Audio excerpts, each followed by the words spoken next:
Yo, yo, yo, yo, yo, yo, yo. Saturday Squad. Welcome to the broadcast. Welcome to the show. And welcome on in here. Okay.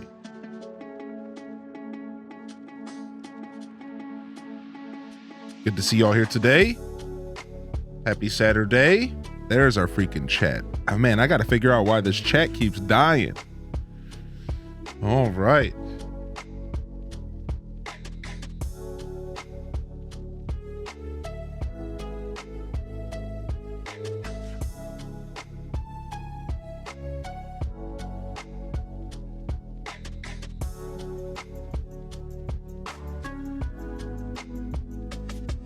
Okay.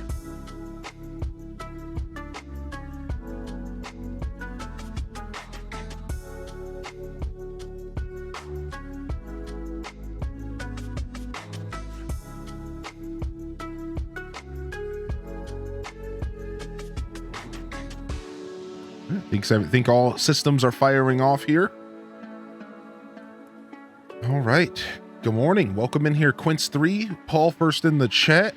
Yee-haw. Yes, right, dude. H-Des Yee-haw. Holy heck. We got to bring back H-Des Yee-haw into tier 1. Where's it at? Tier 2 or 3 or something? There it is. Howdy. H-Des howdy. Silent Sword. Welcome to the show, Cyan VT, Carrie Emo Eyes. Welcome to the broadcast. Red Museum, Ponka, Pink Clouds. Small Queen, welcome to the show today. Silver Blink, Valesia,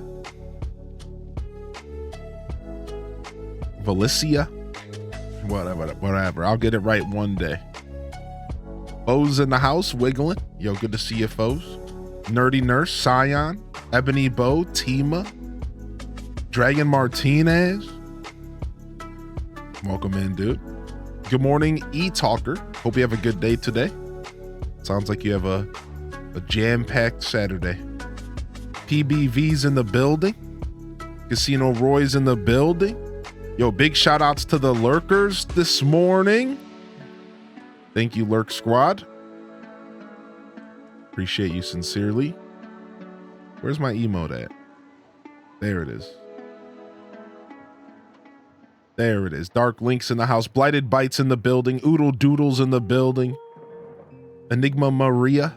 Welcome back, Enigma. Good to see you in here. Appreciate you popping in for a Saturday morning, baby. It's the weekend. We made it, dude. Just setting up the place of Coral Island. We are in it, dude. Good morning, Bookworm Maya, Prager, E-Talker. Welcome to the broadcast, Small Queen. Again, good morning if I missed you. And welcome in Saturday Squad. All right, dude. Been hard to get out of bed the past couple days, so we're running a little behind, but that's all right. It's a Saturday. We sleep in on Saturdays. We sleep in on Saturdays. Let's go ahead and jump on over and let's start some farming. See you all on the other side.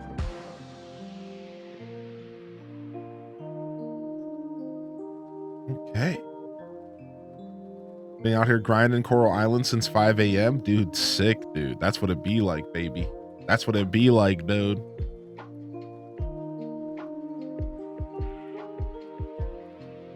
All right. We need to turn this up. Okay, all that's good.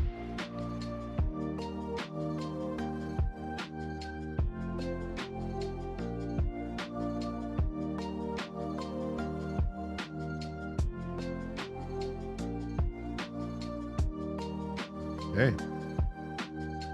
All right. Yeah, I think we're all set. Still kind of returning to the human world here, so don't mind me. No, this will be on Switch next year sometime, but we don't know when.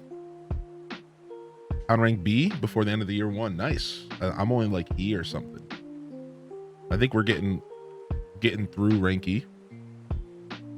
I think so. All right. Let's let's go ahead and settle in over here with some Coral Island jams. And of course, we got to start with the overture.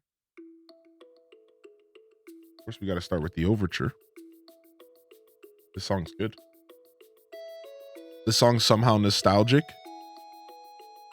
And I've only played the game for a week. Some songs just have nostalgia like ingrained in them. All right, here we go. I have met a mermaid, actually. I have, in fact, met a mermaid. And a merman. How about that?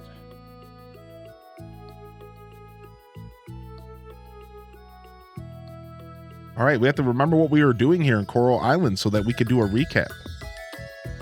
Let's go ahead and get in and see what's going on.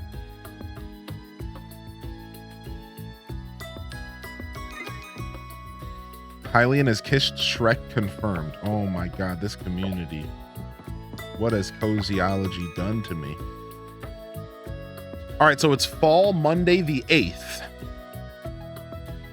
Let's see here. Let's see if we can mentally recap what we were doing. So, last where we left our farmer, for the VOD watchers out there, everyone say HDes wave to the VOD frogs. Everyone wave to the VOD frogs and the future YouTube watchers. All right, VOD frogs, welcome in here. Last where we left Coral Island. It's been a little bit of an odd week of Coral Island, but we did make some progress. We started fall and we have a beautiful, beautiful field of crops. Okay, that's all the time I've got. Oh, I gotta well, that's all we have to say. Crossing New Leaf on my Nintendo. That's all we have to say. Actually, never mind. Well, Reggie, that's it. That's all. Okay. All right, let's play. Thanks, Reggie. Reggie let me off the hook. So that being said, this is our field. We managed to plant 200, 300, 400, 500 plus crops. I think we have 550 crops in our field. On fall day 1, 100% game speed, we slayed it.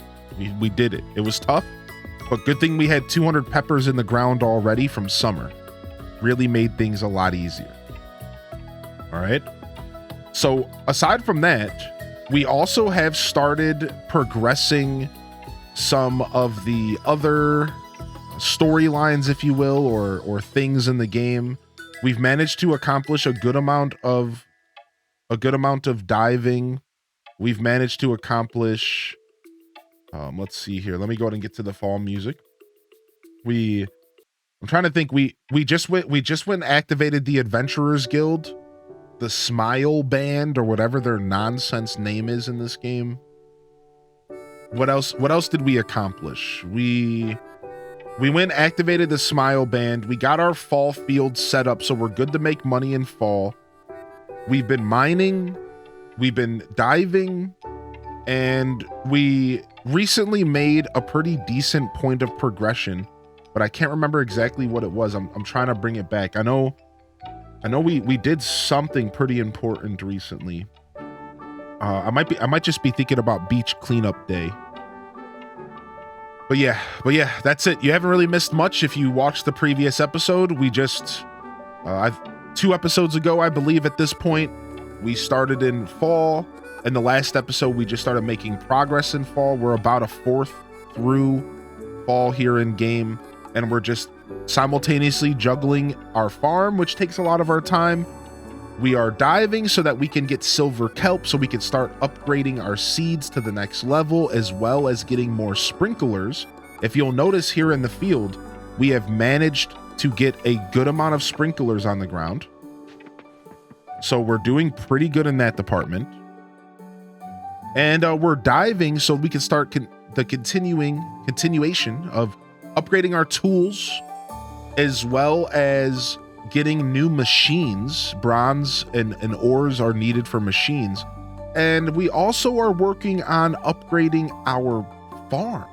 It takes bronze to get the first house upgrade. It takes bronze to get the coop and the barn.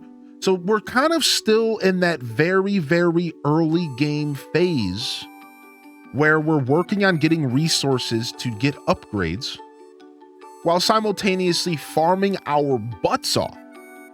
For those that need the recap, maybe this is your first episode you're tuning into, this is what we've accomplished so far. In 2 seasons and 8 days, we've managed to earn 180,000 gold on our first playthrough. Pretty good. 80,000 of which is pure profit. We've been playing for 30 hours. We've managed to make our town rank up to E. We've also got our ocean rank up to E. So we're definitely making progress. Our character is a level 9 farmer. Everything else is pretty irrelevant. Level 4 diving. So we're definitely making some good juicy progress here. One of the biggest, that's what I wanted to mention. We got a pet this past 2 episodes as well. We also got a lovely pet here named Tinkle. Tinkle the cat. Everyone say hello to Tinkle, my little cutie. I think their original name was Kit Kat, but we switched it to Tinkle. So that's pretty much the recap I got for you. I think that's about the best I can do. I really, since the last day we tried to play this game was Tuesday, I haven't played for Wednesday, Thursday, Friday. I haven't played for 3 days. I'm a little lost. We didn't even play that much on Tuesday. So I don't all the way remember everything we were doing. It was a bit of a spotty couple episodes, but I think that about covers mostly of what we accomplished. Yeah, Band of Smiles, new pet, beautiful 500 plus crop field with only a bronze watering can. However, we do have sprinklers finally. We have about 30 regular sprinklers. So we're getting there. The age of automation is upon us. We also managed to get most of our machines going so far. We eventually got the extractor. We're starting to make mason jars, so we're starting to get more profit out of our crops because mason jars allow you to make preserves of fruits and vegetables. We got our first kiln, which is allowing us to make glass to make more mason jars. So things are coming together. Things are actually starting to come together here on our farm. And we also have been completing a couple of the bundles here and there, but that's kind of like a side note for us right now. And I think that's it. I just want to make sure I covered everything. I'm also simultaneously remembering everything that I did while I talk about this. So this is good for me to kind of recollect myself. All right. I know we have a couple quests sitting here. We could maybe read a couple of these that would help us. So I know we have the Explore the Ocean quest. We have to free the Earth Giant. So that's diving and mining. That's what I wanted to mention. We got 50 donations in the museum, and we started a new quest line with the museum as well. We're apparently unlocking more stuff for the museum. So we also did that. That was probably the only story-driven thing we've done. Everything else has been pure farming, baby. But we did manage to start getting the museum going. I apparently have to go visit Paul in the chat and chop a log behind his house. I don't know. We'll do that eventually. I think we were going to do this sunflower quest. Because we have a sunflower. We also have a pumpkin. We could also do this.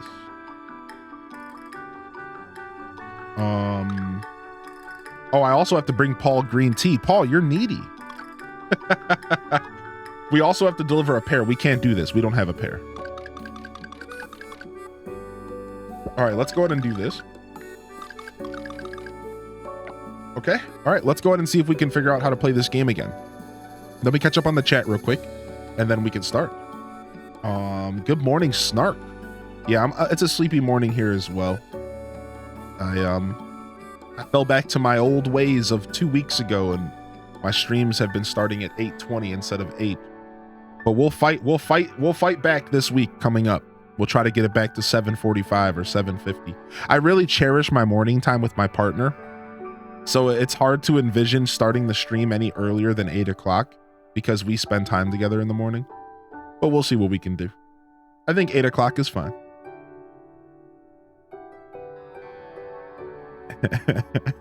Yo, Neo, good morning. Nice. Dude, Silver Blink is out here. He's a professional Coral Islander. Song kind of sounds like Lon Lon Ranch from Zelda. I agree with you. I think there was some Lon Lon Ranch vibes in there. I agree with that. I think there was. Yo, good to see you, weirdo of Kings. Stratocaster. Good morning to you, baby. All right, now that our intro's done, let's play some games. Chris is here. Oh no, good morning. Thank you for the clip, Paul. I guess. Never mind. Now that I see what the clip is. Despicable. Delore, good morning, Delore. I saw you on WoW last night, I think. Yeah, thanks for the biddies, baby. Appreciate you. Yo, Gears Steam Paul. Good morning, Gears. How you doing, buddy? Squid's the thing. Good morning, baby. Welcome in, Squids. But how do the mermaids tie into the game? Are they a big part? I think they are. Yeah, I don't know. It's all part of the story, and I haven't unlocked yet. Yeah, I don't know. We've only met the mermaids once. We now have the ability to talk to the mermaids, but we haven't seen them again. So I imagine they're going to tie into the story in a pretty hearty way, because now we can talk to them. We haven't seen them again. What's up, Jonasus? Yeah, this is my first year on the island. That's right. Year one, fall year one. We're in our third season, our first year, moving our way into winter here. Probably by the end of the stream, we'll be in winter. I'm almost certain. Good morning, Neanderthal. Good morning, Froggy_M. Cozy. Good morning, Cozy. How are you today? I'm not playing this game, and I thought you meant in real life. Need more coffee. Yeah, you know, now I could talk to mermaids in real life. I'm gonna be moving into the ocean soon. We're gonna be doing sea streams. Yo, what's up, Detective Rach? Good morning, G-Ski. Good morning, Detective. Good to see y'all here today, baby. All right, let's farm. And we'll start off by checking the weather. Weather tomorrow is rainy. We get a free day tomorrow. Ooh, what a good thing to come back to. Oh, and we're coming back to the best thing that we could ever come back to. How to be a farmer with Jeff Smith. H-Des howdy in the chat. Yeehaw. My name is Jeff Smith, and I know a thing or two about farming. Here he is, dude. There he is. That's the boy. What up, Jeff? I was raised in a farm, so I got some tips for you, Sprouts. Let me tell you about them. Now everybody knows about pumpkins. All farmers plant pumpkins in fall. Eh, Sprouts? I like them too. But don't forget about eggplants. It's eggplant season. You can pickle them. You can put them in lasagna. It's like he knows. Say what? Exclamation point scuffed? What else? A lot of things, I bet. Oh boy, it makes me hungry just talking about it. Okay, Jeffy. Okay, Jeff, dude. Uh-oh, here's Paul's show.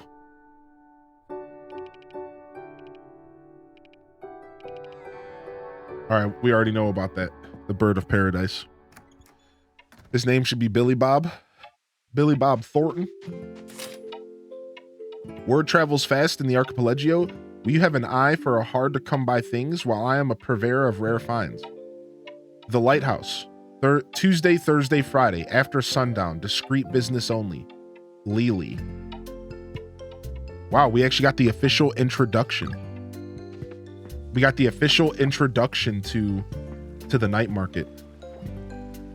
So that's how you're supposed to know about the night market. I was wondering how they expected the players to know about that. Ah. Jeff Smith is such a cop-out name? What do you mean? Jeff Smith? That's the name of me, and I'm a farmer. I grew up on a farm.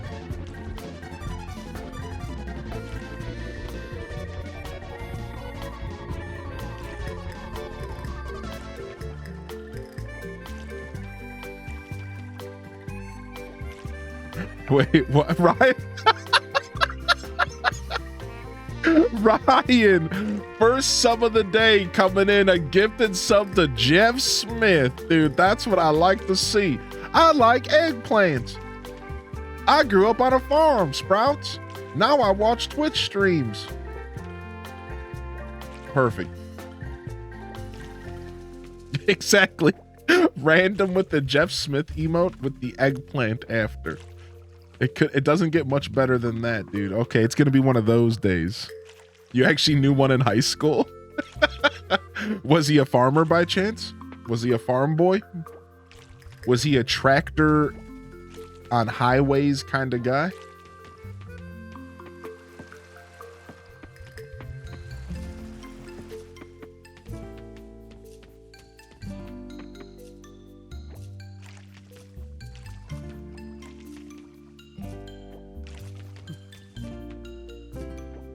Yo, good morning, Gwenny. How are you today? Thank you, dude, for the gifted sub, Ryan, you goon.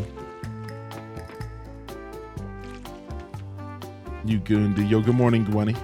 How are you today? What's up, Sophia Lucille? Happy Saturday. What's up, Geeky Ray? Good to see you. The Bone series. I never heard of the Bone series.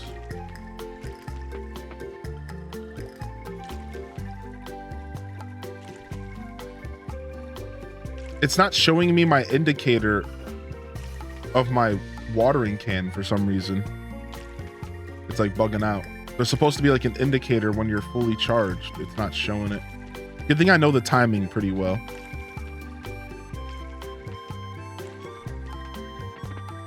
Yo, good to see you, Geek. I hope you've been well. Good morning.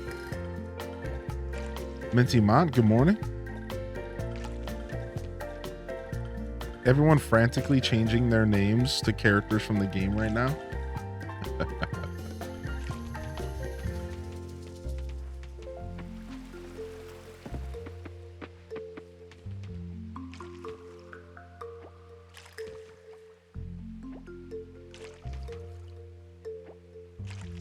Yeah, like normally when you hold down this button, after a couple seconds, after like a second or two, it creates an outline of the spaces that your charge is going to hit.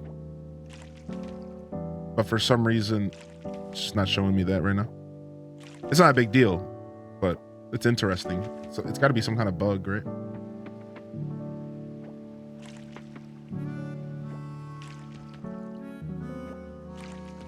Yo, what's up, Gita Chan? We're listening to the Coral Island soundtrack, and we're currently listening to the fall music. It cycles back and forth between the fall day music and the fall night music. So that's what you're hearing this morning. Good morning, everybody. The night music can be extra chill, but I don't mind, especially not on a Saturday morning.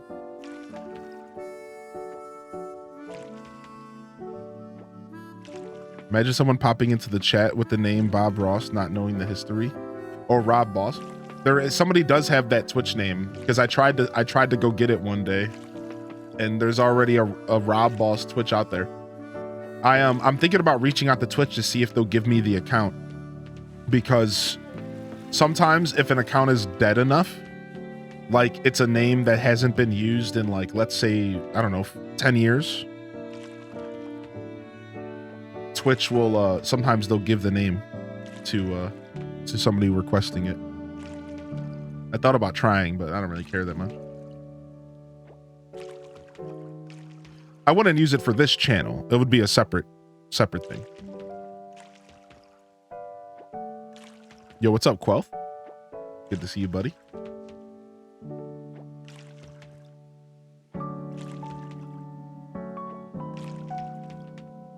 Yeah, Bob Ross does. There is a Bob Ross stream. Yeah, the Bob Ross Foundation hosts a stream on Twitch. It's been around for years. For years and years and years. It's kind of a part of like Twitch culture. In a weird way, Bob Ross is kind of a part of Twitch culture. It's actually one of my favorite streams on Twitch, just because Bob Ross has always kind of been like a personal hero of mine.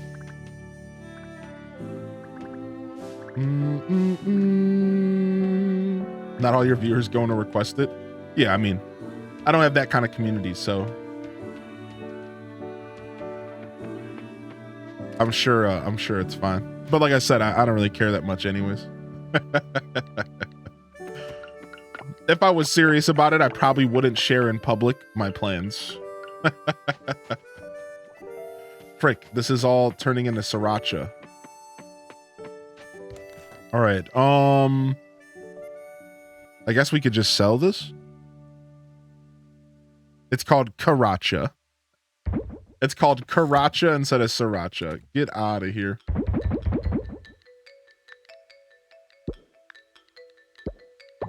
All right.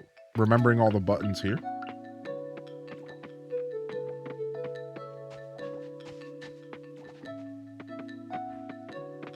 Sick. Yo, what's up, big doggo? All right. We have a pretty decent system here. We're not, we might need some of this for cooking at some point. Why don't we go ahead and save 2 of them? I'm gonna go ahead and save 2 of these. We'll have to make a separate chest for artisan products soon. More and more chests always. You can never escape it. All right, what do we need? Scrap to make glass. Yep. Let's go do that real quick.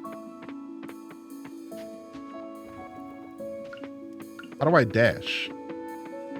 Like that, okay. I actually forgot the buttons.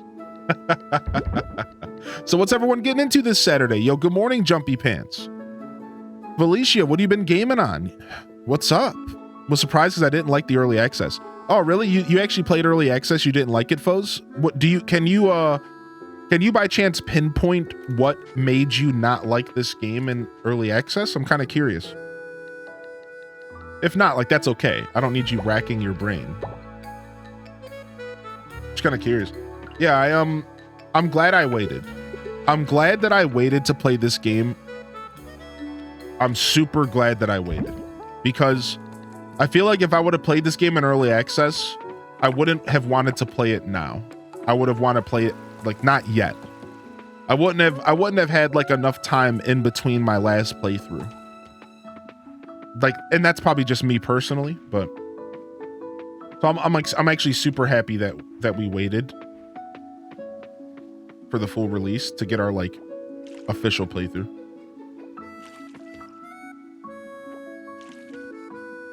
Yeah, you do. They made everyone restart from early access. Yeah. I bought this game, but I haven't even played it yet for some reason. So many games, so little time, right? All right, so what are we doing? We have plenty of time. We need to start kind of like figuring out how to play the game again. We could go do these quests real quick. We need to bring a sunflower and a pumpkin. I think the pumpkins are growing now. But we should have a sunflower somewhere. Yeah, here we go.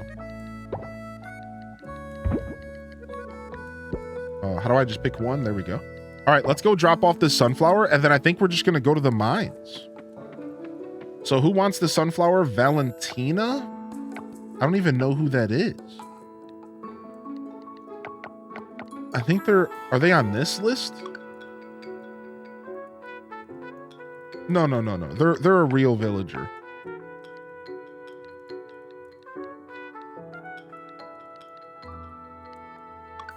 Oh, it's one of the little kids. Oh. Well, of course I don't remember them. A bunch of snot noses, dude. What, you think I care about some snot noses, man? All right. What's my fastest teleport point?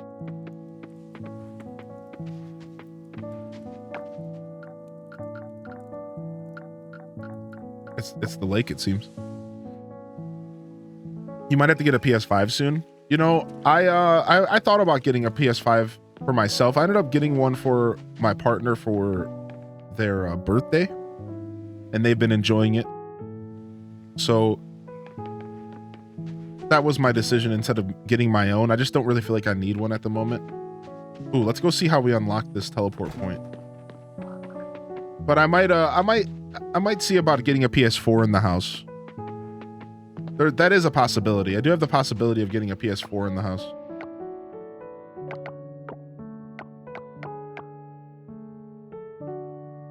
That might be a good alternative.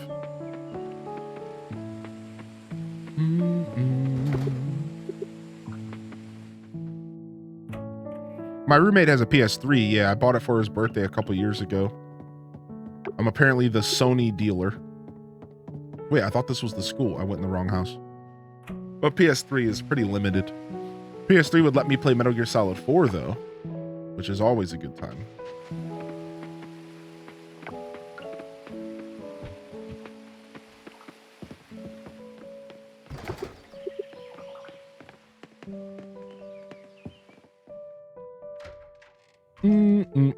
Yeah, Scion, exactly. The newer games are starting to be limited. Wait, is Coral Island not released on the PS4? I feel like that's awkward. It's really awkward. Really? Wow.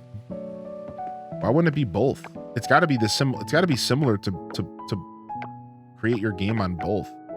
It cannot be any different to create your game on the PS4 from a PS5. That's shocking to me. Dude, these people left school. School went out. And now I don't know where they are again. Son of a... Controllers die so fast. Where are you at? Stop.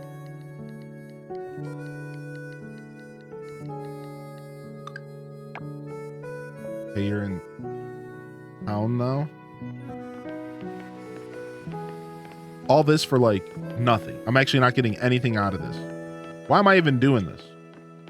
We should have did a Rob Boss playthrough. Then I wouldn't feel like I had to do any of this. No, I'm just kidding.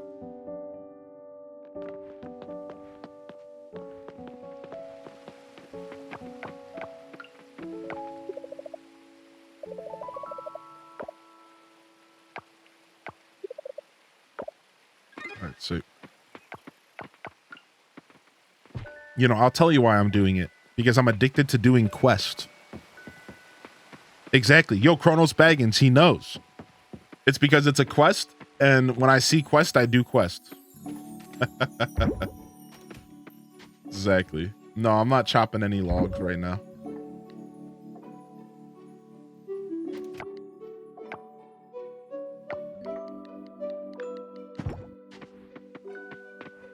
All right, 6:40 p.m.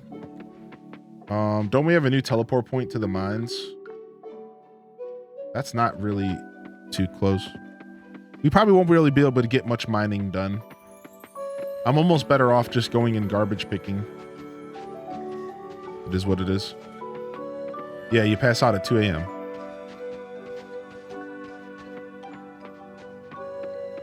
We should probably just catch some of these bugs, maybe. Yeah, we'll do the thing tomorrow, right? Yeah, I should probably just catch some of these bugs. Well, that's a pickaxe, not a net. Okay. All right. We're figuring this out.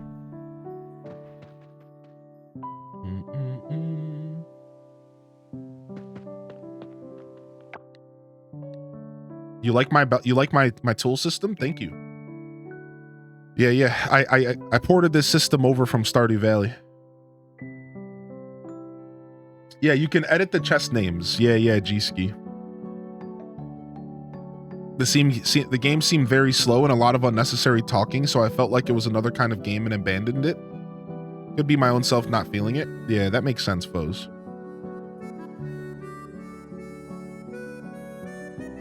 Sandrock or WoW? Snark.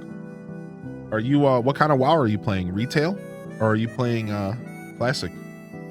Is anybody going to be playing Season of Discovery?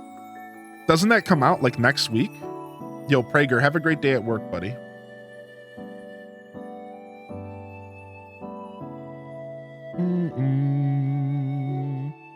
Oh, I didn't mean to pause.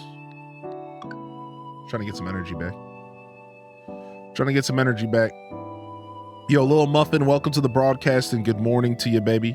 It's not even 6 a.m. yet here. Sometimes my insomnia happens at 5 a.m. So I just wake up, coffee time. I do the same thing.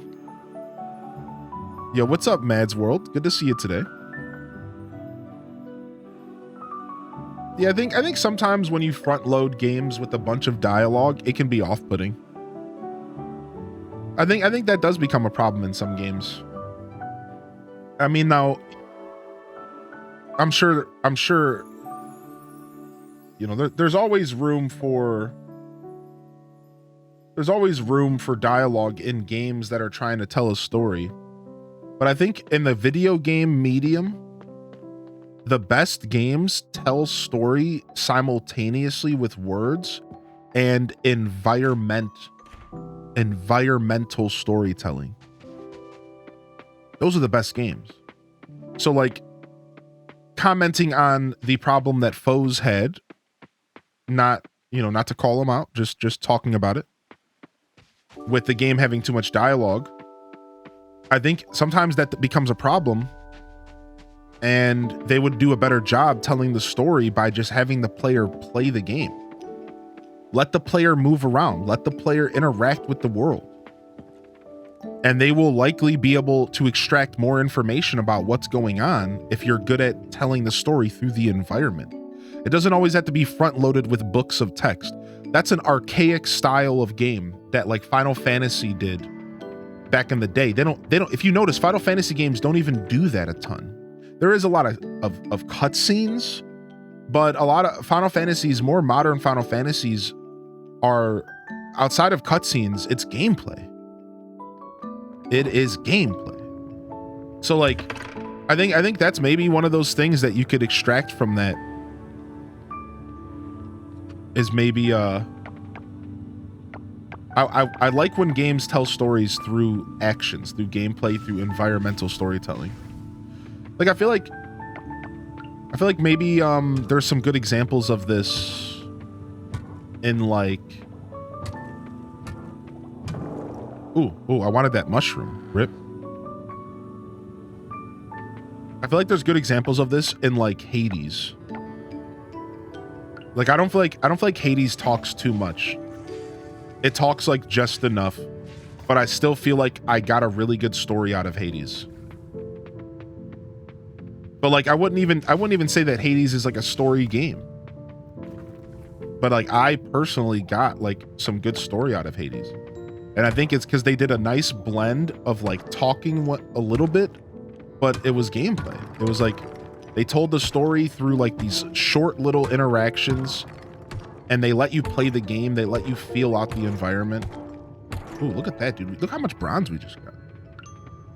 Oh my gosh, dude. Nice, dude. I love that. All right, we got to go though. We were in here for a long time. We got to go. We got to go to bed. We don't want to wake up with low energy tomorrow. I'm not into lots of dialogue. Yeah, I think it's okay if your game has a lot of dialogue, but mostly speaking on front loading. So when I say front loading, I mean the first couple hours of a game, I feel like developers should hesitate on front loading it with too much information, whether that be gameplay, whether that be story. You don't want to front load stuff like that, because like then it feels daunting. It's like a lot. Like, oh, what is happening? What's going on here? These chestnuts don't belong in here. Yeah. I think it's the front loading that's the problem. I think once you have your player hooked, once the player is hooked in, and they're enjoying the game, then start dropping the loading on them. Then be like, okay, here's what's happening in this game. Give them a bunch of story. If it's that kind of game, you know, hit them with the book of text. Where I thought I had a chest dedicated to scavengeables. Is it just full? Oh, this was it. But I've mixed it with random stuff. Okay, let me take this stuff out of here. No, this was for flowers and mushrooms. Dang, I thought I might have to make a new chest.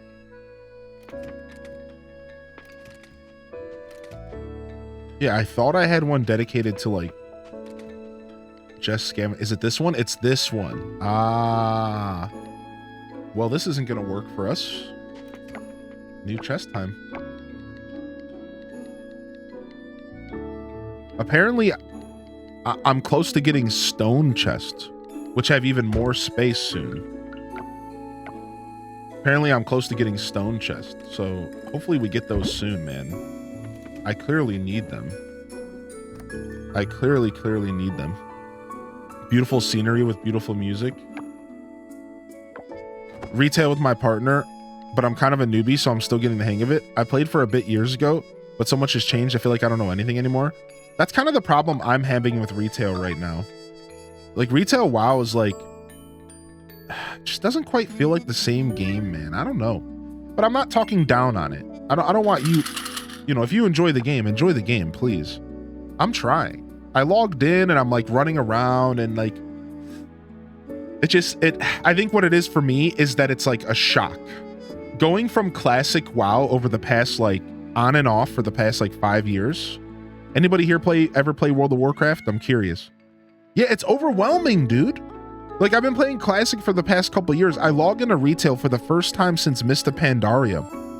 And there's just too much going on, dude. It's like, here's 15,000 quests, and then here's another 15,000 quests that you could do if you want the lore of the game.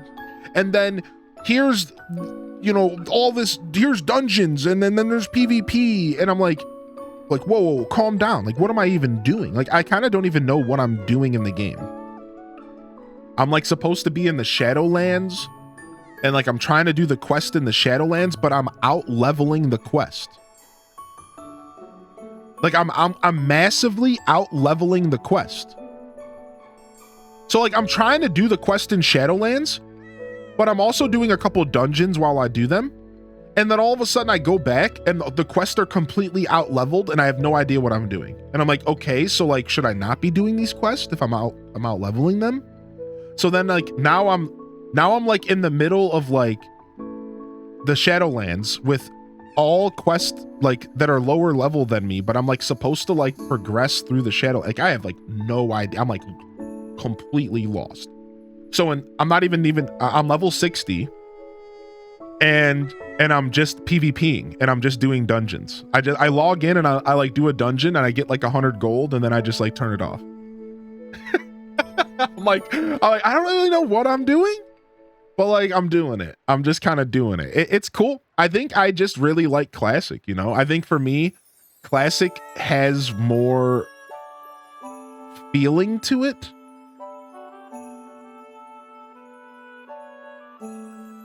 I kind of like the slower pace of classic. It just feels more simple. It feels slower. Yeah.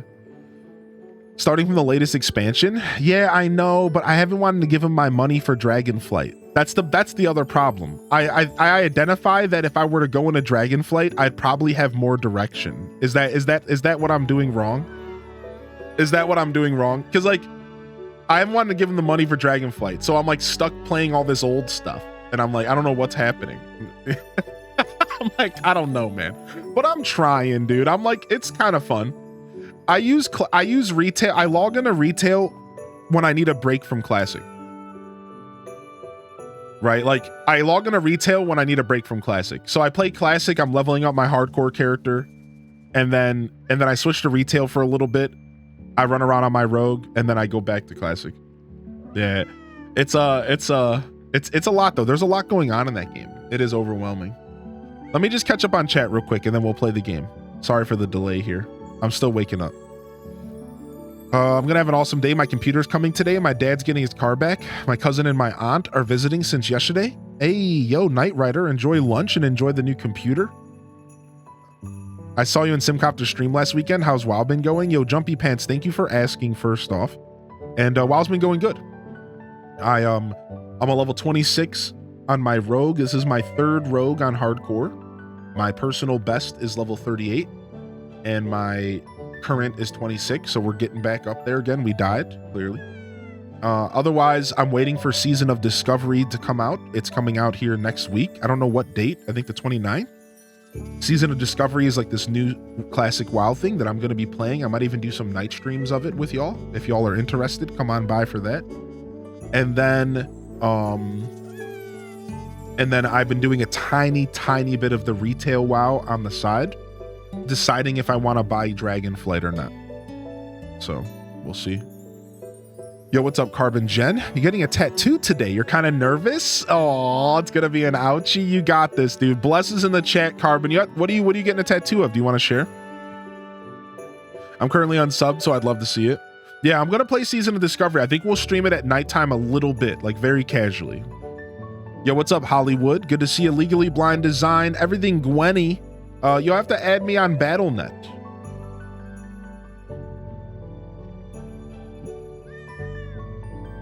I don't dude, random underscore 18, help. What's the battle tag? There it is. Got it. There it is. Add me up, dude.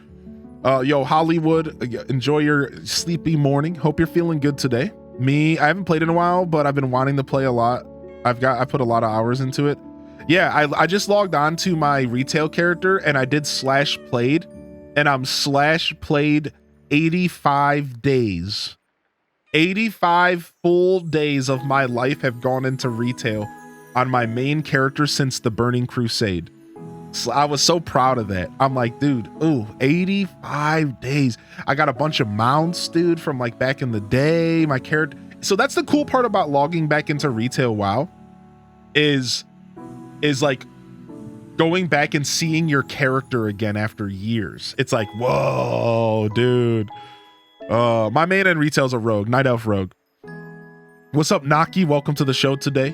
Welcome in, baby. I think my hardest part of retail is not starting from the beginning. I don't know much of the lore. That's the problem with retail. Yeah, I think retail's problem is that it just throws you in and you just don't understand what's happening in the world. Yeah, it's almost like they don't even care that you understand. Like, I have no idea of any of the conflict or anything in the game. I have no idea what's going on. I agree with you. It's like the conflict is just over my head. I have no idea what's going on. And I think that's kind of awkward. I think it would be good if it was like Classic and they started you all the way back in freaking Westfield or what, you know, all the way back in Elwyn Forest, and you're just a scrub walking out of the beginning of the game. I feel like that there's something missing when it comes to that. Like I feel like you're just lost. I'm such an achievement. Yo, dude, I'm also an achievement collector. We should go achievement collecting together sometime and like go take down the rare mobs and stuff. I'm also a collector. I like collecting things. I like collecting transmog gear and achievements. That's probably my favorite thing to do in retail.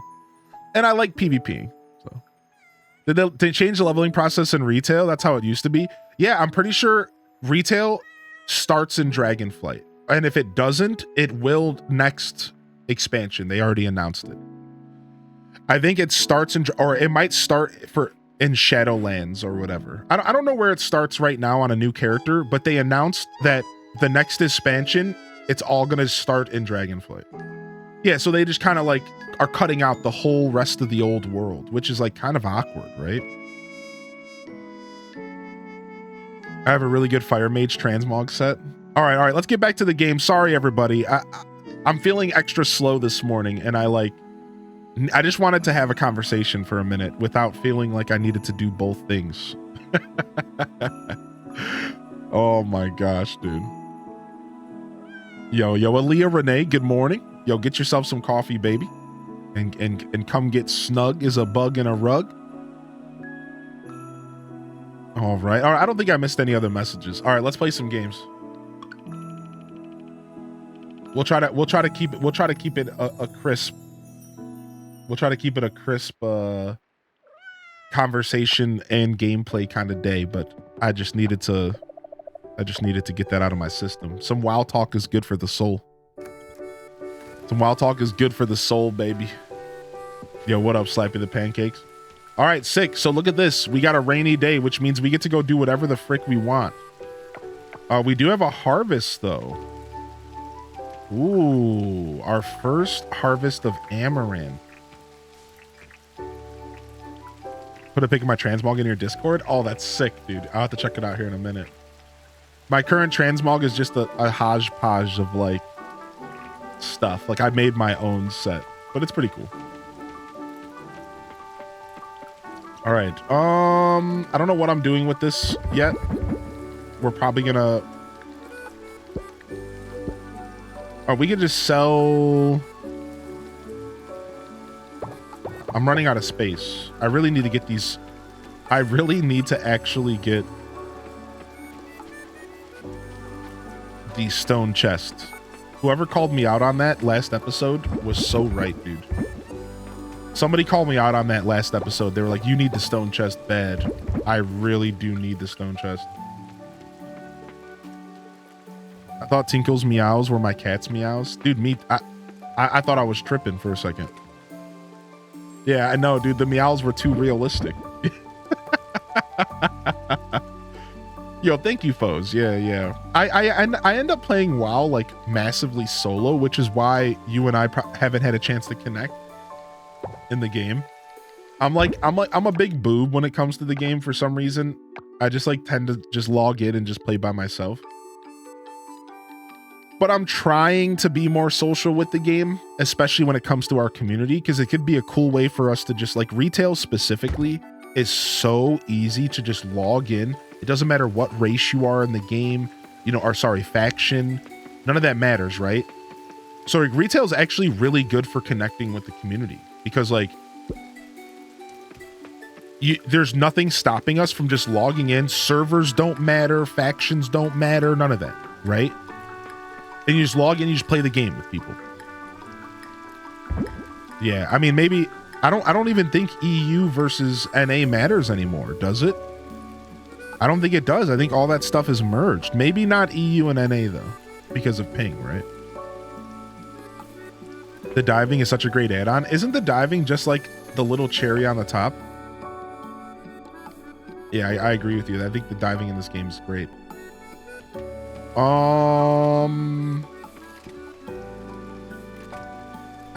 Do I want to bring food with me? Do I even have any food to bring? Not really.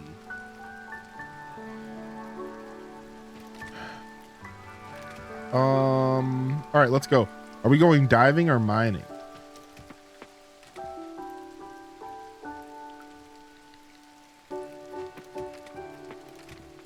We have 5 silver kelp essence.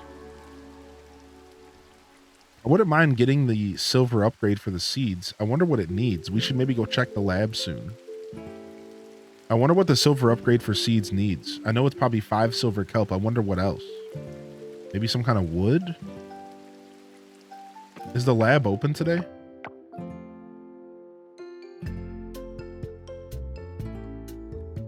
What's up, Gothica?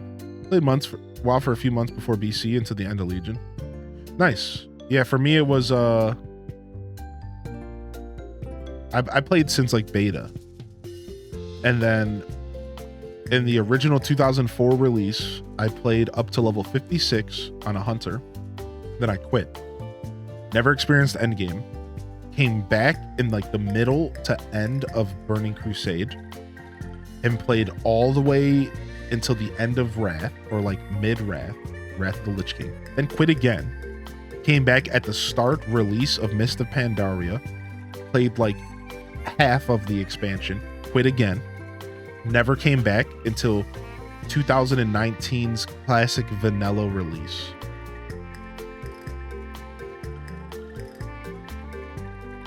Tools need wood, ingots, money. Yeah, I'm looking to upgrade seeds. Where's our lab at? Where's the lab at? I always forget where the freaking lab's at. Here it is. 8 a.m. to 5 p.m. Is it open now?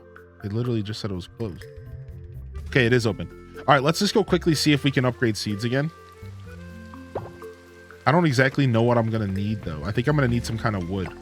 Let's go burn a little bit of time on this, and then we'll burn a little bit of time on this, and then we'll go diving, I think.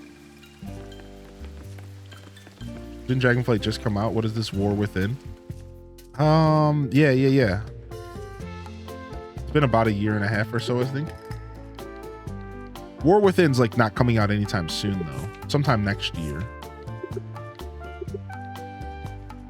No, we got it. Look at that. Just silver kelp essence. 2 days to upgrade. Boom. We're getting silver seeds.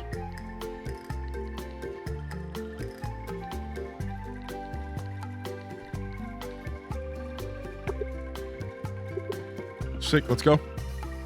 Maybe a WoW channel on the Discord. Yeah, maybe one of the game rooms. Make a little game room. Yo, how you doing today, Hugh? Good to see you. Or the Horde. I played Horde in WoW Classic Vanilla in 2019, and I actually had a really good time.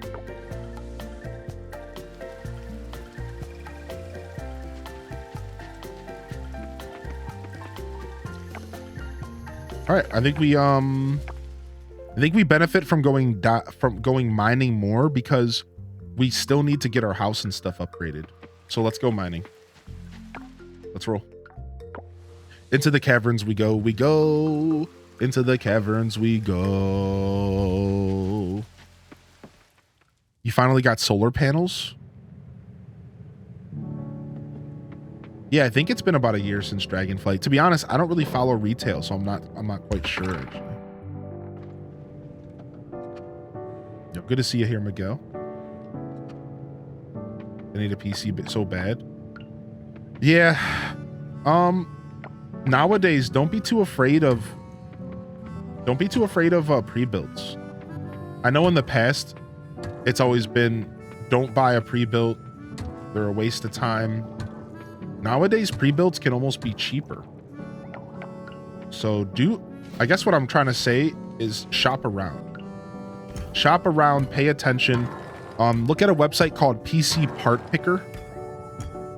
PC Part Picker is such a good tool for building a computer because the way it works is that you can buy the parts separately and you can even have them put together for you. So if you're not a PC head, if you're not somebody who's good with computers, you can still get a computer that's technically not a pre-built.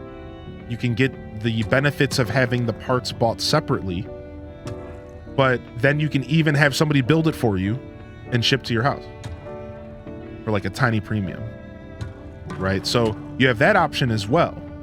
But all I'm trying to say is just don't be afraid of pre-builts nowadays, because to explain for those that don't know what I'm talking about here, in the computer world, you have a computer that's called a pre-built. That is a pre-built computer that generally uses parts that are very specifically made for the pre-built. A lot of times a pre-built computer will have parts that don't even exist on the normal market. Like specifically made just for the pre-built. So then when you're trying to get upgrades or when you're trying to like repair it, you have to like go through loops because you have to get parts that don't even normally exist on the market. So pre-builts can be a little bit troublesome. Sometimes you're stuck with a computer that's just unupgradable and you just have to buy a whole new computer eventually. So like in the past, a lot of people would say don't go pre-builts because the other thing was that pre-built computers were more expensive, right? But nowadays the market has changed and pre-built computers can actually be the best deals sometimes, dude. The best deals will be a pre-built. And it's nuts. It's just the market has changed. So you definitely shop around. Consider stuff like PC Part Picker. Just make sure, take your time with it. Don't rush into it, because there's a lot of stuff out there now. It's pretty crazy how the market's changed. Whoa. It's just for the record, it's still always going to be better to build your own computer. Don't forget that. It's just now more accessible to buy a pre-built. I should have made that clear. Just pre-builts are now more acceptable and they end up being pretty good deals. But don't forget that like building your own or having one built for you is always the better play. I need to get a new graphics card, but nothing works with my motherboard. So basically I need to build a whole new PC. Kinda, sorta, yeah. Because a motherboard upgrade likely requires a couple other upgrades with it, yeah. Which sucks. Yeah. What are good pre-built companies? iBuyPower is one. I think MSI. I personally think MSI has good pre-builts. I can't tell you. I'm not giving you a recommendation. I'm just mentioning it. I think MSI has pretty good pre-builts. Look into them.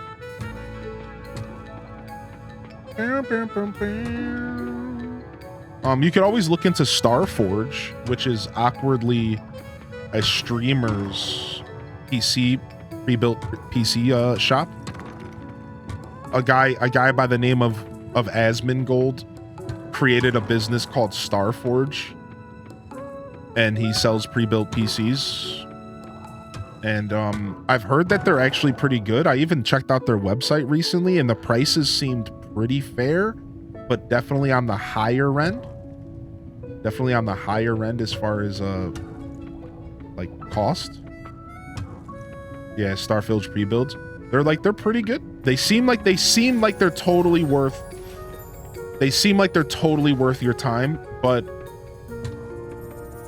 I wouldn't know. I never bought one. But they seem legit. And I'll be honest, I'm not like, never put anybody on a pedestal. I say this because I like Asmongold, and I think the dude would make sure that he's putting out a good product. I think the dude would actually ensure that he's putting out a good product. I think he actually cares. Now, you never know. Don't ever put people on a pedestal, right? But I think he actually probably cares about the product that he's putting out. So it might be worth looking into. Spikes? What is this nonsense? A guy named Asmongold? No, not everyone knows who Asmongold is. Yo, can we get a 1 in the chat if you've never heard the name Asmongold? If you do not know who Asmongold is, put a 1 in the chat. If you've never heard the name, if you have no idea what I'm talking about right now, let me get a 1 in the chat real quick. Yeah, don't make assumptions. I know my community really, really well. And I know that my community doesn't live on Twitch that way. A lot of my community just comes and watches me on Twitch, or maybe a handful of other people.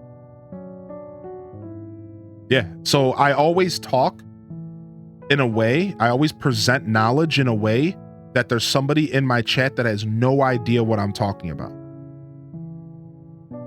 See, I always do that because I like to make sure that people feel included in my content.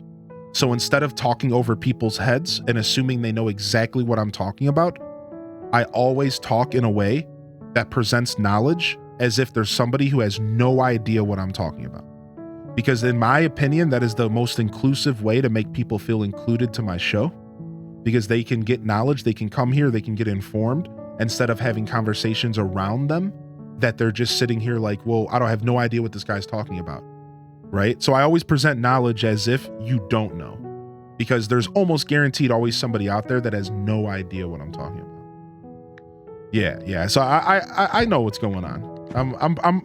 I'm pretty wise in that sense. I'm pretty good with like people in that sense.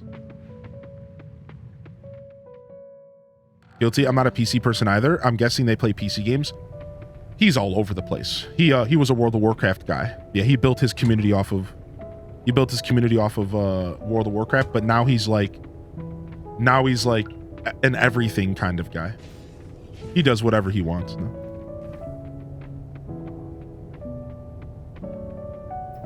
For those, so like I should actually explain this because I haven't.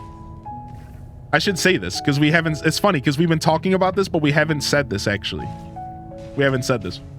If you don't know, the reason that Snark said that, and the reason we're even having this talk, is because the dude is the biggest. He's like the third biggest streamer of all time. in the English speaking universe. He's like the third biggest streamer of all time. So there's a reason why we're having this talk. Yeah. I should have said that. He's literally like top 3 biggest streamers of like all time in the English speaking market on Twitch. The dude is massive, like hundreds of thousands of viewers. Like, yeah, we're not just talking about some streamer. We're talking about the streamer, like the dude. Yeah. So that's why the conversation's even happening at all, because it's like, yeah, like the dude's like massive. Like, so you would assume that most people know who he is if you're on Twitch. But yeah, not quite. Not everyone is as hip. Not everyone lives on Twitch like us degenerates do. Yeah, I should have said that. I didn't actually say that. No, but I think a lot of people who come to my show don't like nonsense streams. So you probably don't watch a lot of big streams because big streams are just a lot of nonsense. That's the truth. That's actually the reason why I assume that a lot of people in my chat don't know him, because a lot of people that come and watch my kind of content are here because they're not looking to watch streamers and that have chats that are 1,000 miles per hour, and they're not necessarily here to watch streamers that like have like that like classic like 4chan Twitch chat vibe where it's just constant memeing and constant nonsense, right? I feel like a lot of people watch my show, they're not into that. That's why you're here, because you're probably like good on that corner, on that style of Twitch content. You know what I mean? Like I kind of mingle in all styles of content on Twitch. So like I kind of get out there. Dude, what's up with this trap? I can set traps? Yo, sick, dude. All right, we need to eat some food. Yeah, I can't be in a stream when the chat's going a million miles per hour. Yeah, a lot of people don't go on, like, I just know my audience, you know?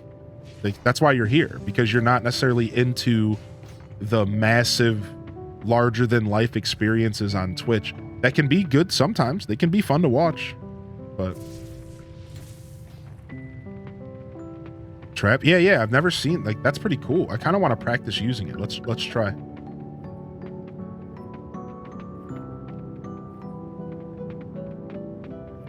Come here. It did 0 damage. What? Come here.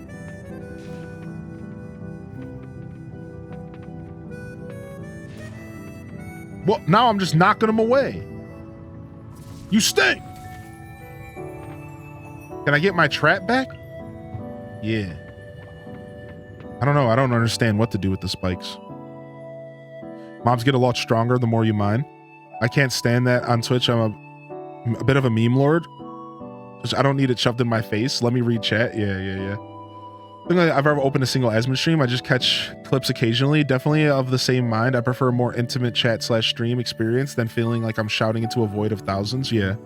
I do watch some big streamers, although the biggest one is Co. Dude, Co Carnage is a legend. I won't chat in those streams. I can't do a conversation there. Right. Exactly, Quesby. Those types of streams are not made to necessarily have conversations, unless you're the kind of person that's down to talk in the midst of a couple thousand people talking. Right? There are people who are okay with engaging with the chat room like that. You know what it's reminiscent of? For all here, let me talk to my old heads in the chat. You know, it kind of reminds me of back in the day when you would go into an AOL chat room. That's right.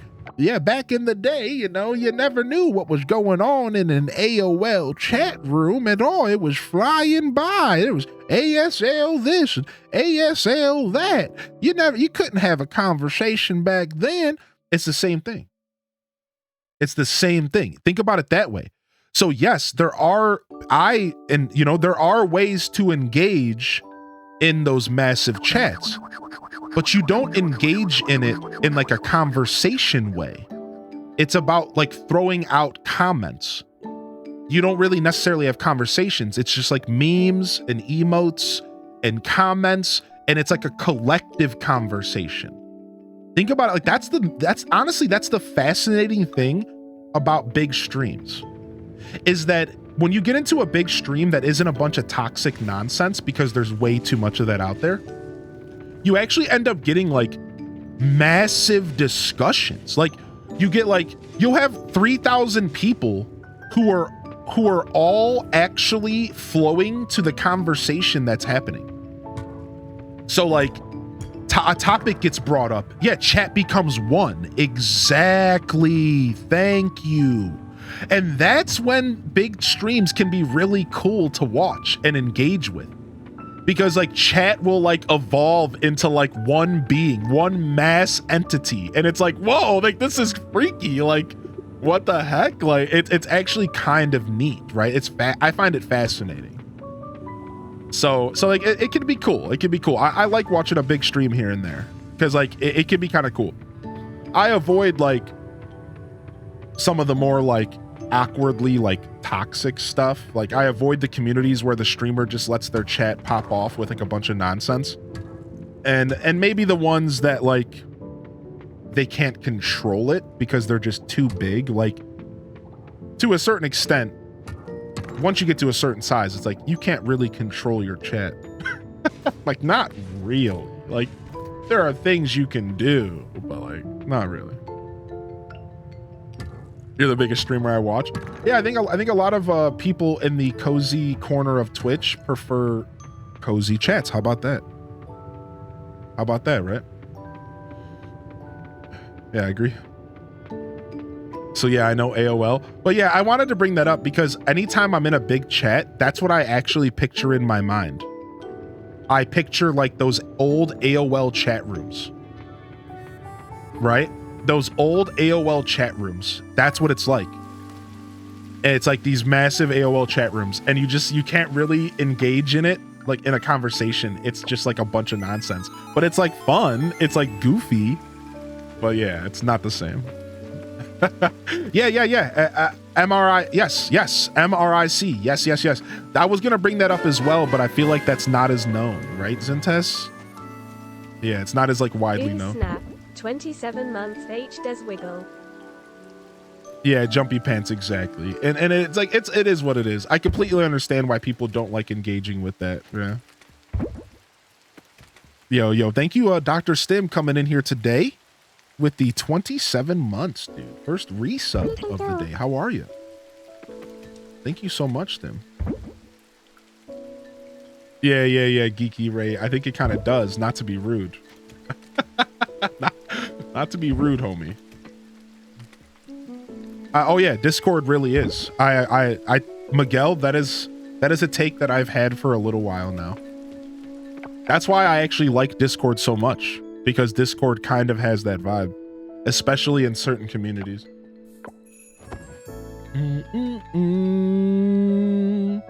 I'm okay with other streamers go too fast, but it's big and confuse me. Yeah, it can be confusing.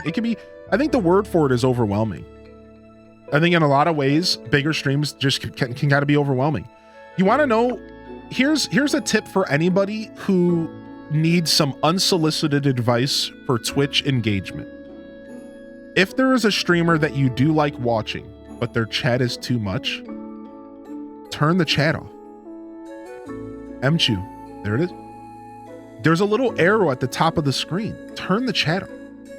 A lot of times, I'll turn the chat off and I just watch the streamer as if I'm watching a television show. I just throw it on. Just turn the chat off. Sometimes the chat will be on the screen, but like it goes by fast. It doesn't matter.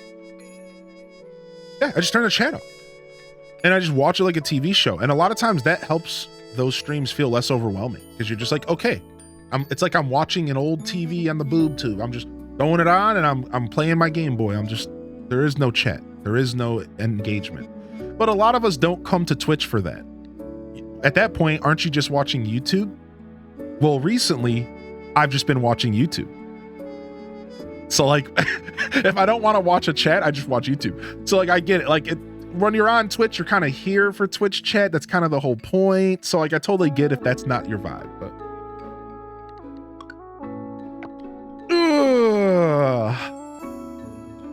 Yeah. Yo, what's up, Ubies? Good to see you today. Thank you, Pink Clouds, for the biddies. Thank you for taking care of us here. You picked up Sonic At 3 years old. Oh, did you? Derived Hearts. Are you also a Sonic 2 enthusiast? Yo, what's up, Jojo? What's up, Zintaz? When you couldn't be online and use the phone at the same time. I know, man. I know, dude. Hive mind mentality. I'm just making sure I didn't miss too much. Why is Hylian talking like me? Yo, Magnolia Rose, good morning. Yo, Kai Bells, good morning. Welcome to the broadcast. Yo, thank you, Canadian Dragon. Thank you. Appreciate you. I do not miss dial-up. Yeah, you and me both, man. Not that it would matter as much now because I don't live in I'm not in like a position where somebody's gonna pick up the phone randomly or make me get off the internet. You know, there was nothing worse than being like mid RuneScape adventure, mid Neopets, spinning the wheel to get my omelet for the day, my dinosaur omelet for the day, and then all of a sudden it's like, get off the internet, I need to use the phone. And it's like, no, you don't. You just want to call your friend because you're bored and sit there and talk to him. Get a life, mom. Go play some video games, dude. I'm trying to play on the internet. You're just gonna sit there and jabber to your friends, dude. Nobody cares. Like, jeez, man. Let me play games. Oh, get off the phone. Like, oh my God. Yeah, you could go talk to grandma for 2 hours about nothing later.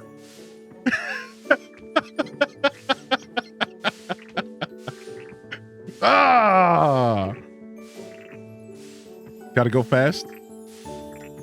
It's confirmed you're everybody's mod. Random gets around. The evil empire knows no limitations.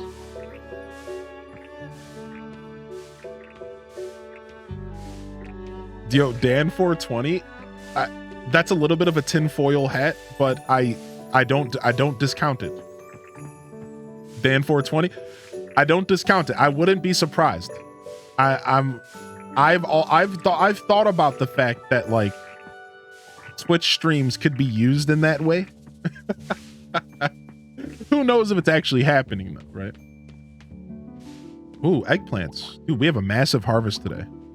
Those peppers are awfully big. Yeah, this game's way of letting you know that something is ready to be harvested is making it cartoonishly big. It's kind of funny. It's kind of endearing, right? It's kind of endearing. It's like, oh, we need you to know that this stuff is harvestable. Let's make it cartoonishly big. Dude, massive harvest day. So we stopped selling everything right away. We stopped selling everything right away because we're now putting everything in the mason jars to make even extra cash, even more cash. Whoa. Wait, those weren't eggplants? What are those? Sweet potatoes. Dude, what is this? This is a crazy harvest. Dude, look at this harvest.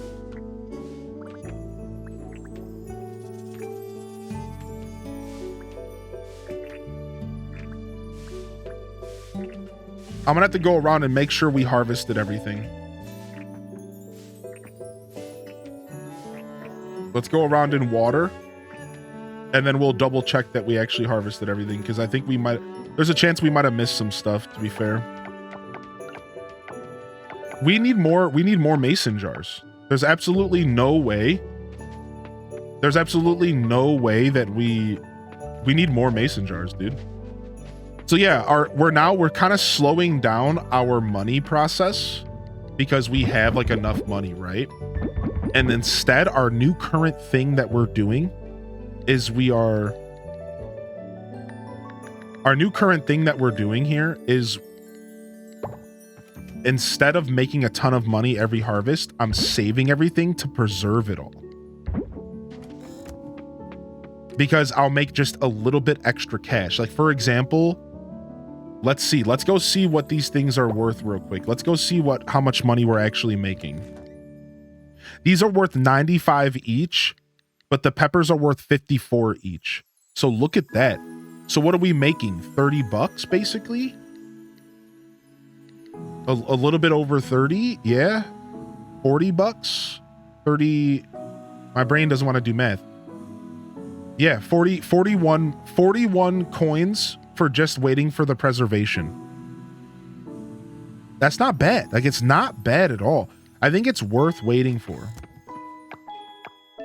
Yo, what's up, 16-bit? So the problem is that our operation is small.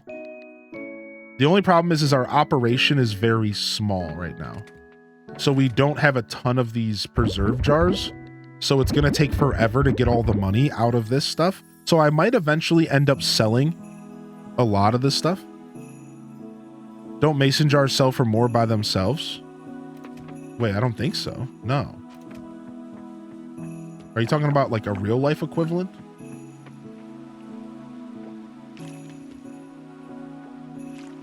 Kind of make it as big as Factorio. You know, I've never played that game, but I know that I would be obsessed if I ever did. You just got the dehydrator? Dude, no way. I haven't been able to make it yet. I need to find silver in the mines. Dude, how far into the mines are you already? Slappy, what the heck, dude? Nice. I love everyone's different play style. I thought jars in the game sold for 75. So mason jars, this is a mason jar. This machine is a mason jar. And it's like a preserve jar from Stardew Valley. So it's not quite the same as like anything else. Like it's like a machine that you use to preserve things. So think about it like the preservation jar from Stardew if you played that. It's basically like a machine.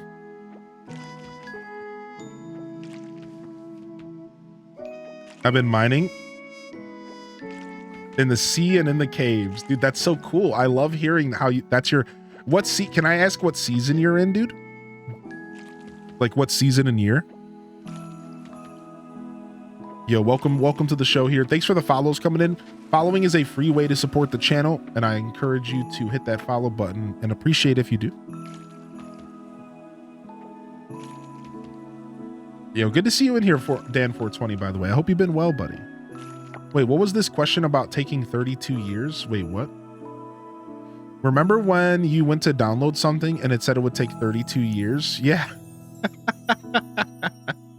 Could two people use the internet at the same time? Maybe, but I don't think so, Figs and Roses. Yo, Mrs. K Green Vibes, I hope you're feeling good today. Thanks for popping in. Happy Saturday, everybody. You're in the second year, day one? Oh, wow.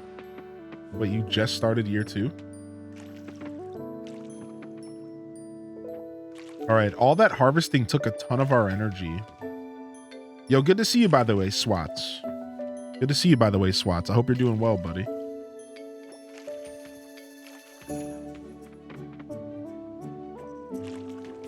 They probably could have more than one phone line. Yes, I do remember a buddy of mine having two phone lines, one just for the internet back then. So in theory, I guess you could have two people online at the same time if you did that, right?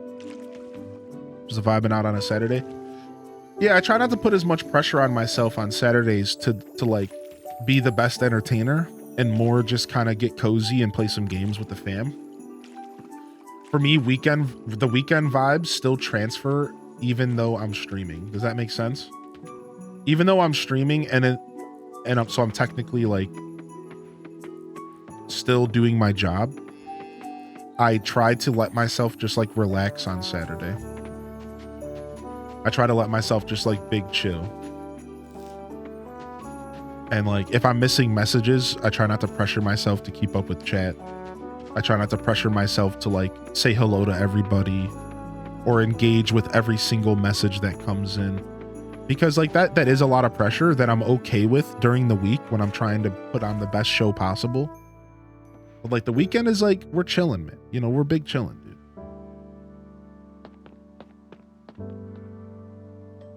Dude, what the heck, Neo? Diving, dude, that's sick, Neo. What the heck? Twitch is stopping and starting for you. Rough. Try lowering the quality of the stream a little bit. See if it helps. Blighted Bites on Spring 17 year 2. Dude, heck. Y'all are grinding, man. My watering can's at bronze level. Pretty weak. My watering can's pretty weak, Sinful. How you doing today, Sinful? What is this, Hylian? I don't want to talk about it. It's my chat. It's my moderators, man. It's my moderators. Yo, may I ask speaking of moderators, may I ask if anybody has added the emote redemption we got? Should I go look into that? This game is supposed to come to Switch in 2024, but we don't know when.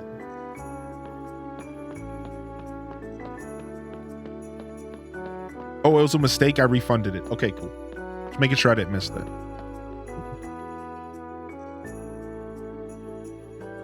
It'd be like that sometimes. That's all right. That's crazy. I love all the different play styles available. It's the same thing with Stardew. It's so beautiful that when you play Stardew, you could just focus on only mining. You could focus on only farming. You could focus on all of these wonderful things. So like for me, as somebody who focuses so hard on farming, when I hear of other people making tons of progress in like other areas of the game, it always kind of blows my mind. It's like, whoa, like, how did you do that? Oh, well, you probably weren't planting 500 crops in summer year 1. Maybe you were. Maybe you're a legend. Probably not.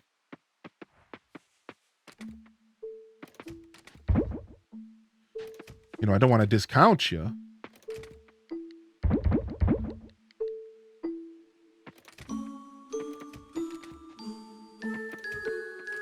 Hey, what's up, LP?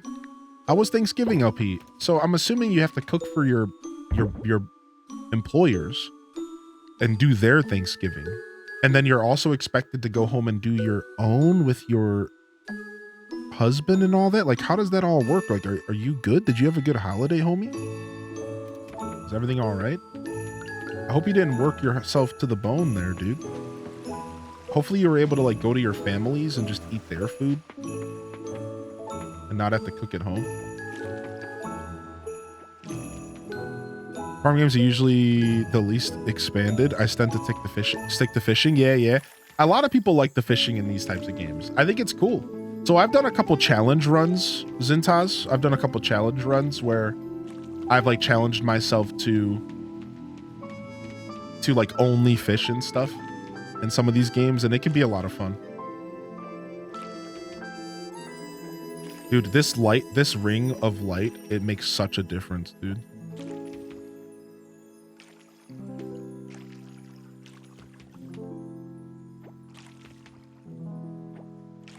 $340-ish crops on my farm. Oh, and a coop.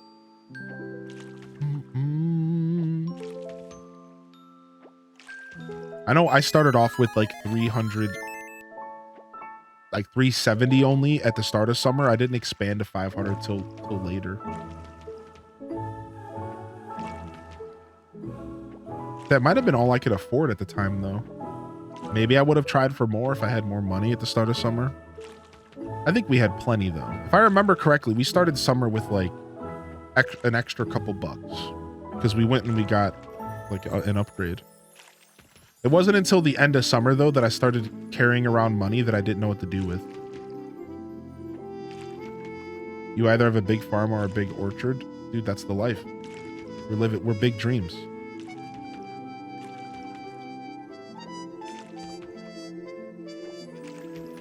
So because all of our harvests lined up on one day, it kind of made for a very heavy farm working day. Like this was like one of the more heavy working farm days for us. Like we had to grind our butts off today in game. I must be doing it wrong. No, not at all. Just doing it differently than us, Sinful.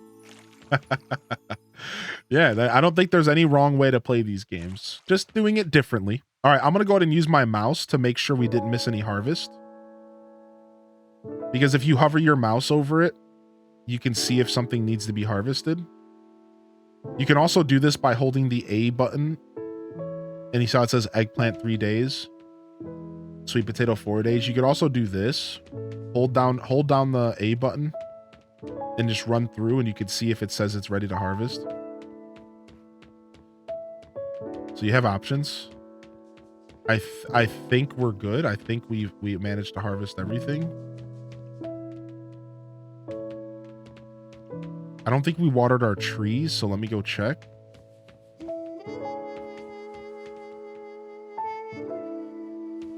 Let's go water our trees. Once you start decorating, you realize how little money and resources you have. I think it's always good that these types of games have like a money sink. Like something to spend a lot of your cash on. You're allowed to have more than one coop and barn. That's a really good question. Anybody know?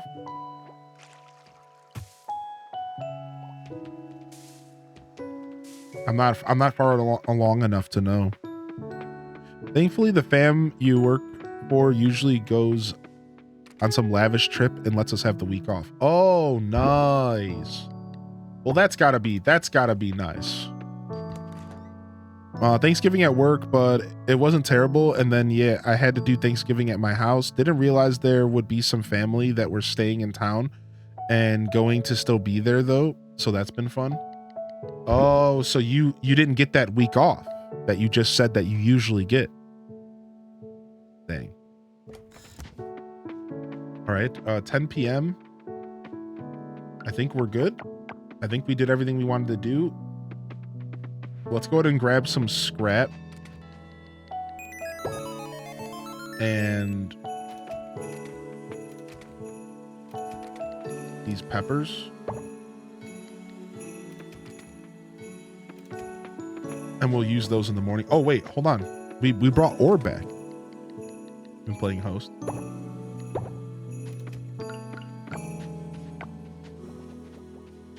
Nice.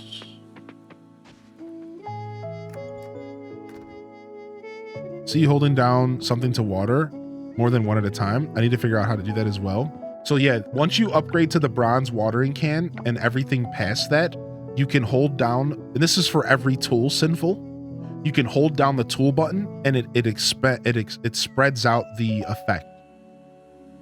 So like if you upgrade your axe, you can hold it and then you axe a little harder for like less energy, I think. I'm pretty sure it works for all tools for the most part. So watering can, once you get that watering can upgraded, you can hold down the button and you'll get more water spread, and it keeps going as you increase the silver into gold and whatever. What's up, IC? What's up, IC? Good to see you today. Wait, what was your name backwards? I don't remember. I'm gonna call you IC though. I don't remember. Frick. Yeah, what's up, Didius Maximus? Good to see you, buddy. We got the ability to craft an aging barrel. Level 10 farming. We got the ability to make taps. Let's go. Oh, nice. Our cat loves us even more too. Nice. Nice. All right, I want to go diving today. I need more trash. All right, so taps are pretty easy to make. We just need bronze bars, huh? I want to get 3 taps because I think, is there 3 different types of trees in this game that you can tap? Or is it just 2?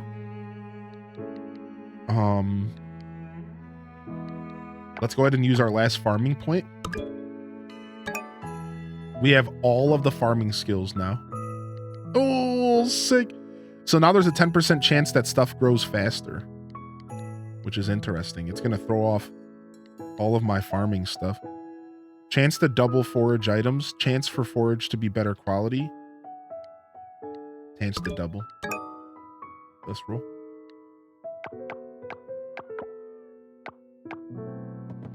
Meow.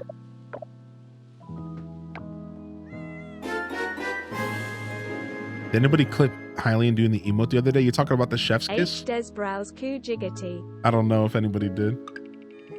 You can learn everything, yep, but you have to buy the 6th point in a different location. So you can earn all of these points by, you can earn 5 of the 6 skills by leveling.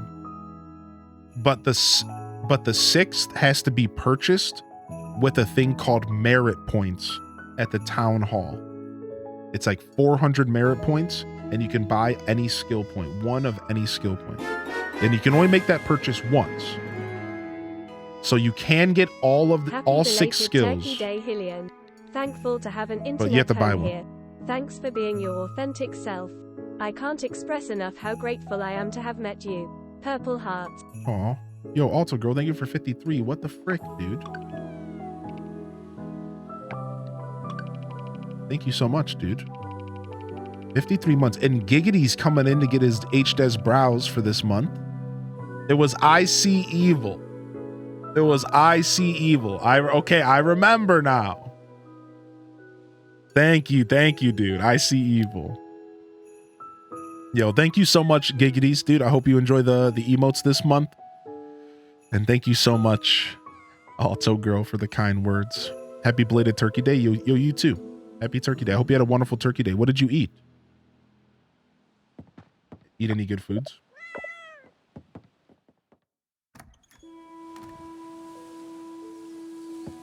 It's been shortened everywhere I chat. Yeah. Hey, we got a 25% everything stayed watered proc. Let's go. We're living the dream.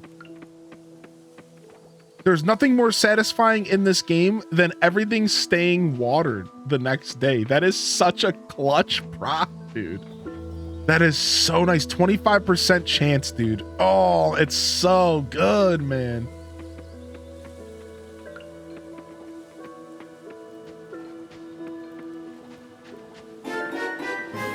Yeah, it's so OP.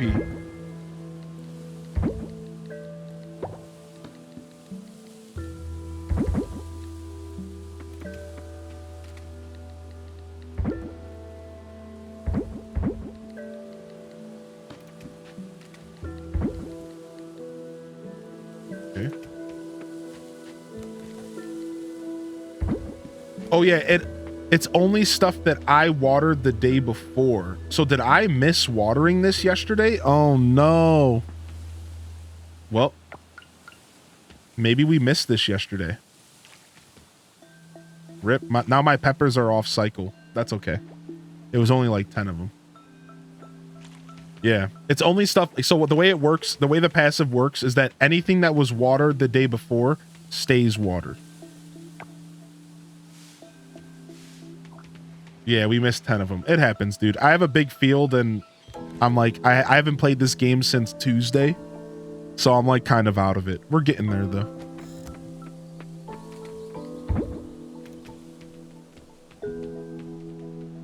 No, it's the entire field. Isn't that sick? It's the entire freaking field. Isn't that insane? It's an insane passive. In a farming game, you really can't ask for something more OP than that. You really cannot, dude. Some rice over here. I thought the same thing, Muffy. When I first saw that skill, I was like, oh, that's cute. I was like, oh, yeah, cute, very cute. And then it hit me that it was way better than I ever could have imagined. Pumpkin cinnamon rolls while watching Macy's. Good day. Turkey, of course. My dad made the best stuffing. Felt weird because it was the first turkey day where I didn't cook. Oh, that's cool. All right, let's go plant these beets.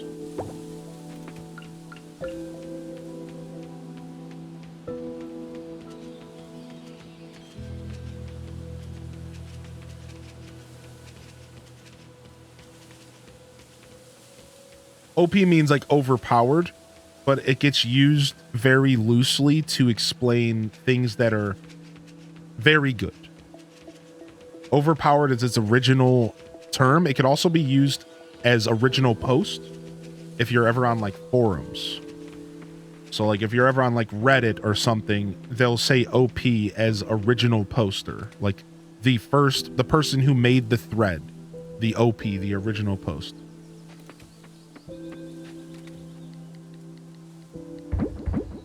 All right. Do we have any fertilizer? Can we make any fertilizer?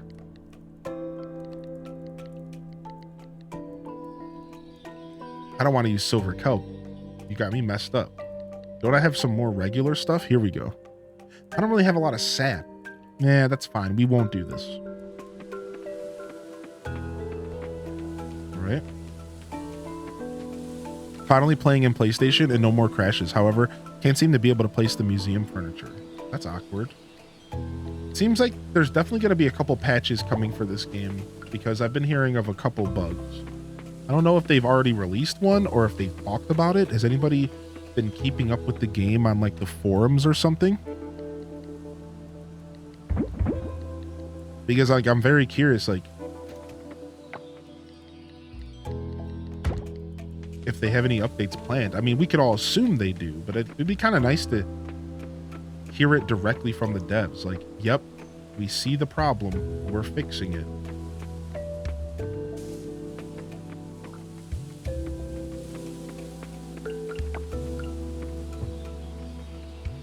How do I get my tapper back? With an axe? Yeah, that makes sense. All right, we actually can. There actually are 3 different types of trees to tap. So we can start getting resin. Oh, if we start getting resin, then we can get some upgrades that we weren't able to get without resin. Oh yeah, nice. So getting resin is actually a big deal. All right, do we have enough bronze to go get an upgrade? Almost. Okay, let's see what's going on here. Do we have enough resin to go get an upgrade here? It's Thursday. Is the blacksmith open on Thursday? It is. All right, I need this piece to finish. Okay, we got 4 bronze bars. All right, let's go get ourselves a bronze pickaxe. We need a little bit of wood for that, right? Let's roll. Time to go get our bronze pickaxe. H. Des Wave. Shutting my computer off. You down with OPP? Yeah, you know me. Just hate that on PS5. Once you go diving, the sound remains. After you go back to the surface, it won't go away. That's such an awkward bug. Sound bugs can be the worst. The devs have been pretty quiet on the major fixes so far last I checked. I would like to see them address the console issues soon. Yeah, we're not looking for them to fix it right away. I'm looking for them to address it. Yeah, exactly. Yeah. I don't want them... It's like, I understand that it's going to take some time. Take your time. But like, it would be really nice if they acknowledge like, hey, by the way, there's these issues and we're gonna fix them. Found a crazy bug that I actually like. Put a chest in my barn, some shears in a pail. The next day I had 999 hay plus the original stack. Wait, what? Wait, you found a bug where it's multiplying your items? Sick, dude. We take those, dude. We take those. Yo, what's up? Focus on me play. I don't know. That's what I was asking. I don't think I'm in their Discord. Yeah, I'm not sure. Yo, we take those, dude. All right, put our wood away. Boom. And we're going diving. Pretty much a free day today. Let's go see if we can make any progress down here.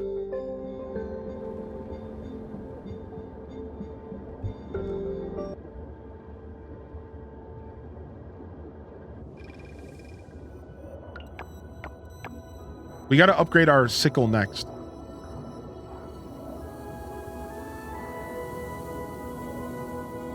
Yo, good morning, Liz.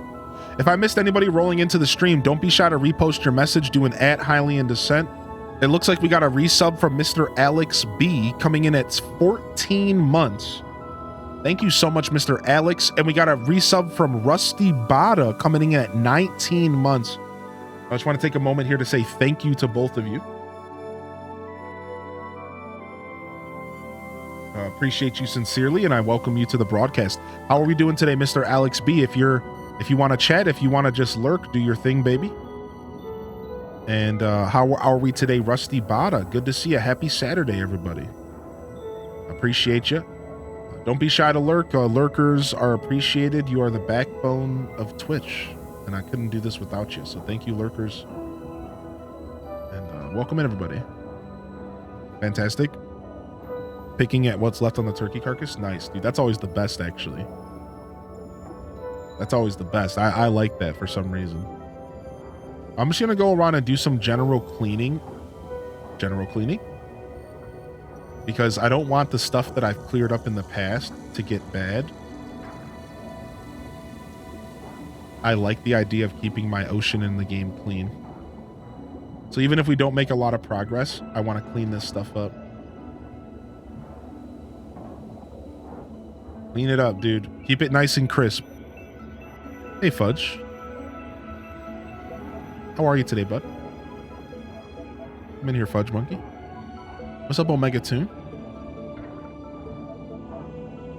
Who's Julian? My phone hates me. I was known as Julian in my past life, and technology has just gotten that good that they know. Don't worry. Make sure to save one crop, one fruit and one flower and one coop product and one barn product for the festival. Oh yeah, there's a festival coming up. What day is the fall harvest festival? I don't think I have a chance because I don't have a coop or a barn. So what category are coop and barn products?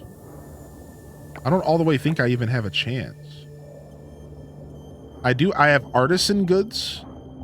I have crops. I have fruit. I have scavengeable goods. I have all these goods, but I don't think I have crop. Maybe I can go to like the black market and buy an egg. You think the black market might sell me an egg or something if I go to the night market? I bet you I could go to like the night market and buy an egg or something. I bet you they randomly sell eggs and milk there. In fact, I think I saw milk on sale at the night market. You're able to use multiple in categories, just less points. Yeah, let's start making sure we're checking the night market between 8 p.m. and 10 p.m. over at the docks on Tuesday, Thursday, and Friday, is it? They just sent me a letter about this. Let's go read the letter real quick.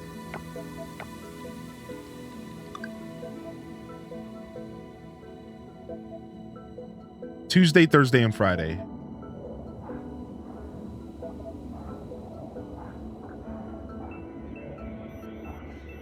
Yeah. I don't know if I'm going to buy a coop.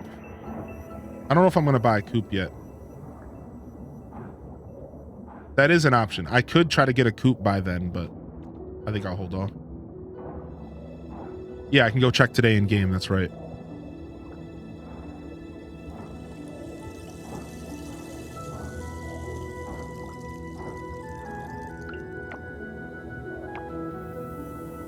Wait, what? Joshua Gerald Julian Descent. Stop. Dude, chat. Thoughts on what PS5 game I should start? I've been thinking between Guardians of the Galaxy Returnal and Ghost of Tsushima. Wow, you can't just ask us to choose between 3 great games from what I've heard. I personally say you go with Returnal. I say go with Returnal. But I've heard all 3 of those games are actually very good.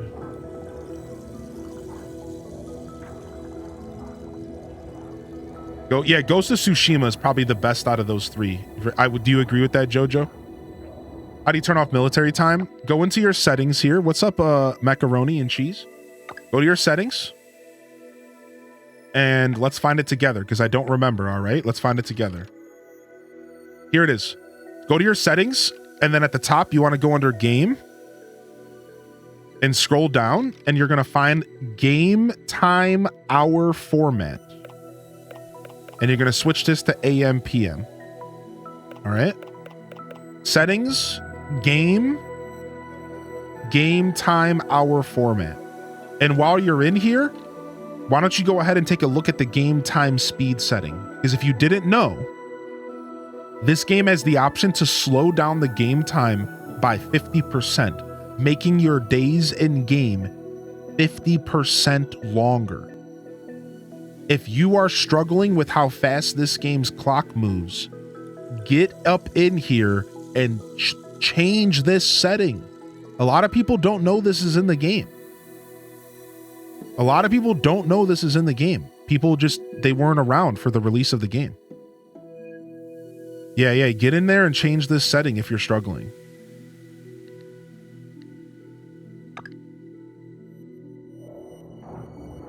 Thank you. Yeah, no problem.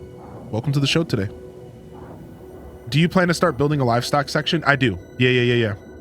So to kind of give you some insight on how I plan to play the game, I'm actually kind of playing the game right now the same way that I played my first ever official Stardew Valley save, right?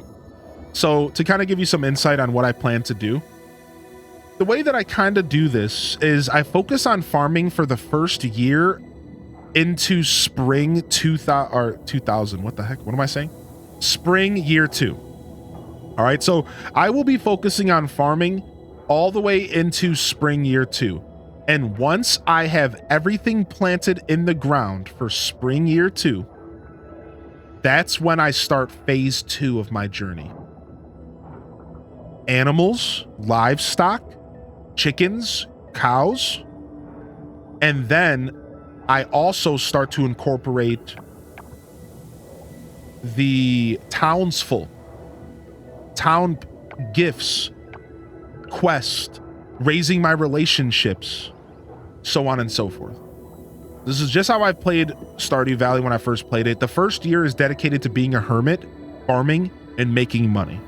Year 2, at that point, we've established automation. We can have big farms and make decent money without giving our whole day to the farm. And then we could start to progress doing animals, doing, getting to know the townsfolk, so on and so forth. So that's my plans. That's how I plan to approach this game in this save file. So for the rest of this year, we'll likely just be focusing on farming.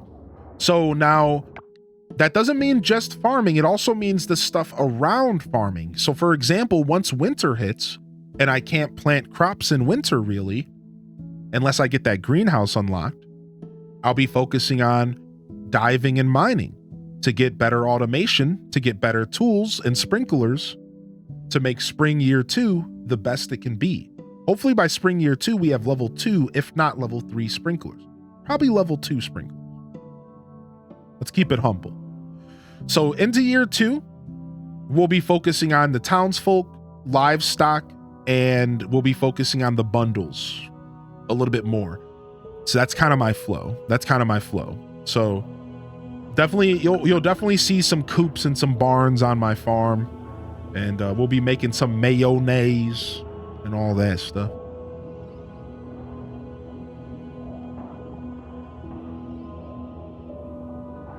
The town rank will give you seeds for winter. Yeah, I heard about that. Yeah, I don't think I can get my town rank any higher than rank E right now before winter. So unless there's seeds to buy at rank E, I might just have to skip out on winter seeds this year round. I'm not sure. We'll find out together. Regardless, I'm kind of okay with winter being a seedless month because there's so much to do in this game. I could just focus on fishing for the whole season. You know what I mean? Like we have options. So, all right, not bad. We mostly focused on cleanup. Let's get out of here. Wait, we are not talking food now. Yo, Didius, thank you so much for the gifted over to Jojo. Jojo, welcome officially to the Deku Scrub squad. Bringing them in, badging them up, and bringing them in. Town rank can take a while to progress, so waiting to really dive into some of that stuff later after you've ranked up a bit sounds like a good idea. Yeah, I think it'll be nice. I think it'll be a nice flow. This way we're not terribly pressured to do everything right away, and I can focus on like just chilling out a bit. I don't know. For me, I only have like 2 modes of gaming. I'm either the most efficient gamer or the most chill gamer. I have no in between. So that being said, for me, it also helps to have like a chill approach I'm not looking to be the most efficient farmer in this playthrough. I'm looking to chill out a little bit. If we're not the most efficient farmer, that's okay. We'll be fine. Okay, we'll just throw this in here for now. We got a ton of seaweed. We can start making some seaweed snacks. Ah, give me my tool back.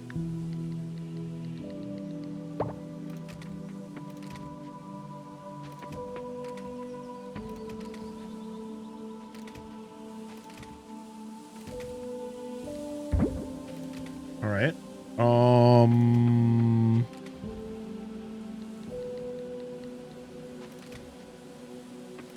I need to start labeling these chests because I'm getting a little lost. All right, so let's start labeling these chests.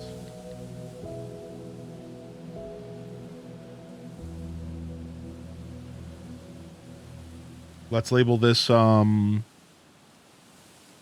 crops.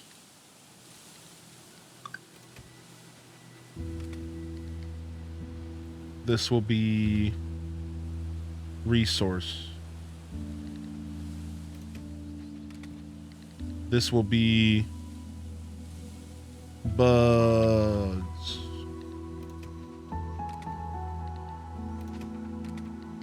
This will be fish. This will be fruits.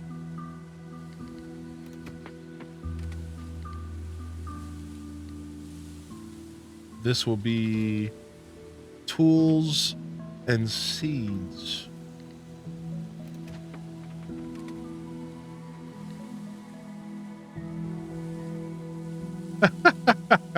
Neo, there's a lot of that in this game, I've noticed.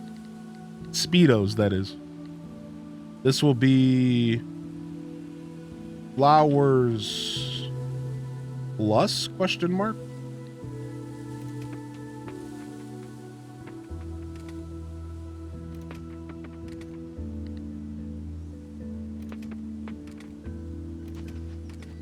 This was the scavenge chests. Yeah.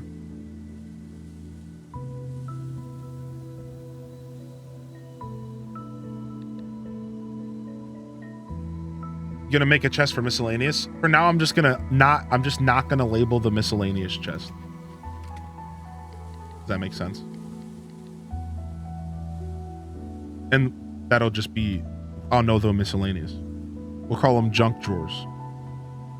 Ocean scavenge ables. Okay.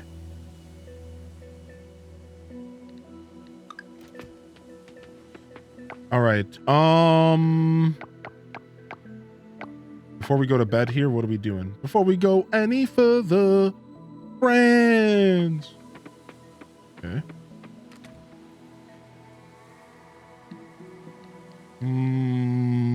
I need this chest.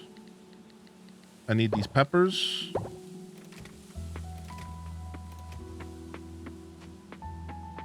Ones you can depend on. Friends. All right, did we not just get a bunch of trash? Not a bunch. We need more. We need to get more trash. I never thought I'd be saying that in my life. Give me more garbage, game. Rick, dude, how dare you? I need more of the good stuff.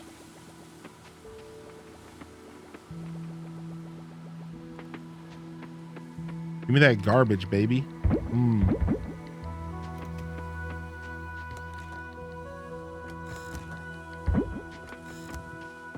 All right, let's roll.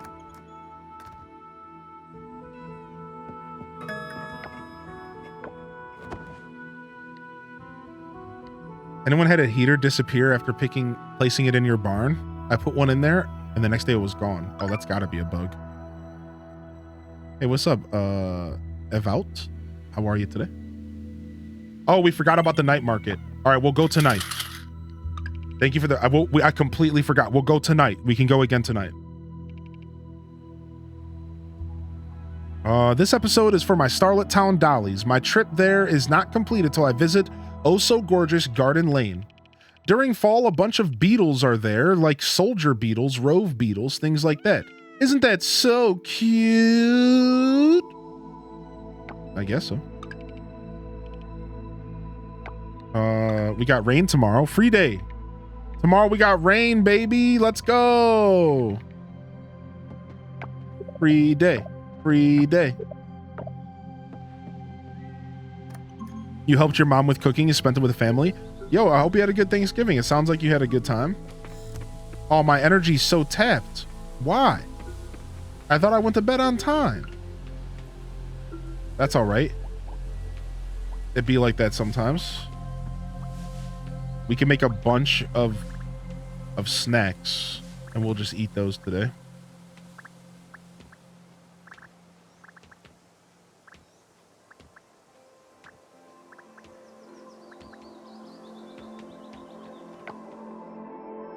Hey, me too.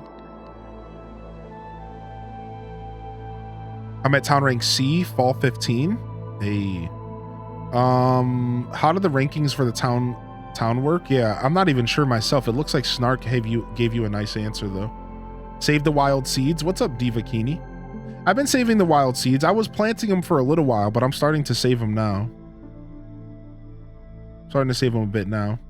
All right, I don't think I missed too much in chat. Yo, glad to see you still with us, Casino. Thank you all for those who are lurking. Thanks for lurking in here today. And thanks, Didius, for the gifted to Jojo. You can harvest with your scythe. Yeah, it's pretty nice. It's pretty convenient is the word I would use. It is pretty convenient, dude.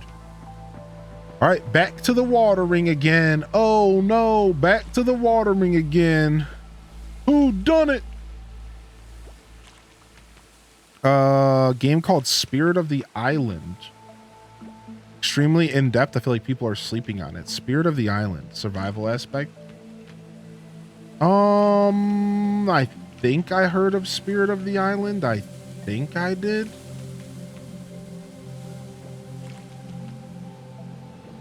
No, watering doesn't take a ton of energy, but since we're watering so much, it starts to add up. It's only like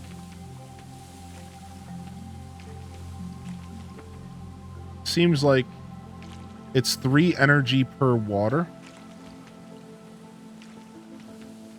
for every square. Every square that we water takes 1 energy, and we have 525 total energy, so it's not too bad, right? It's not terrible. Could be worse. There's a way to get more energy. Probably just eat some food. Upgraded my tools and mind a lot. Didn't even bother to plant the wild seeds. I'm saving them though. Yeah. I planted the wild seeds in spring and summer, but I didn't feel the need to plant them because I had enough money to just buy regular seeds. So I haven't been planting them this season. I did go and plant them, like I said, spring and summer though. Yo, what's up, Dista? My day's going good so far. Yo, happy Saturday. Yeah, thanks for popping in. Clumsy TTV. Spirit of the Island. Why does that ring a bell? It's I think I'm thinking of the wrong game. There was a game that was like this scary game. It doesn't sound like it's that.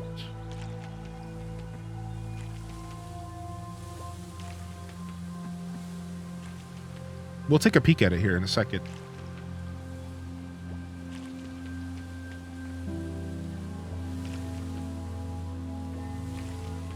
That's Harvest Island? Yes, yeah, that's what it is. Because I almost played Harvest Island for Halloween this year, or for like October.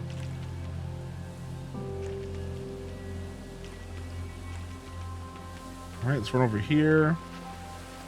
And then let's make some seaweed snacks real quick.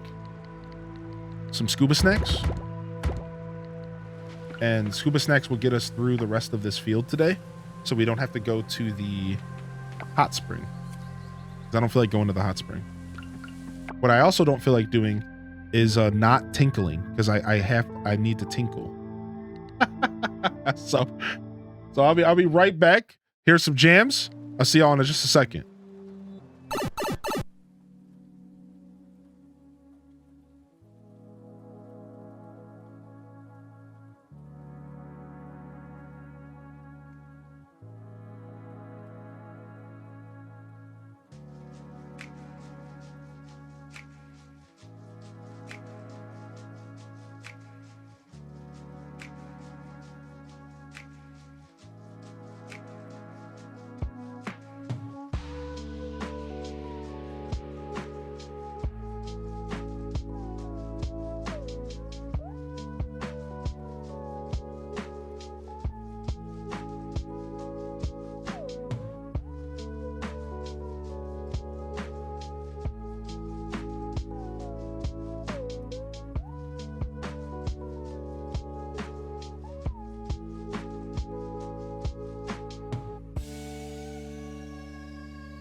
Okay.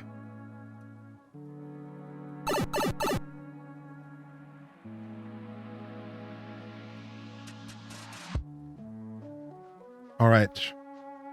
We made it back. Thanks for your patience.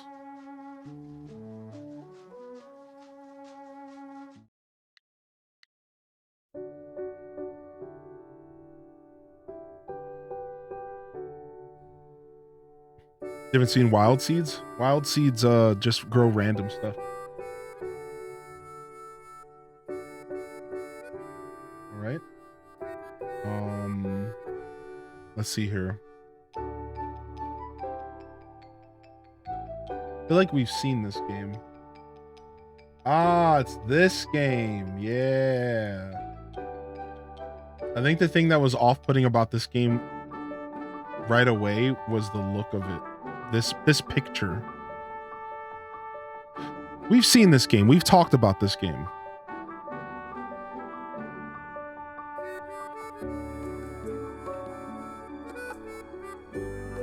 But as they say, don't judge a book by its cover.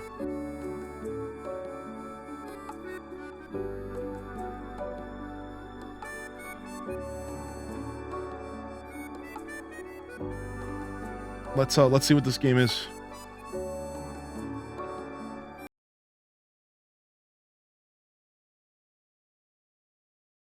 Is there no sound?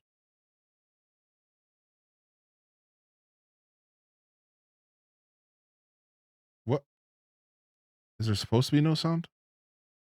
I'll just go to YouTube. Why am I on Steam? Who cares about this?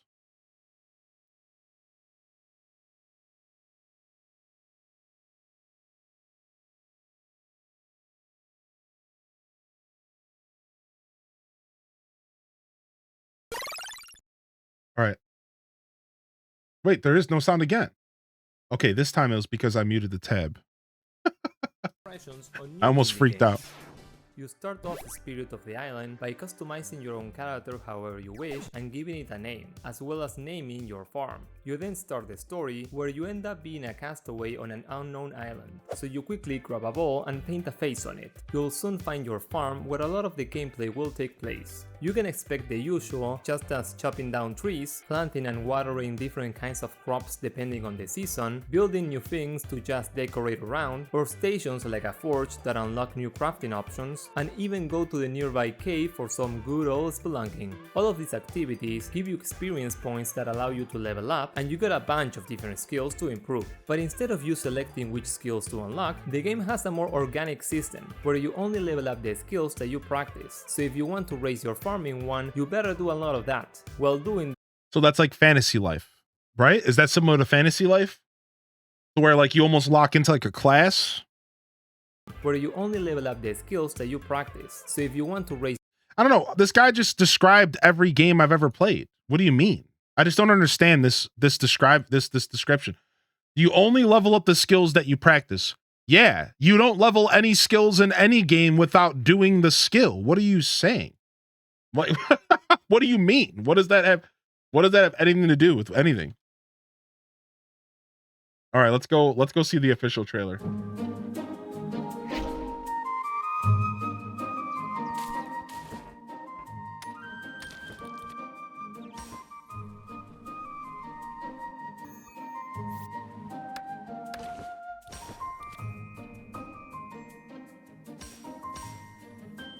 What's up, Freezing Heat?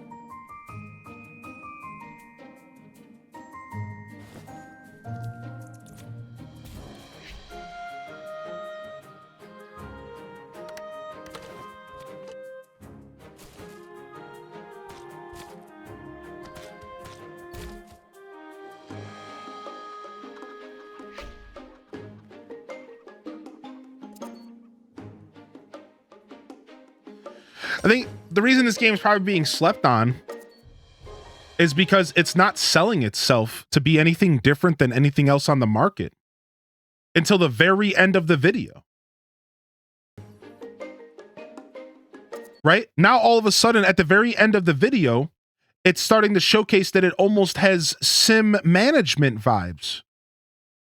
And then you just said in the chat, you can make an amusement park and you can hire tourists to run your farm. Like, why would you not sell the game on the management side? Like, that sounds cool. Like, that sounds sick. But like everything else up until this last couple seconds just looked like every other game trying to get my attention in this market right now. Like, none of this looks at all different than anything else on the market until the end. Like, that looks sick, dude. Like, that actually looks cool. Like, they definitely sold this game at the wrong angle. Sorry. Like, there's a reason this game's being slept on. It's because nobody knows what the game is. Like, everyone's looking at this game and they're going, why would I not just go play Fae Farm? That's exactly my first thought when I saw this game. What are you, just Fae Farm? Look at the character even. Look at the character even. Like, what do you just think you're Fae Farm? Everyone just spent $60 on Fae Farm. They're not going to buy this game too.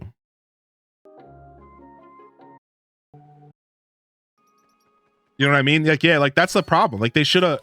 This game's not selling itself for like its strengths. Like, if it has like survival elements and if it has like management elements, like it should sell itself on that. Like, I bet you the game is actually pretty interesting, right? That's cool. That's cool. I wonder if I have like a lost email. I wonder if I have like a lost email that they reached out to me for this game and then I just ignored it. I sometimes do that. I'm not gonna lie. Let me go ahead and pull up my email and type in Spirit of the Island and see. I wonder if this game did any kind of influencer marketing.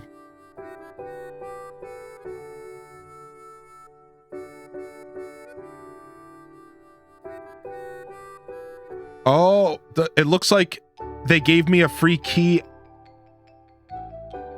on Lurk It, maybe? Let me see.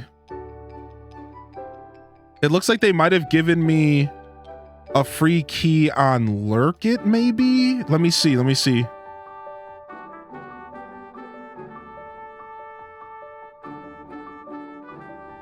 The game was called Spirit of the Island. I was just curious. Somebody in the chat said that they thought it was being slept on, and I'm always down for finding deep cuts in gaming, you know?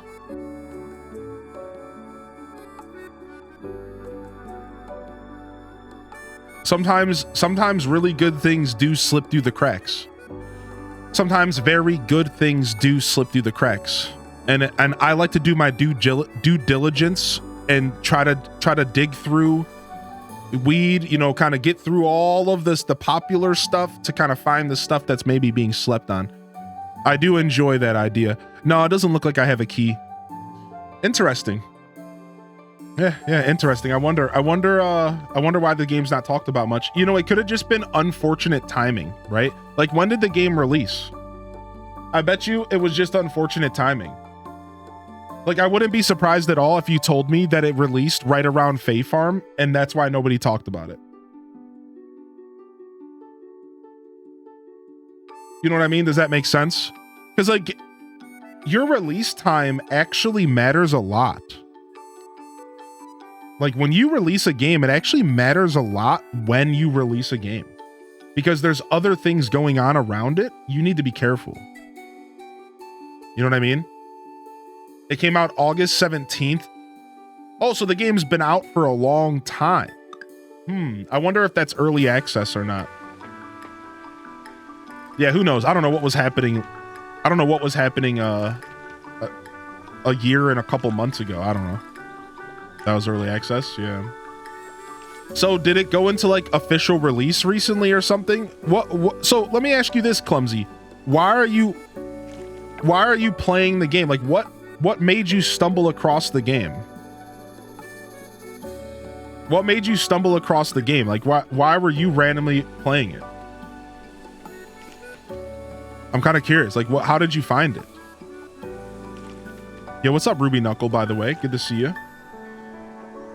It launched October 23rd.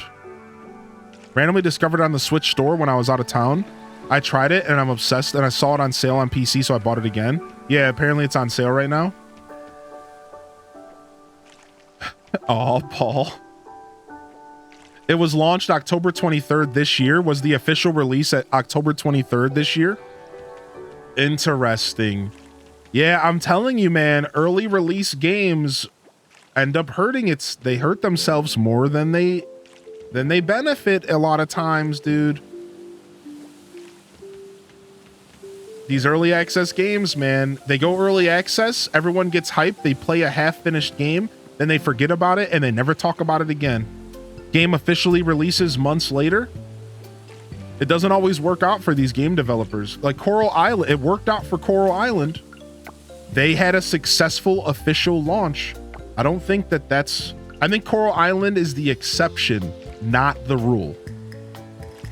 I think Coral Island is the exception, not the rule, man. These game developers need to stop doing early access. It's okay sometimes. It's a tool in the industry. It's okay sometimes.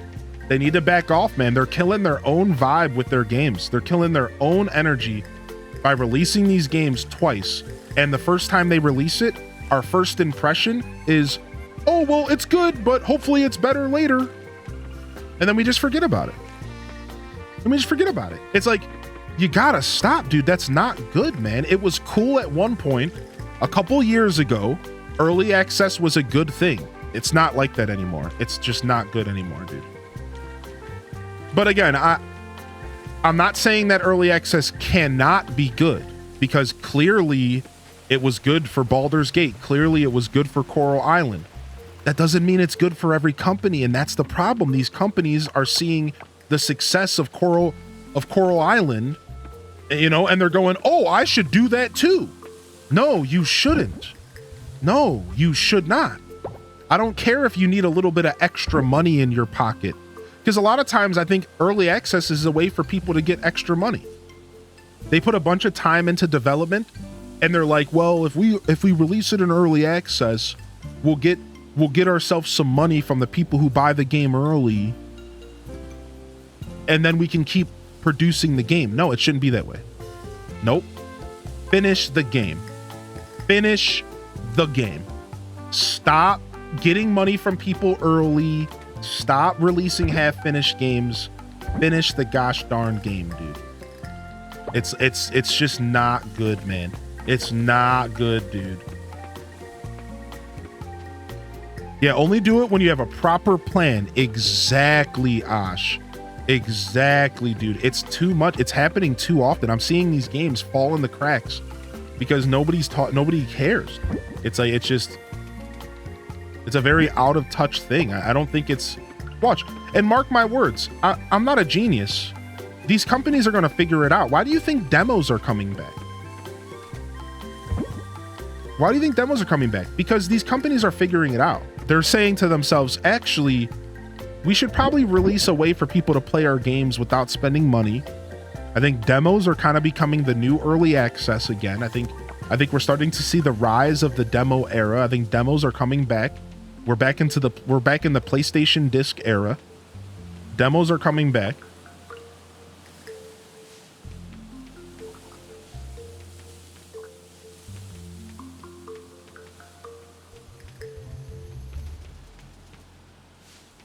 Okay. All right, random little harvest there. I wonder if that's because of the 10% speed up thing. I don't know what's happening there. Spirit of the Island is a free demo. Yeah, I might check it out, dude. Thanks for coming in and bringing it up. I didn't even say thank you. Yo, thank you. Love in the chat. Thank you, Clumsy, for bringing the game to my attention, dude. Super cool. You're out there doing your due diligence for these small developers that get overlooked. Yeah, good on you, man. Good on you. Yeah, super cool. I appreciate you popping in with it. Maybe we'll check it out. I don't want to say too much because I don't have any solid plans, but I might be doing something fun in December that involves us playing a bunch of demos and a bunch of games that we've never played before as like little one-offs. Again, I don't really have more to say than that, but maybe Spirit of the Island can be on that docket. That's just another game that might work out for what I'm trying to accomplish for December. So I don't know exactly what I'm doing. I don't even know if I can do it due to like time constraints, but I might try to do something fun and cute in December. Essentially where we just play a bunch of different games, like without going into details, where we just play a bunch of different games, one day of a game, check it out, just a one-off, no commitments, no BS, just checking out games, right? We'll see. What I didn't like was I Am Future. They did a great demo during demo days, but then released in early access. Just release it. Yeah, it's weird. I love demos. Me too, dude. Yo, good morning, Raina B. Yo, how are you? Hearty welcomes in the chat for Raina just popping in. Yeah. Fae Farm is free on the Switch this weekend. Yeah, for online subscribers, yeah. Early access was good when it was only like 3 months. Yeah, but now it's happening for years, right? If you're going to do early access, your early access version better be very polished. I think that is the key. I think that is the key. Is that it should be polished. Oh, Mystical Whim. Did we give you a copy of Spirit of the Island from Humble Bundle? Oh, maybe that's where I saw that game. It was in Humble Bundle and I gave a copy away. Oh, I knew I saw this game. I'm like, dude, I've seen this game before, but where did I see it? Oh, okay. That's cool. That's cool. That's rad. Well, did you ever play it yet? If not, maybe you have a reason to check it out now. That's funny, man. That's super funny. Yeah, Quepsy, I think we're doing something like that here this December. Like I said, the only reason I'm not talking about it is because like I don't want to cancel it and then people be excited. But I do have something in the works as just like a little special event for the December months. So it would span, if I do it, the current plan is that it will span over multiple days. And every day we would be playing a different game. Maybe more than one game a day because I do some long streams, so we could easily fit in like 4 to 6 hours of one and then 4 to 6 hours of another. Right? Like, so we'll see. Again, I haven't fleshed out the idea, but I have it written down, and it's something I'm going to be putting into the think tank in the brainstorm this weekend and like going into the last week of November because I want to do it in December. So yeah, look out for that. We've already talked about demo days in the past, and I have an idea. I can talk about that idea. I'm thinking about doing a mini 12. You know how, so for those that have been here before, does anybody know what I'm talking about? You know my 24-hour streams, the variety-a-thons? Y'all hip to the variety-a-thons? We've done 2 of them. 24 hours of 2 hours of each game. Just massive variety-a-thons, right? Well, I was thinking that doesn't have to be exclusive to 24 hours. And this December, we are likely, if not December, maybe January, we're going to do a 12-hour variety-a-thon. Because I realized they don't have to be 24 hours to be really cool. And we show up for 12 hours, we talk for an hour, and then we play roughly 5 or 6 games for around a 12-hour stream. Right? And we vibe, whether it be demos or just games that I own that I haven't played. Same concept as the 24-hour stream, except for, just less games, and maybe we only continue playing one of the games. Right? Like, whereas like I try to keep playing a couple of the games from 24 hours. Maybe we play like one of them after, right? Something like that. We might do something like that. I think a 12-hour variety-a-thon could be super sick. It just dawned on me one day. One day it just dawned on me that the variety-a-thons don't have to be exclusive to 24-hour streams. I was like, wow. Like, wait, what am I thinking? Like, this could be a cool thing we do once a month. Yeah, I'm starting to get deep with it. I think this could be something we do once a month. Like, once a month, we do a 12-hour variety-a-thon, and we play just a bunch of fresh games. Again, with no commitment. And if something ends up sparking our interest, we keep playing it. If not, we just move on with our life. Right? So it could be kind of cool. It could be something cool. I'm getting a little ahead of myself though, because I don't know if it's something we would do like monthly or not, but my point is that there's a lot of potential with the idea, and I like it a lot. And I think you will probably see a test run of it within the next couple weeks, maybe the next month or two. So yeah, we'll see. We'll probably do some kind of like test run of the variety-a-thon. So I can talk about that because that idea is already fully in motion. Like, I already have the games. Yeah. Like, that idea is already fully in motion. I already have like 4 or 5 games. Paleo Pines, My Time at Sandrock. I was thinking about playing Spirit Tea, even though they kind of made some sucky comments recently. And then there was 2 other, but I already have the idea. I already have, like, the variety-a-thon is something like that I'm pretty much doing for sure. So we'll give us a reason to check out some games. Look how much fun we're having. Well, Neanderthal, good is subjective, buddy. I hear you, though. I know. Nailed it. Your energy when cracking open a new game is so hype. I appreciate y'all. I really love playing new stuff with y'all. So yeah, we'll see what we end up doing with a little variety-a-thon. But yeah, I got some ideas. I told y'all I'm working on a little bit of a channel reform. It's nothing major, but I want to start doing more event-based content. It's something that I realized I want to do more of personally. I want to do more content where we do special, fun, unique things alongside our everyday hustle, right? We have our everyday routine. People love it. They come back for it every day. I think it'd be nice if we start doing a little bit more event-based content that's less based around holidays and like celebrations. Like, we always have our partner celebrations and all that stuff. But I'm like, we could be doing really fun, unique things. Like I mentioned in the past, RPG month. A month where I just play RPG games.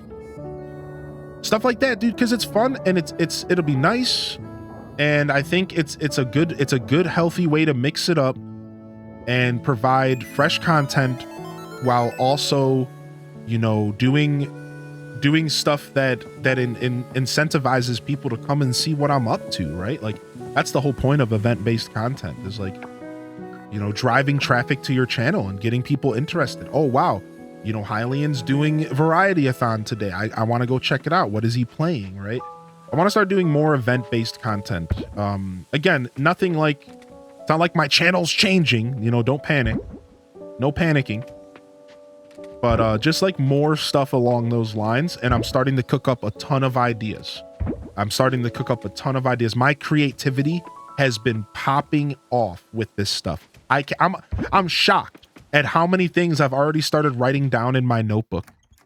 I'm like, dude, this is actually such a good idea. Really fun stuff, event-based content where we just really kind of start doing different things, trying different things out while also still staying true to our core, which of course is farming sims, Animal Crossing, right? That stuff's never going to go away. That stuff is never going to go away. We are always going to keep our channel grounded in farming and Animal Crossing and Nintendo. Yo, speaking of, what's up, Nintendo? Right? That's always going to be our vibe, but I would like to do a little bit more event-based stuff, kind of step away from the everyday flow and do some really fun interactive stuff, right? We need to do an 8-player Stardew Farm when it gets released. 8-player Stardew Farm actually would be a lot of fun. Yeah, I agree. I do click on your channel when I see a game I don't know yet. Yeah, I think it'd be cool. Yeah, so look out for it. As we go into the end of this year and as we go into next year, 2024, we got a lot of big plans. We're going to have a lot of fun together going into 2024. We're going to be doing a lot of really cool stuff, I think. I've been biting my nails, waiting for the Stardew Valley update. Yo, Ambi sick, dude. I understand. The haunted chocolatier, baby. Your variety 24-hour stream was probably my favorite 24-hour stream ever. It was so much fun, Scion, dude. Yeah. And I also like Blighted Bytes' point that 24-hour streams can be a little bit brutal anyways, because by the end of the 24 hours, you're so beat up. You know what I mean? Like, you're so beat up that like it's not even as good, right? Whereas by the end of 12, 13 hours, you're like pretty normal still. Pretty normal. I mean, I get a little loopy, but yo, what up, Hello Mads? Can we get a hearty welcome in the chat for Hello Mads for Nintendo? Dude, the physical notebooks are so nice. Yo, welcome on in here, fam. Hardy HDes Waves in the chat. HDes Waves in the chat. Kiki the Chibi jumping in with the HDes hype. And I appreciate the follows coming in. And I never said thank you to Kakari for the 12-month resubscription. Let's go ahead and let that one play again real quick.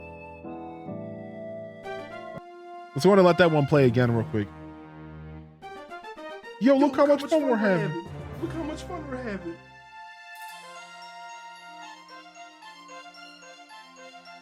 Bum, bum, bum, bum, bum, bum, bum, bum. Hope you're doing well today. Yeah, appreciate the follows, fam. Thank you. Thank you. Appreciate the support coming in from the Coral Island community.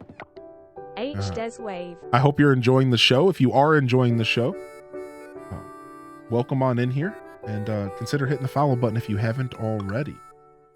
We are diving into Fall Day 13 here in game. Let me check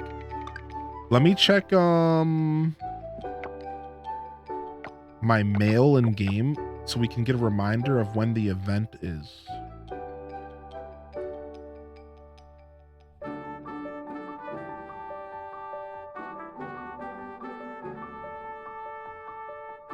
I don't know. We'll just go to town and check the calendar. Is it the 15th? Oh my gosh, frick. I forgot the night market again. It is what it is. I'm a boob, man. I'm a boob, comma, man. I wasn't trying to tell you all my preferences, all right?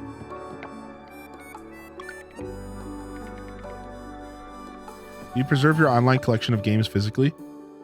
I try to. 16-bit. How was your yo? If you we never looked at our Thanksgiving food. We'll have to do it on Monday.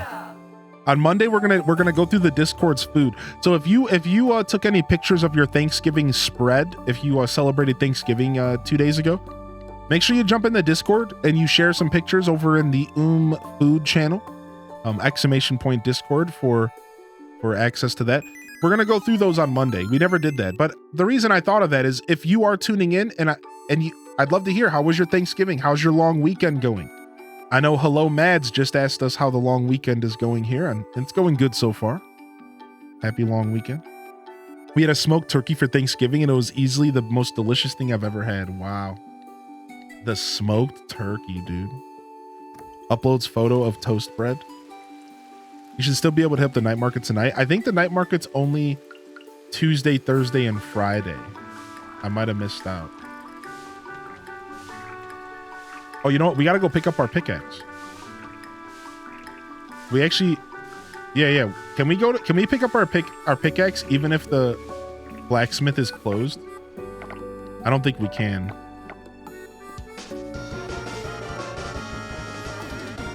I think they're closed on Saturday. H Des love too. Yo, Rachie, tier 2. 2 years. You didn't get your Hylian throwing the chair because it was a tier 2. Let's freaking go, baby. Okay, they're closed Sunday. Okay. Yo, thank you, Rachie. Thank you, dude. I saw your message in fan mail. I'm not sure how to approach fan mail. I think I'm going to go ahead and just reply in Discord to all of the fan mails posted. Just a heads up. So look out in that channel. I was thinking about doing it like on stream, but I feel like people would be more comfortable if I just replied in Discord. Because I read all the fan mail, but I never made a point to like reply and say, hey, I saw this. Thank you. So just wanted to let you know I appreciate you, Rachie. Thanks for putting that energy out there, dude. And thank you for supporting the stream. We'll see you later, Clumsy. We'll see you later, Quespy. Yo, pieces in the chat. You'll have a wonderful day if you're tuning out. Please leave up a lurk if you can lurk. No worries, though. No pressure. No pressure, but definitely lurk up if you can. Oh, I just noticed it's raining. Yeah, I forgot we got a free day. Yeah, boy. Free day. So we go diving. We go diving again.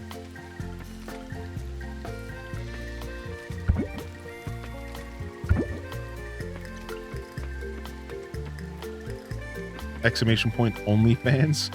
No. You're looking for the Only Beards, where I take sensual pictures of my beard. Yeah, you could find that, but no fans. Sorry. So last night I discovered this guy on TikTok because of Moist Critical, because apparently misery loves company. Listen to this.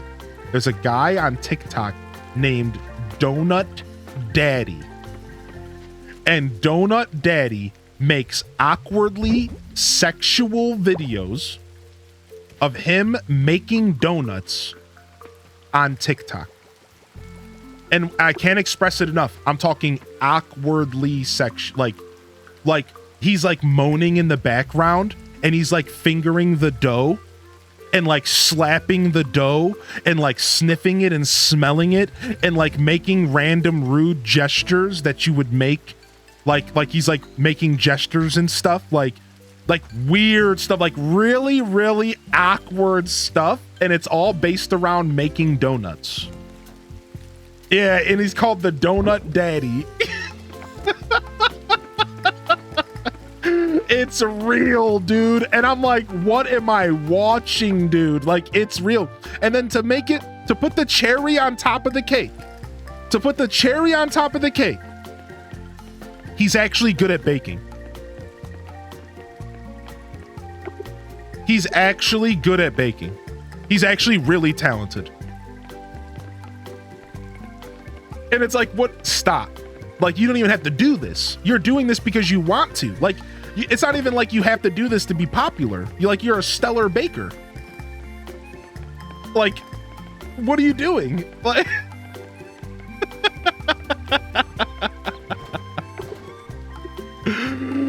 he's actually trying, dude. Dude, I'm not gonna lie. You have to just see it for yourself. It's so awkward. HD SCP HD SCP HD SCP HD SCP Happy Saturday. It's the H shock does factor. jam, H Yeah, does it's the wiggle. shock factor. I would say that it's purposefully awkward though.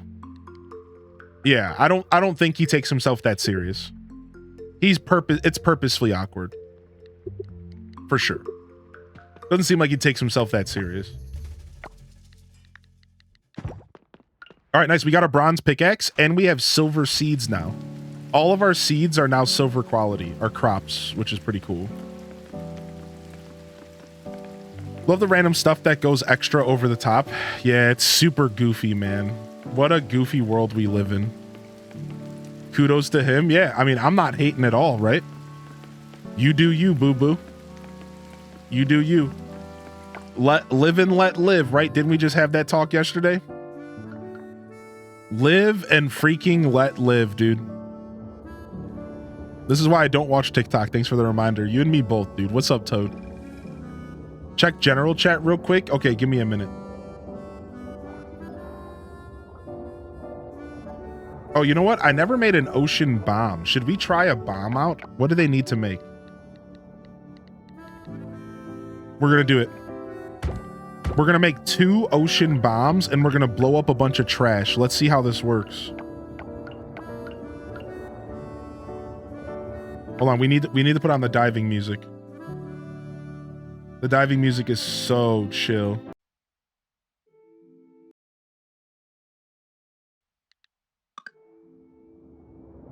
TikTok's blocked here. Everyone uses it anyways, but I'm not mad it's blocked. Yo, what's up, K-Shek? Egg yolks always get violated.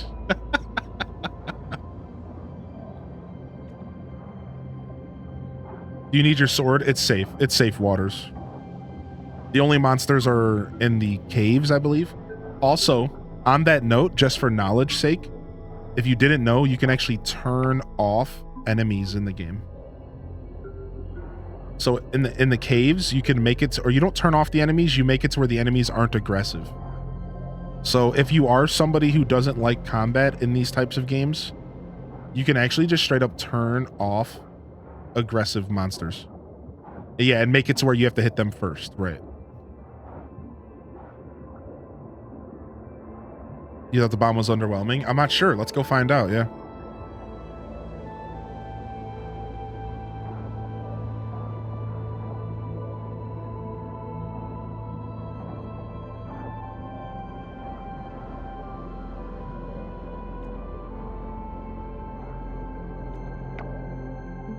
Let's go down. Well, let me go get that silver kelp. This stuff is still... I still need this stuff right now. But you'll need the monster loot, so you want to fight eventually. Maybe there's a way to circumvent that by buying it from a store or something, right? But yeah, I guess it's less about not fighting at all and more about fighting on your own terms, right? I guess that's what it's really about at the end of the day. Is like, you fight on your own terms. So you attack stuff, you fight it, but if you don't attack it, then they just leave you alone, right? There are a group of chefs and bakers whose content is like that. That's so funny, dude.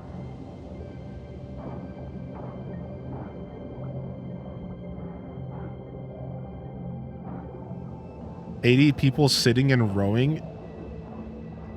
What? As one in the concert? That kind of stuff is always kind of cool to me when humans get together and do goofy stuff.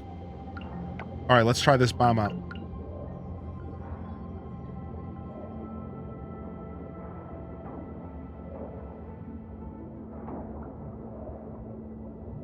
Definitely kind of underwhelming. I agree with that.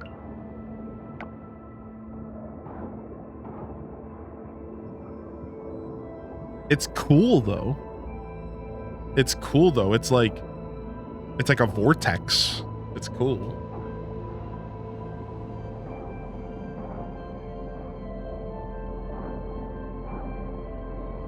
Hope everyone's having a good Saturday today. Good morning, everybody. Welcome in from Saturday Coral Island. I was really feeling playing this game since we didn't get a chance to play it since Tuesday. Super happy we did. Maybe it has tiers like the bombs in the caverns. That's what I would assume, yeah. That's the description. Oh, wait, does it say it's a vortex bomb? Oh, oops. I'm over here like, wow, wowie zowie.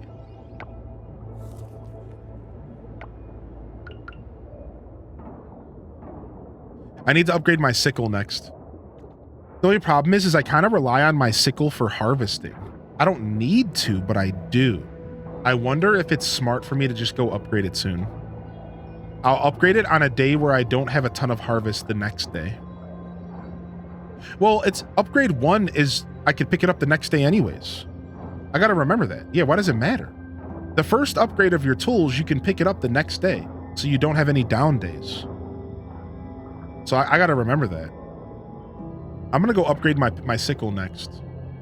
I think we might need a little bit more bronze, though. Better in winter? Yeah, usually I would do that kind of stuff in winter. Yeah, I agree with you. I'm kind of sick of how long it takes me to dig through this trash. I'm starting to get sick of it. And I know it gets better with upgrades. Because, man, look at this. I have to chunk through trash. I have to chunk through trash, dude. It's brutal. Let me go ahead and craft myself a scuba snack here. Eat up. How are you today, Bing? Bing 1? After that, it's dicey. I was hesitant to upgrade. Yeah, it's a little bit dicey after that. You have to be careful, especially if you're like using that tool every day, right?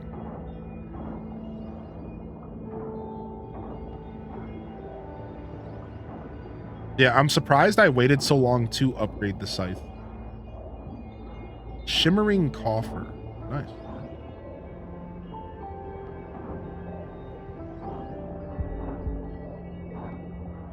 Oh, we're going down. We're going gray.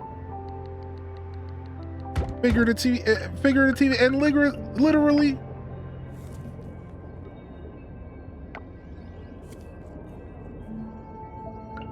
Yeah, in hindsight, I definitely didn't play this game as efficiently as I could. As far as sprinklers. In hindsight, I could have probably got my hands on sprinklers a bit faster than I did. I definitely see that now that I understand the game. How do you eat underwater? Well, this is a story all about how I lifted up my scuba mask.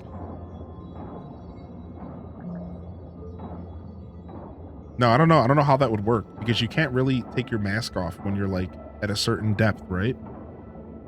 Doesn't that like mess you up?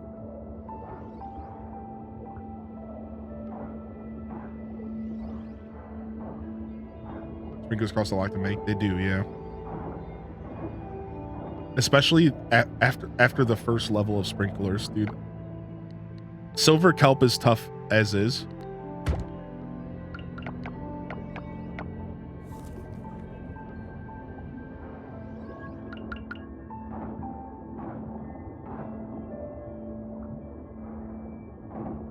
Already dark at 6. Yeah, in game. It goes dark at 6 for me. So my light ring activated. Oh, nice. We finally got it.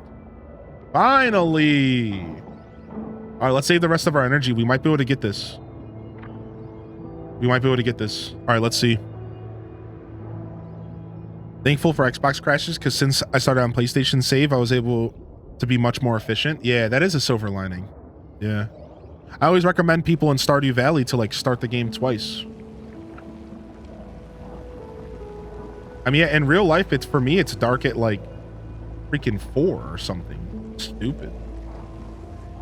So you asked how Good Burger was. I didn't watch Good Burger 2. We decided not to watch it, and we might watch it like at a future date. But instead, we decided to watch. We just watched Great British Bake Off. We watched Great British Bake Off, and we relaxed. I actually took a nap, and the nap turned into a sleep yesterday because I wasn't feeling good, if y'all remember. And I woke up from the nap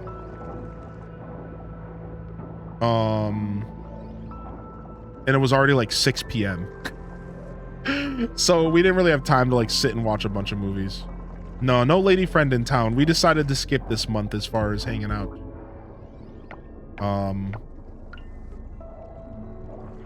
So we didn't plan to see each other this month at all. We'll see each other in December though, in person.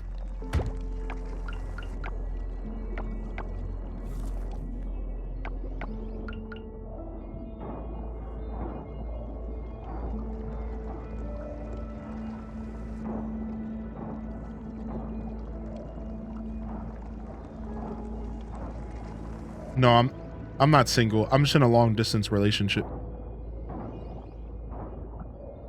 Good amount of miles between us. Will we make it work?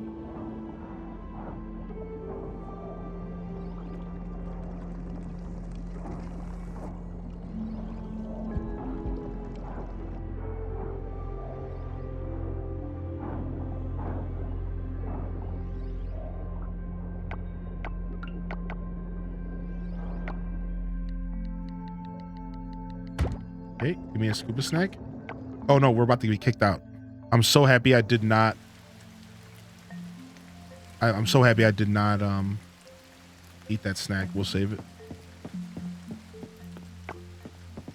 All right, sweet. Yo, enjoy your lurks. Thank you for popping in today. Appreciate you, Sheik. Yo, what's up, Kristen? Are you sipping on that morning coffee still? Are we going in for cup number 2?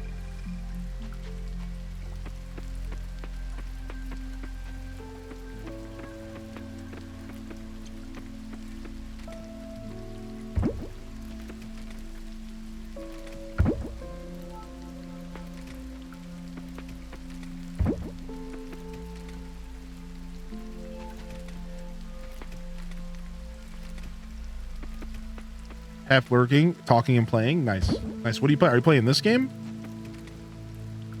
What am I doing with this urchin?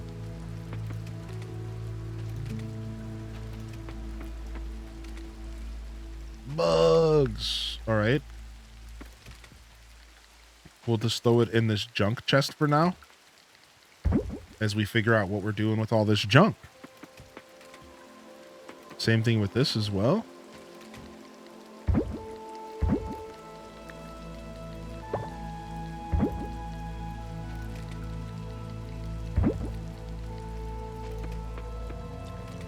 How's this game so far? As good as Stardew? Yeah, I'd say it's on par with Stardew. Now, it's hard to be as good as Stardew Valley because Stardew Valley's been around for so long, right? So I think that's always something you want to consider is like Stardew has had like years to like perfect itself. So let's be 100% real. Like what's going to be as good as Stardew? Yeah, right. But this game is on par though. Like it's doing a really good job. Feeling as good as Stardew or like around as good as Stardew, and it's also doing a good job making itself feel unique. I think that's super important. It's not just more Stardew Valley, it's very much its own game, which I think is very important. I don't think we want to play a copy, right? I don't think we're interested in playing a clone. We definitely want the game to be its own thing. Yo, what's up, Freddy Kala? How you doing, buddy?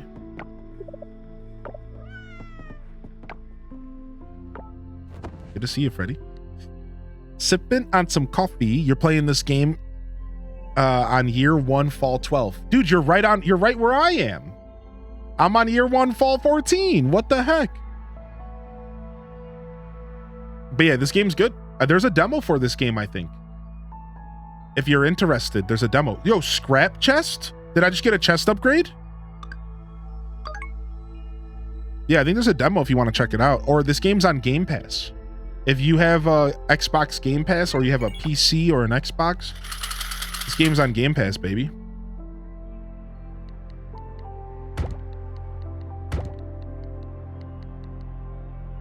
Dang, that's a lot of scrap though. I just used up like all my scrap. Uh-oh.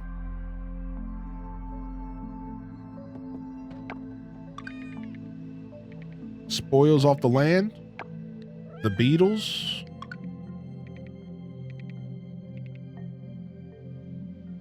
Okay, we saw that episode. Let's see if there's rain tomorrow. You just got the jackfruit seedling. What the heck? Oh, you just reminded me that I didn't water my trees yesterday. Rip. I really got to keep up with the trees. Cup number 2 with some real hot chocolate. Ooh. Con queso, courtesy of Miss Jojo B. Hey, we like that. We like that, Alex B. With the expected content and that they're supposed to get in 2024 for this game, it'll get up there with current Stardew. There's a rock chest too. Is the demo through Steam? I think so. All right, Harvest Festival is at 7 p.m. I actually really like that it's a nighttime thing. I should have time to probably go. All right, here we go. New chest. Let's see how... Whoa, they're massive. What the frick, dude? This is what I've been missing out on the whole time? Unbelievable.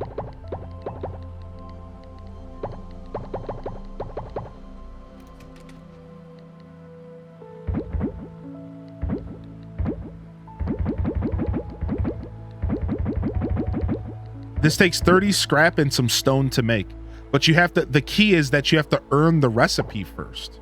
That's what was holding me back, was I didn't have the recipe for it. The materials aren't necessarily too hard to come by. The recipe is what got me.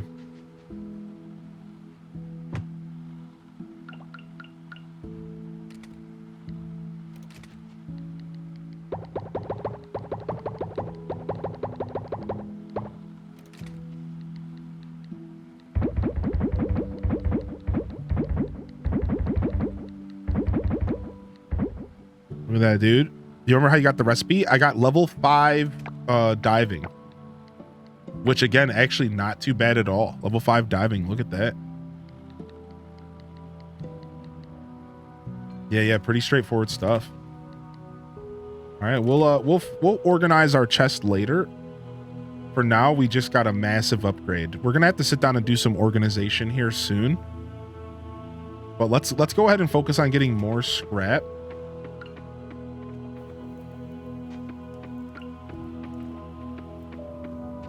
Let's focus on getting more scrap so that we can make more of this. All right, let's go to fall main theme. If you level up mining, there's an all stone chest, so you don't need to burn scrap. Yeah, my mining is a little bit behind right now. That's why I'm not trying to upgrade all my chests yet. Yeah, like, screw it. Like, for now, we'll just take this little upgrade and we'll wait for stone. Thank you for the heads up. We'll wait for the stone chest before we completely convert all of our chest over. For now, I don't need to convert it all. I just needed a little bit of extra space. So this will be nice. Yeah, we won't do a full blown out conversion yet. The cool part is that when we do sit down and convert, we can do an actual proper organization and we can put all the chests in a better location. I think I want to move where they are. So we'll see. How do you move buildings on your farm? Like, how do I move this? Oh, wow. Oh, wow. It's that easy? What the frick? Dude, why is this game actually sick, dude? Why is this game actually sick, dude? Oh. Stone Age coming soon. Is this game easy or kind of hard? This game is easier than Stardew Valley, if that helps you gauge the difficulty. I'm not sure if you played Stardew. Yo, what's up, Gemini? You got lasagna in the oven? You were inspired? Yo, exclamation point scuffed. Let's go, baby. Let's go. Yo, good morning, Bookie Proud Mama. How are you today, dude? Good to see you in the building. Good to see you in the building. Yeah, thank you for the heads up. Yes, scrap is a very useful resource. So thank you for the heads up again on the stone. All right. We need to water, don't we? Yeah, we need to water. Whoa, we have massive harvest. Oh, look, our first pumpkin harvest. Yeah. Ba-da-ba. We getting the pumpkins. Getting those pumpkins. I'm getting them pumpkins. I'm also getting sweet potatoes and some cranberries too. And we got these peppers that I've been growing since the summer. And if I go over here, I got amaranth, but not the streamer. Your farm is massive? Yeah, yeah. I know, dude. I'm proud of it. Thank you.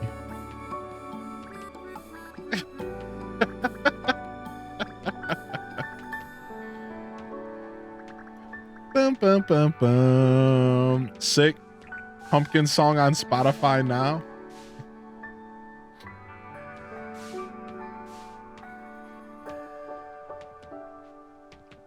Bum, bum, bum, bum, bum, bum.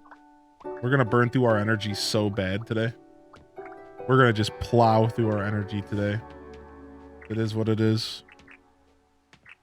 We're just gonna plow through our freaking energy. Album drop when? Boom, boom, boom, boom, boom.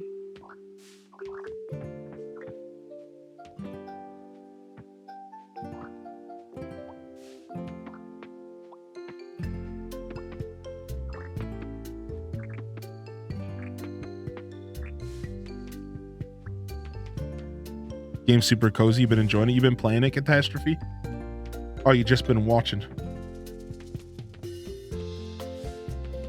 All right.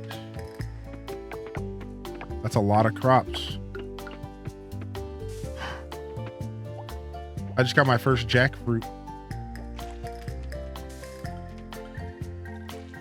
Oh, sick. I just got my first dragon fruit.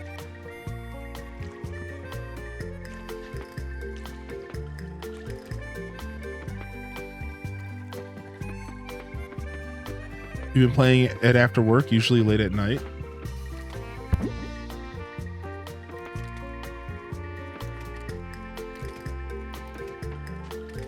Playing Fae Farm on Switch since it's free. Was thinking I wouldn't like it, but oh my gosh. I've heard that that reaction to Fae Farm from a lot of people. From a lot of people, like, I didn't think I was gonna like this game, but holy bananas. We need a pumpkin for a quest, which is cool. We got that.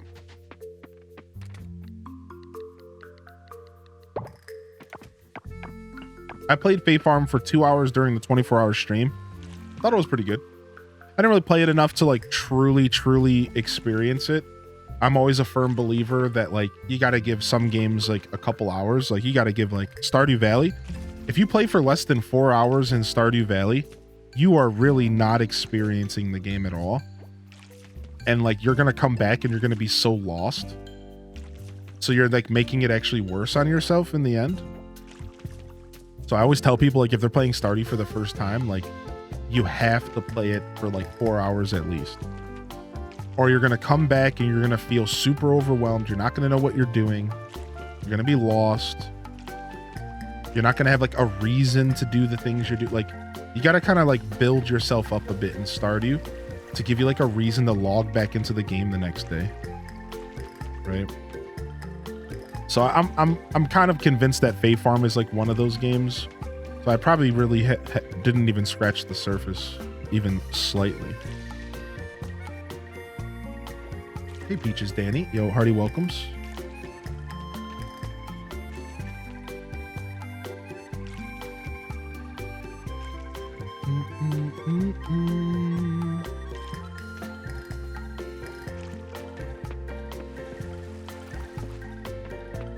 Yeah, the Xbox port isn't great. Yeah, I know. Sucks.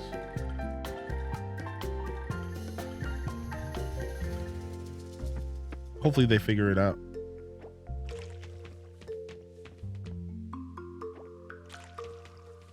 I want to play Graveyard Keeper.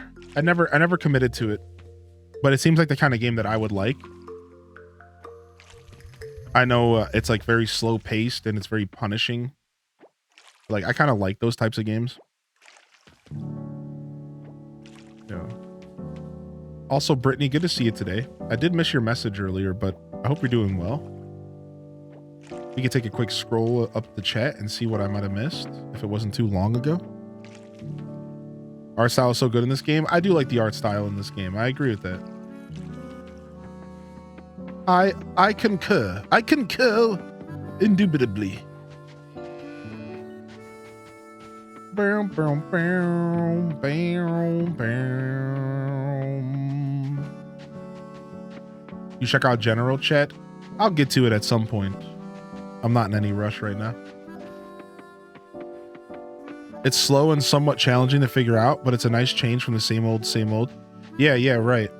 Like, I like that. I like a nice challenge. I like a nice kind of like anti-handholdy game, right?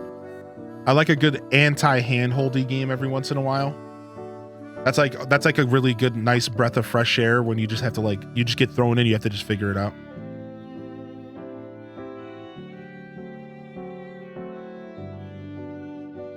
Yeah, I thought I missed something from you, Brittany. Oh, here it is. I've got so much studying and work to do, but I might take a little break later and check on my poor abandoned New Leaf town. Oh, have you been playing New Leaf?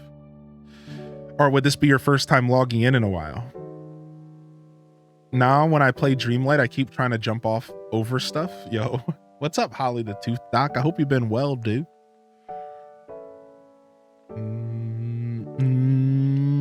Graveyard Keeper will steal your soul, no pun intended. Not since 2020. Wow. You might load up New Leaf for the first time since 2020. You gotta go for it.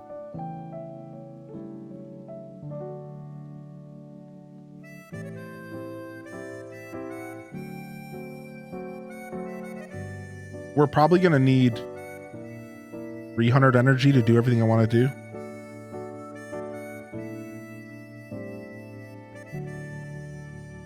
All right, let's go. That's enough. New Animal Crossing Town on Christmas. We got the kids a Switch. I'm going to start with them. Oh, that's cute. That'll be fun. What are you doing in my swamp? What are you doing in my swamp?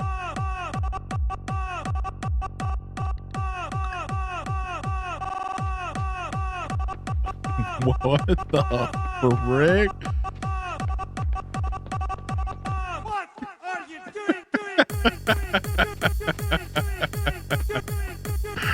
Holy heck, dude.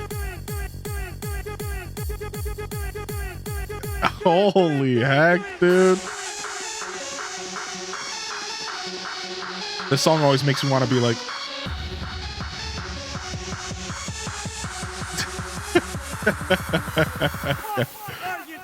holy heck, I'm dude. thankful I found you back in a time when I was struggling and your charisma and positivity lifted me up. As a content creator, I admired you and wished to emulate your professionalism and creativity.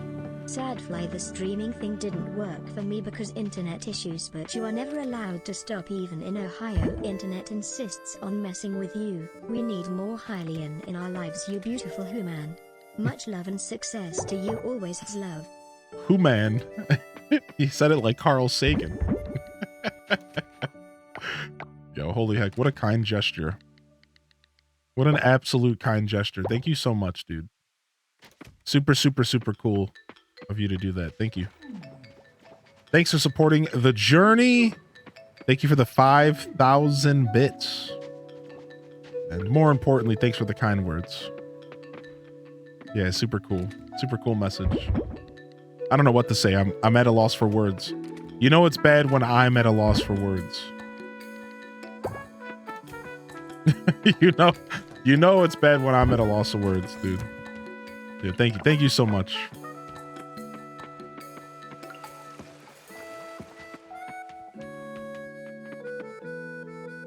I haven't played ACNH for 2 years. I'm ready to restart my island. You should. Yeah, nothing should stop you. The only thing that sucks about restarting your island, if it was your original 2020, is you're losing out on like some of your achievements. But that stuff only matters so much.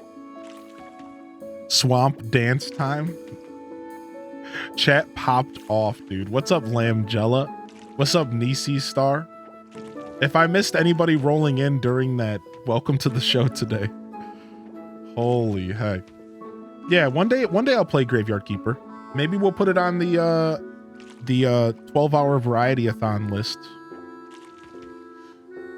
I might even own it. I just never played it.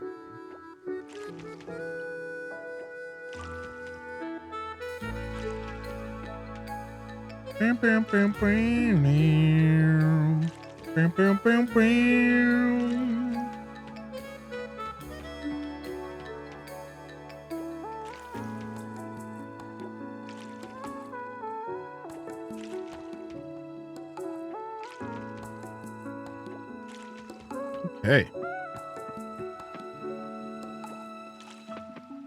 Oh yeah, all the money that in your island, like all your bells, your achievements. So it can be tough. It can be tough. Definitely at least consider the things that you're losing when you restart. But I don't think it should stop you. Yeah.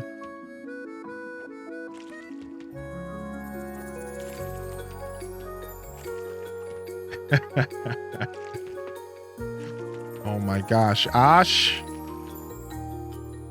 can always get it back. Yeah, yeah.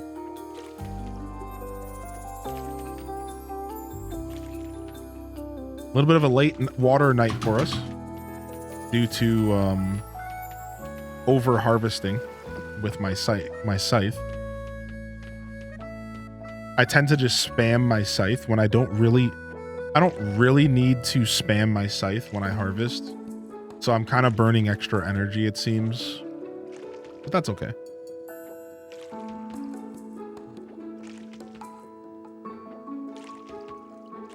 Wouldn't mind the achievements, but my 30 million bells. My bells!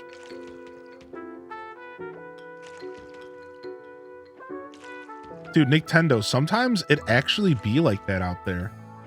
You pick yourself up a pair of like $30 headphones, and sometimes the sound will just rival like studio headphones. It's actually crazy. I've had that happen to me before. As an audiophile and somebody who really enjoys some very crispy headphones, I 100% know exactly what you mean, dude. All right, I think we're all watered and we're all harvested. And I believe we went and got the trees today.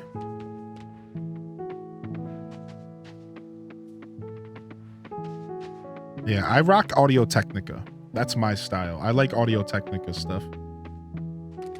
Audio Technica always comes through for me. Squirtle, Squirtle, Squirtle! What's good, fam? Yo, what's up, Slack? Slack RV with the 25 months, dude. What's up, buddy? Got the Squirtle Squad coming in.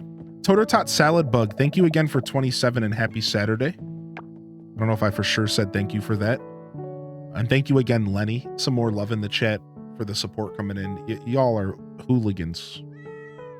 Thank you. Thank you sincerely. And welcome to the show today. I'll take this moment here to say thank you for those who are just tuned in and enjoying the show as well. Viewership is a wonderful way to support creators. Just tuning in. You're doing enough. So thanks. Thanks for hanging out. Thanks for lurking. Thanks for chatting. Even if you don't got a Twitch account out there. Hope you're enjoying the show. And I appreciate you. Thank you so much.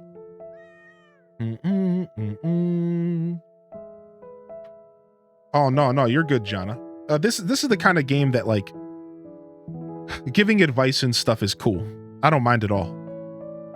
Yo, April AC, I'm glad you're enjoying the broadcast today. Thank you very much. Yeah, here, let me scroll up and then we'll go check general chat. See what I missed from Jana. The clinic sells medicine called Jamu, which gives 300 energy back for only 450 coral money. Wait, really? Only 450 bucks? That's not bad. Yeah, I love my FLAC copies of music. Same here, dude. I have one a day. How do you get your hot springs to give you a higher amount? That's because my clock is moving at a faster speed than yours, probably. So if your game speed is at 50%, the game adjusts how much energy you get back from the hot spring to make up for the fact that your game is moving slower than mine. Because I'm at 100% game time speed, I get 4 energy instead of 2. Because the clock is doubled. However, just what Silver Blink mentioned in the chat, you also can upgrade the amount of energy you get back by doing more bundles. So you can make it even better if you're doing bundles. But mine, I have the base stuff right now. Mine is either 2 for my game speed or 2 if I 50%, 4 if I'm 100%.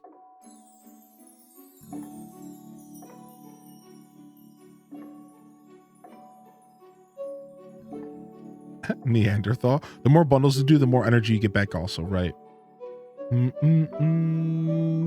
Oh, you're good. You spam the buttons. Spam away. Yeah, you're good. Enjoy your alert. The channel points are there to be used. Yo, welcome in, Penniless. Good to see you back in here today. All right, let's see. Somebody wanted me to see something.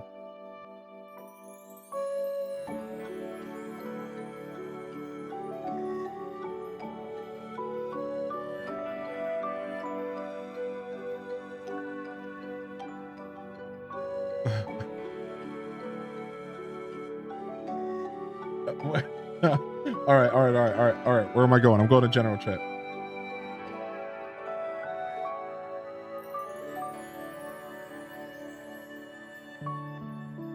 What?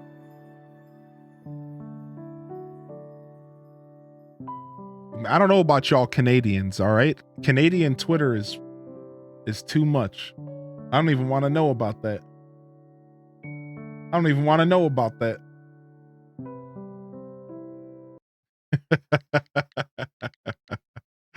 I don't even want to know about that. All right. Weather forecast. Oh, it's time again. My name is Jeff Smith, and I know a thing or two about farming. I was raised in a farm, so I got some tips for you sprouts. Let me tell you about them, WAP83. Welcome to the show, dude. Yo, what up, dude? Yo, appreciate the love. Welcome in, WAP. It's all about mushroom logs today, sprouts. You grow mushrooms on them? Making one shouldn't be hard. My pop used to have a mushroom log after mushroom logs on the farm. Half the land was covered. I tell you, covered in mushroom logs. Now, I'm no scientist.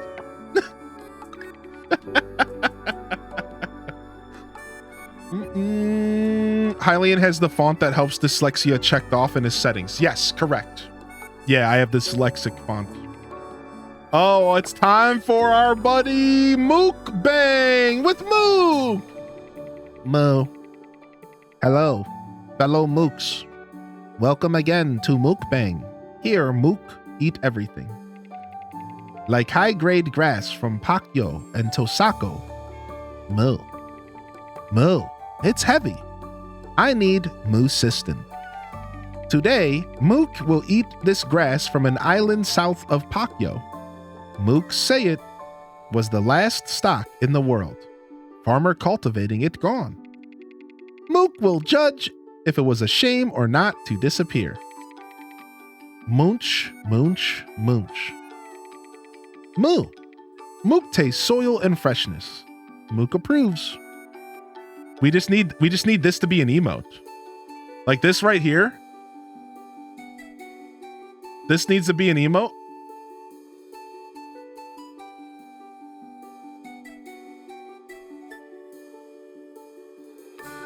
All right, I got it.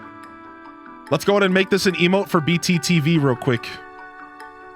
Mook approves. All right, we got it. Let's go. Let's go into the laboratory. All right, hold on, everybody. We're going into the laboratory real quick. Hold up. Back to the lab again. All right, let's go to the laboratory. Let's go. Let's get ourselves a new BTTV emote. Mook approves. Back to the lab again. Baby's gotta do what a baby's gotta do. Okay. Open. File. Desktop. Mook approves. Okay, here we go. We have the file. All right, do we have BTTV settings open? All right, BTTV settings are open. Emote dashboard. Boom. All right. All right, here we go. So we're in the emote dashboard. We want to add a new emote here. The dimensions need to be 112 by 112 up to 336 by 112. Okay, so let's go ahead and play with this really quick. Hold on. Oh no, the cursor. Frick. Okay, we can do it. We can take it again real quick. That wasn't my fault. That was the cursor was left behind when I did the snipping tool. I didn't realize. All right, hold on. Good shout out. Good shout out to the cursor. Good shout out to the cursor. All right, we'll save it as again. We'll save it as again real quick. Mook approves 2. All right, sick. Hold on. We need to cut this. Hold on. We need to cut this cat out of the background. We're just hearing a bunch of meows. All right, so now let me actually just open a new space here. And let's start with 336 by 112. So this is what it can be if we want it to be. Right? Because width is always first, right? This is the base background. All right, let's see here. Mook approves 2. Let's get this open. Let me see. Let me scale the layer first. 336 by 112. Unlock this here.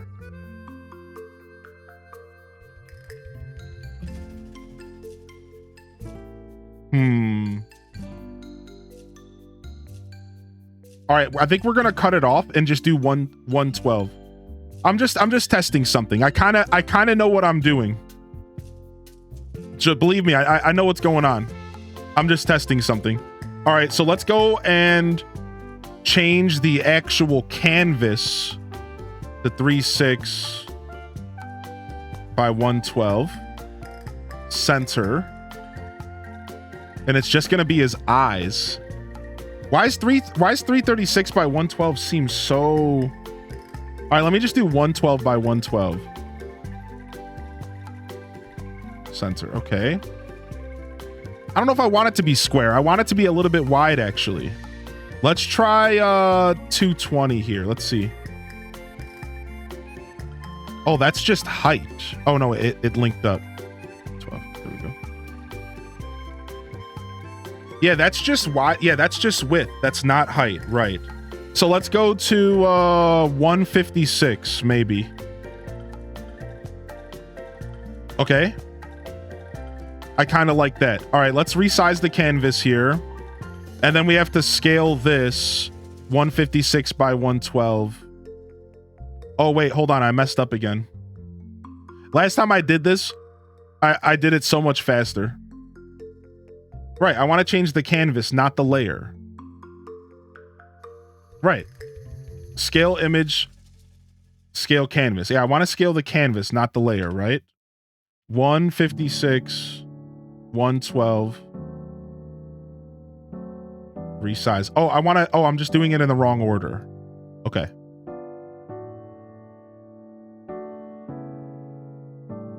There we go. Yeah, we were just doing it in the wrong order. I knew something was up.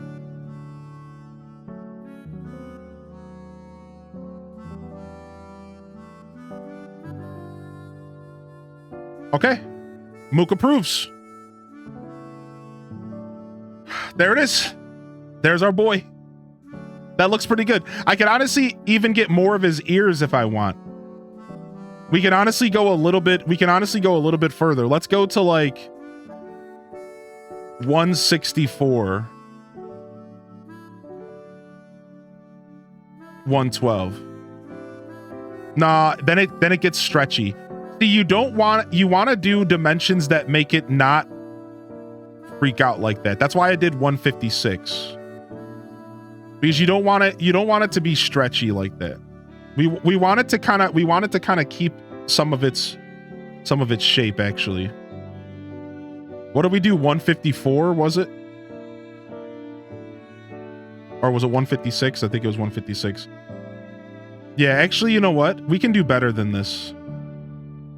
We can do better than this. Let's see what 336's native is. 190. So hold on, let's drop this until it goes down to native 112. Or as close to native 112 as we can go.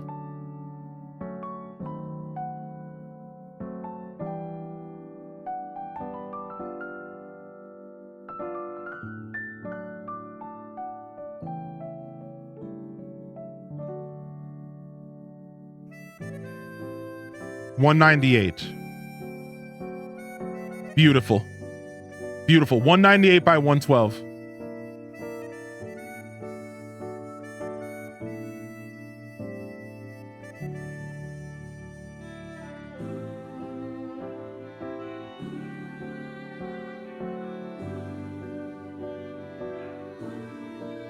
Beautiful.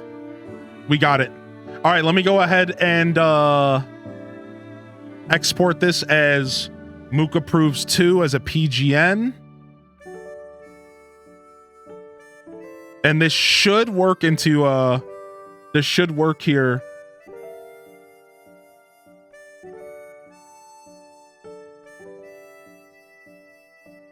Mook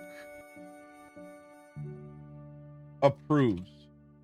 I kind of just want to call it Mook approves.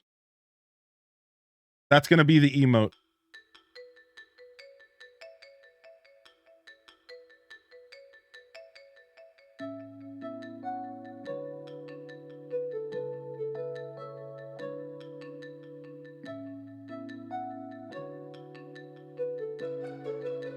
Boom. Mook approves. All right, back to the gameplay. Oh, wait, there's another emote. Mook disapproves.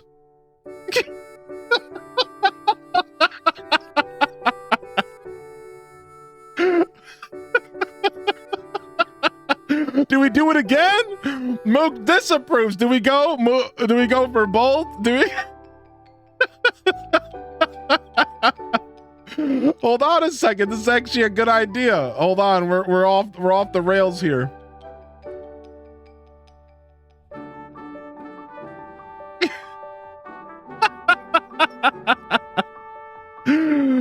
Mook disapproves.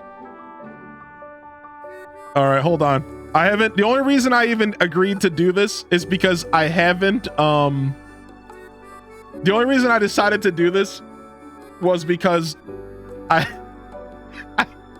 haven't turned off the program I'm using yet.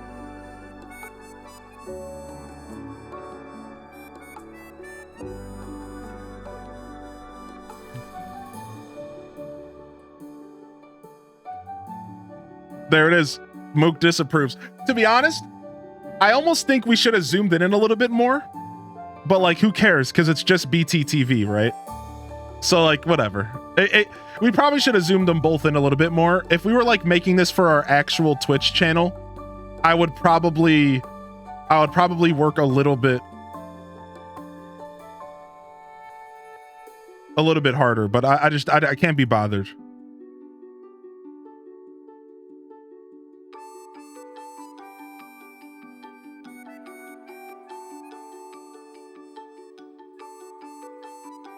All right, here we go. Sorry, it doesn't work on mobile, chat room. I'm sorry, chat room.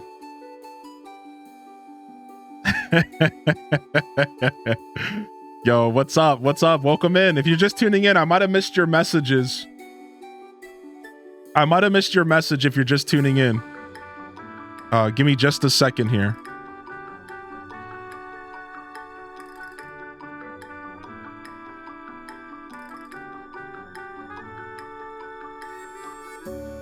Okay. Mook disapproves. Right? Isn't that how you spell disapproves? Just the D-I-S in front? All right, sick. Okay, cool. Yeah, give it a second. It'll pop up. Sometimes it takes a minute for this stuff to be usable. There it is. There it is. Mook approves. Mook disapproves. Also, if you create content or you know a streamer who plays Coral Island, it is also, you're able to add it on any Twitch channel. I made it to where you can add it on any Twitch channel. Since somebody gave us the legend Jeff Smith, I thought I would do my job to give everybody Mook. I just wanted to give back. Since we got the legend Jeff Smith from somebody else, I needed to add Mook, dude. Somebody hooked us up with Jeff. Oh wait, Random. That was you? I didn't know you did that, Random. Oh, what the heck? Well, thanks, dude. All right, well, sick. Dude, I appreciate you, buddy. We missed Mook munch. Oh, here it goes, dude. Chat wants more. Let's go see what munch looks like real quick.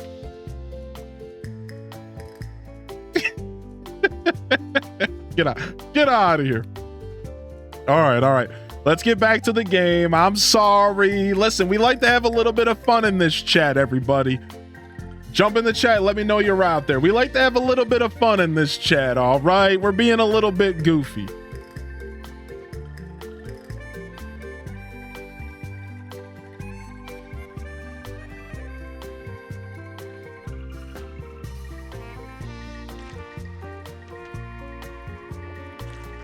There was a better graphic for the first time around for Munch.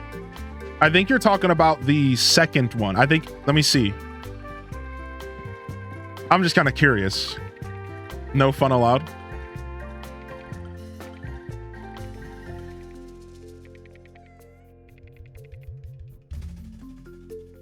Look at that.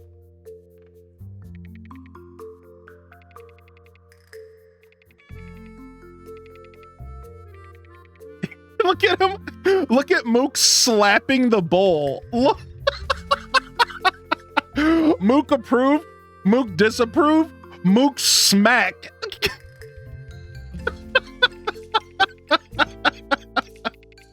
This cow, man. This cow, dude. Yeah, the one with hanging out of his mouth. Yeah. Mook, no. Yeah, Mook. We're gonna do Mook's gonna become our new channel mascot. Mook's gonna become our new channel mascot. We're going full send on Mook emotes. We need Mook smack with rebut flipped. I need a Mook plushie. You and me both, Bruno. Oh my lord. Get mooked. I like that actually.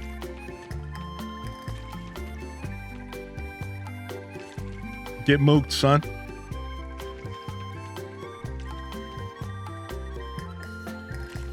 Oh my gosh. What a journey. Yo, good morning in yo base. What a journey, dude. We're getting mooked out here. Dude, my brain fell out of my ears when I was using GIMP. Like, man, I didn't look like I knew what I was doing at all while using that program. My brain just like fell out of my ears. I just like couldn't comprehend what I was doing for a second. I like froze up. I'm performing in front of the chat. We figured it out. We figured it out.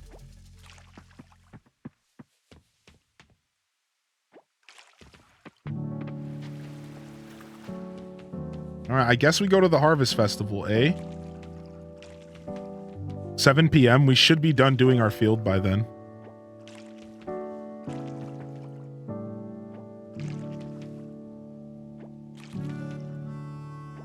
Yo, appreciate the lurks coming in. Thank you very much. Well done. Looks like we have a harvest here. Well then.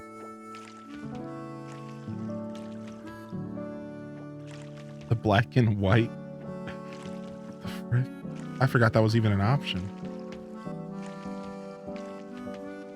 Somebody wants to redo the Jeff Smith. I wouldn't mind. I think it looks just fine.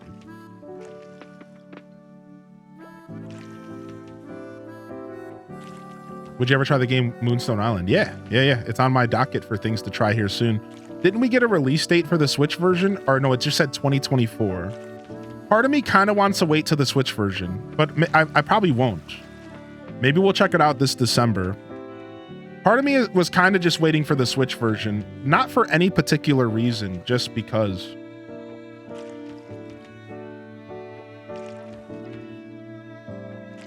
Dude, what is that terrifying emote? Wait, is that me? Wait, that's me. What is that? What is that? That's me, dude. What the frick? Well, what up, Sam? No, thank you.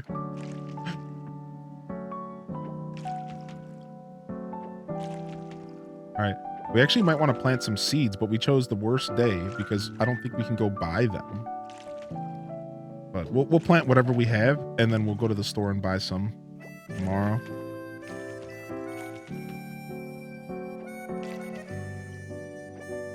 He's got a knife!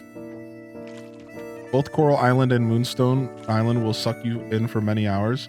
Both are fantastic. Yeah, Moonstone Island actually looks really good, and it's got like the Pokemon vibe. Because you're like collecting monsters and stuff, which is always kind of cool. We're going to be checking out Monster Hunter. Sorry. We're going to be checking out. What is the name of the game? Get it out of your brain, Hylian. You got this. Dragon Quest Monsters. Anybody, any Dragon Quest fans in the house? Yo, welcome on in. Thank you for the follow. Enjoy the lurk if you're lurking.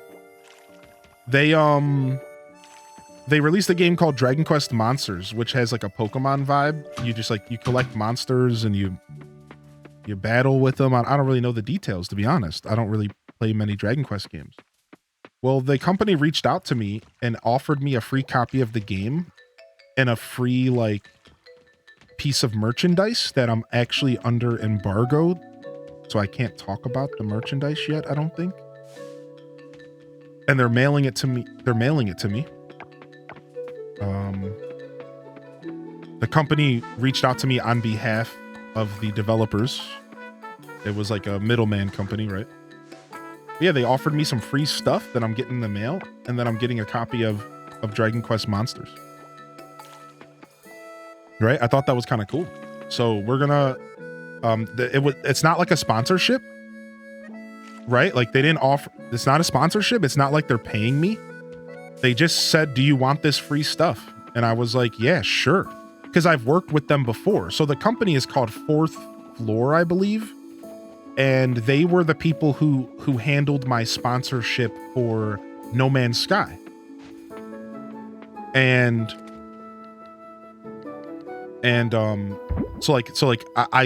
I've kept in contact with them ever since No Man's Sky, because the No Man's Sky streams were sick, right?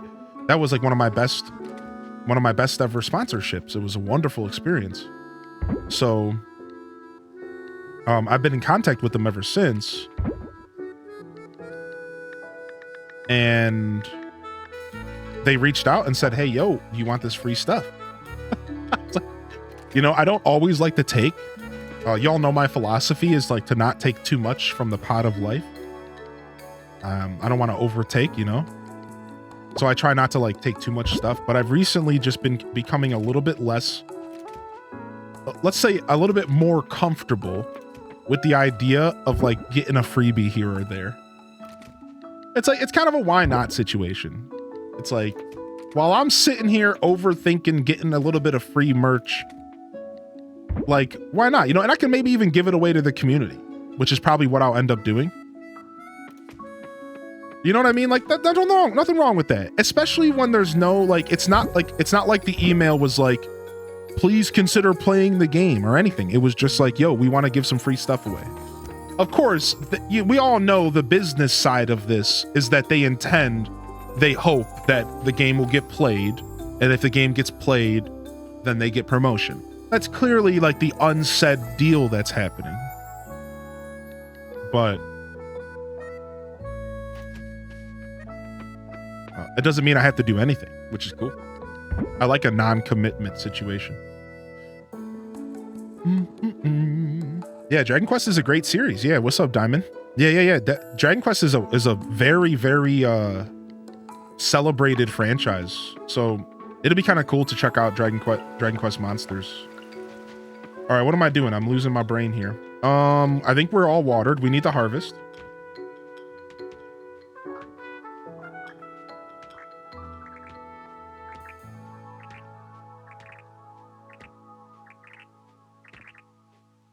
I was going to go mining, but instead we're going to the Harvest Festival.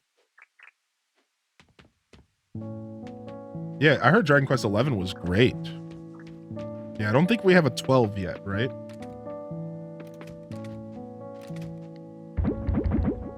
All right, we'll take these orchid seeds, these seeds, and these seeds. All right, let's roll.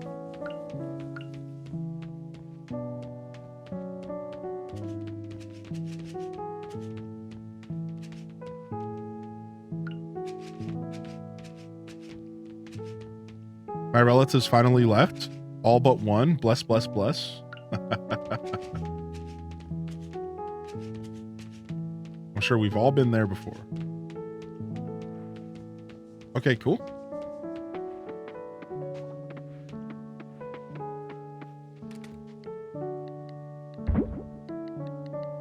Let's make some more bronze essence.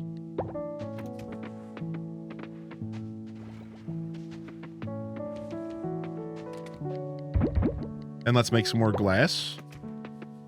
And then it's right about time that we go to this event. So what do I need? I need to bring 6 items, hopefully from different categories, right? So let's see. What do we grab? So we have a gold quality pumpkin. Let's keep it seasonal. All right. We also have, let's see what we got from the fruit chest. Yo, what's up, Gingy Ginger? We have a gold cranberry. No. Let's do our iridium, basically. I don't remember the name of it. Quality fruit. Oh no, pumpkins are fruits. Frick. All right, we're gonna go for the higher quality. We're gonna go for the blueberries. All right, we got the blueberries. I don't think resources count. I don't think they want resources. Ooh, we got some grains. Okay, so we got blueberry, we got fruit, we got grains.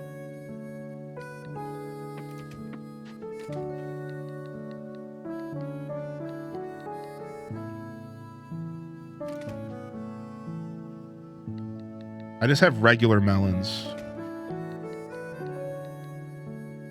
All right, we need a vegetable. We need our highest quality vegetable.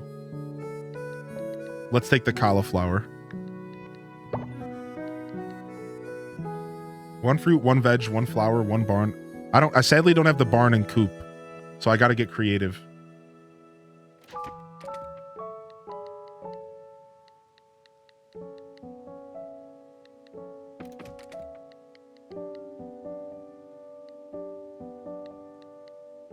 So can we bring like a scavengeable?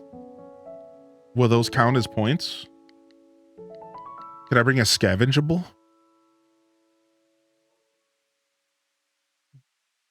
You'll be getting your first comic book, limited edition. True Lives of the Fabulous Killjoys, California. I'm a diehard chemical romance fan. That's cool. It's cool to be passionate about stuff. I don't have a bee house yet. No. Forage is not a category. Rip. Okay, so we're gonna have to double up on a fruit and a vegetable. That's fine.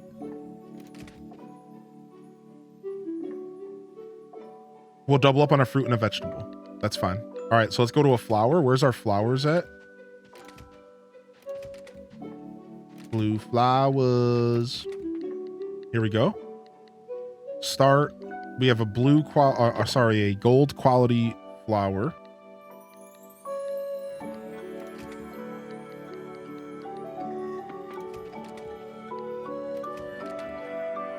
You only fish when you need to fish?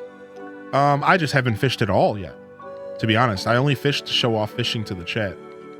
All right, artisan product. What's our best artisan product? Probably the sriracha that I've been making, right?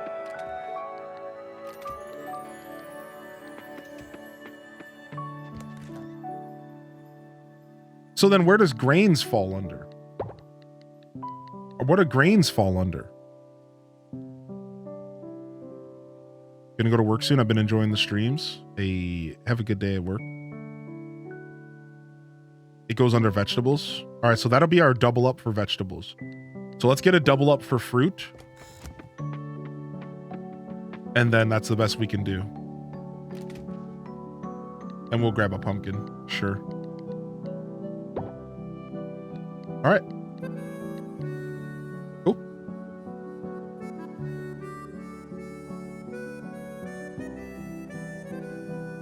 Yeah, no, this is the official 1.0 release. You might have read someone's opinion, but the developers of the game have, this is called the 1.0 release. This is the official release. So someone's opinion is one thing, but when the developers call it the 1.0 official release, then I think we listen to the developers, right? Oh, that's interesting. I didn't know that about sugarcane. Wait, where do I even go for the Harvest Festival? Uh-oh. I don't know where I'm going.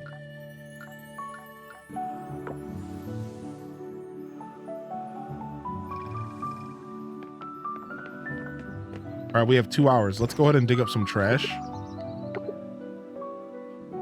Dang, I don't have pears, man.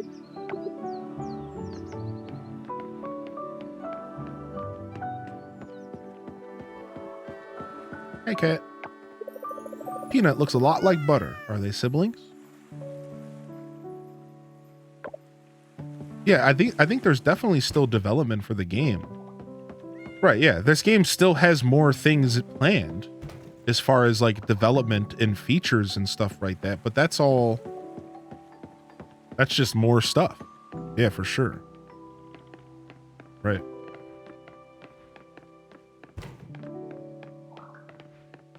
In this day and age, the line gets blurred between a full released game anyways. So it's kind of just hard to tell. What, you know, is a game not considered a full release because it gets content after its release? I don't think so, right? So like, that's just like a vibe. That's just like a, nowadays, a full release of a game is just a blurred line anyways. Like, a game can be fully released but still get content after that, right? And that's the situation that Coral Island's in. Like, it's a fully released game. It just has more content on the way. A little thought experiment I always like to do. A little thought experiment I like to do is this. If the game released and no more content ever came out for it, would it be a full game? That's the question I like to ask myself. It's like, if this game came out today and never got another update, would this game be done? Like, would it be a fulfilling experience?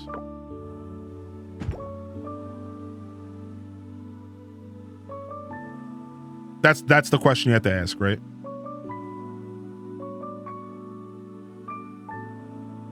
So the chat's saying that the main story's not done. So if the main story's not done, even though they're calling it the 1.0 release, then maybe it's not. Main story's not finished. Main story is the town getting to an A grade, then it's done. So what more is there supposed to be? Sounds pretty good to me, right?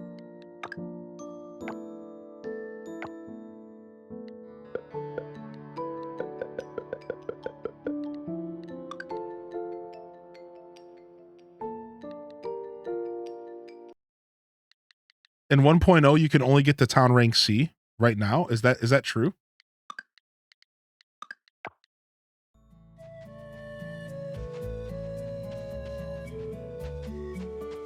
Ooh, look at this, the Harvest Festival.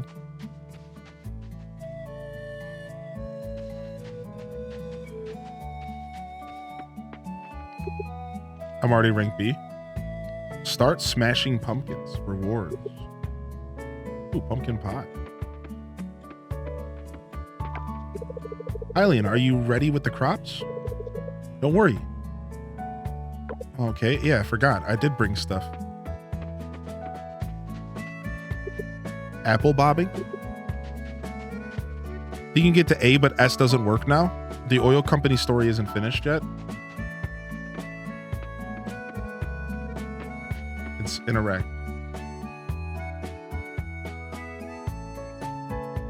The heck? Is this thing supposed to be making noise?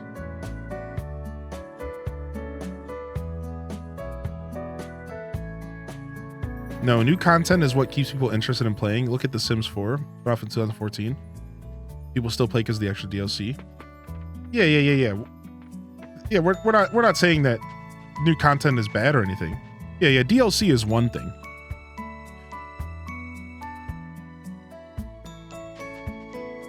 Yeah. So like the conversation that was asked, somebody in the chat asked, I heard that this game isn't actually fully released yet. That's what they said. Somebody in the chat asked, I heard that this game was not fully released yet, even though they said that it's a 1.0 release. Do you know what this is about? And I replied, well, the developers said it's a 1.0 release, so to my understanding, this is the full game. Well, we quickly just found out from the chat that no, actually, the full game is not done yet, and that there are storylines missing in the game. So that's what we're talking about. We're not talking about DLC or extra content. We're talking about this. They said this game was fully released as 1.0. It was the full release, the official release of the game out of early access. You're buying a game that is completed, a full feature game.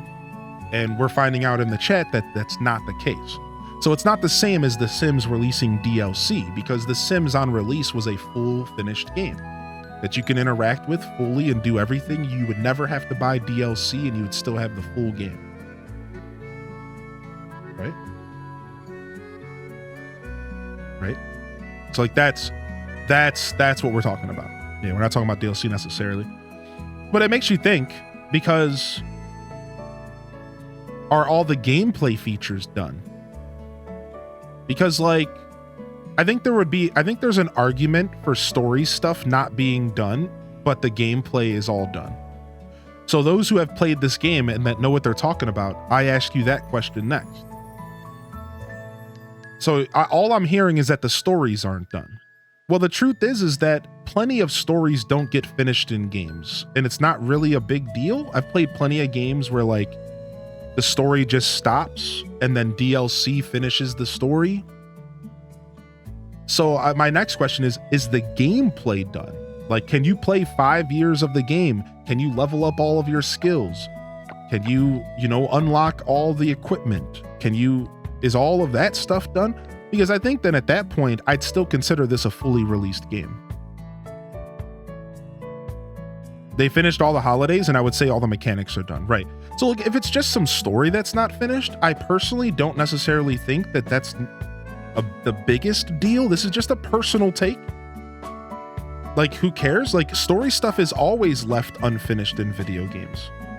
Now, the main story not being finished could be a problem, but like, this game kind of has multiple main stories going at the same time. Right? So you have the Ocean Quest is a main story, and if that's not finished, then maybe that's a problem. Maybe that is actually an unfinished product. If the main story of the mining in the Earth Giant isn't finished, then that is kind of a problem. And then going on and so forth, right? I don't think side stuff matters. But like, if I'm playing the game, let's say that you're not on Twitch, and let's say that you're not in Discords and you're not on the Kickstarter. Let's just paint a thought experiment where you are just a gamer who goes to Steam and sees a game, and the game isn't labeled as early access. The game is labeled as fully finished, right? I'm pretty sure if we go to Steam, that's what the game says, right? I don't know, but you guys can tell me. right? So if you go to buy a game on Steam and you don't know anything about roadmaps or anything, all you know is I am gonna buy this game because it's fully finished. And then you buy the game and you disappear off the internet and you just spend hours playing it. And you get to a point to where the story doesn't continue. Wouldn't that feel super lame? Wouldn't Mook disapprove of that? Wouldn't that feel super lame? That's not a fully finished game. So you shouldn't label a game as fully released if it's not released, if it's not done. That you shouldn't do that. I think that's actually very bad. You shouldn't do that. Right? Like, that's dumb. Like, if a game is done, it's done. If it's not, it's not. There's no gray area. There's no gray area. When a game is fully released, it's done. That should be it. And then anything else should be extra. Right? Like that's my take on it. Cause like that's whack. Like that's whack. Like, so I see now why maybe people were complaining about the game not being finished. Right? Because like maybe it's just not finished. Right? So let's go to the page. What's it say? So the page might not be advertising fully finished. It might be advertising version 1.0, which is like a fluid, awkward like term that like says the game's done, but it's not, right? So it looks like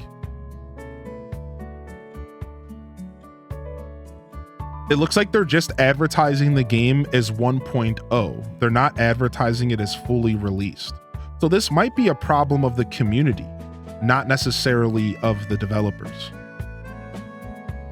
Right? Like maybe the developers have made it clear that the game's far from finished, but the community all saw 1.0 and were like, 1.0, the game's done. Minecraft wasn't finished until 2 years ago. Like Super Smash Bros. Melee had a few versions, but was still a finished game. Yo, what's up, Big? How you doing, dude? It says 1.0 available, not fully finished. Right.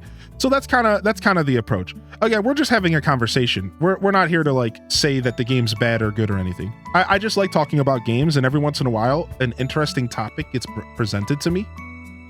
And I'm just kind of curious because like I do like having talks about gaming and like how this kind of stuff is approached, right? Like it's very interesting to me, right? They called it the official release date on November 14th. So early access was October 11th. Technically the game's no longer in early access, but like, does that mean the game is fully finished?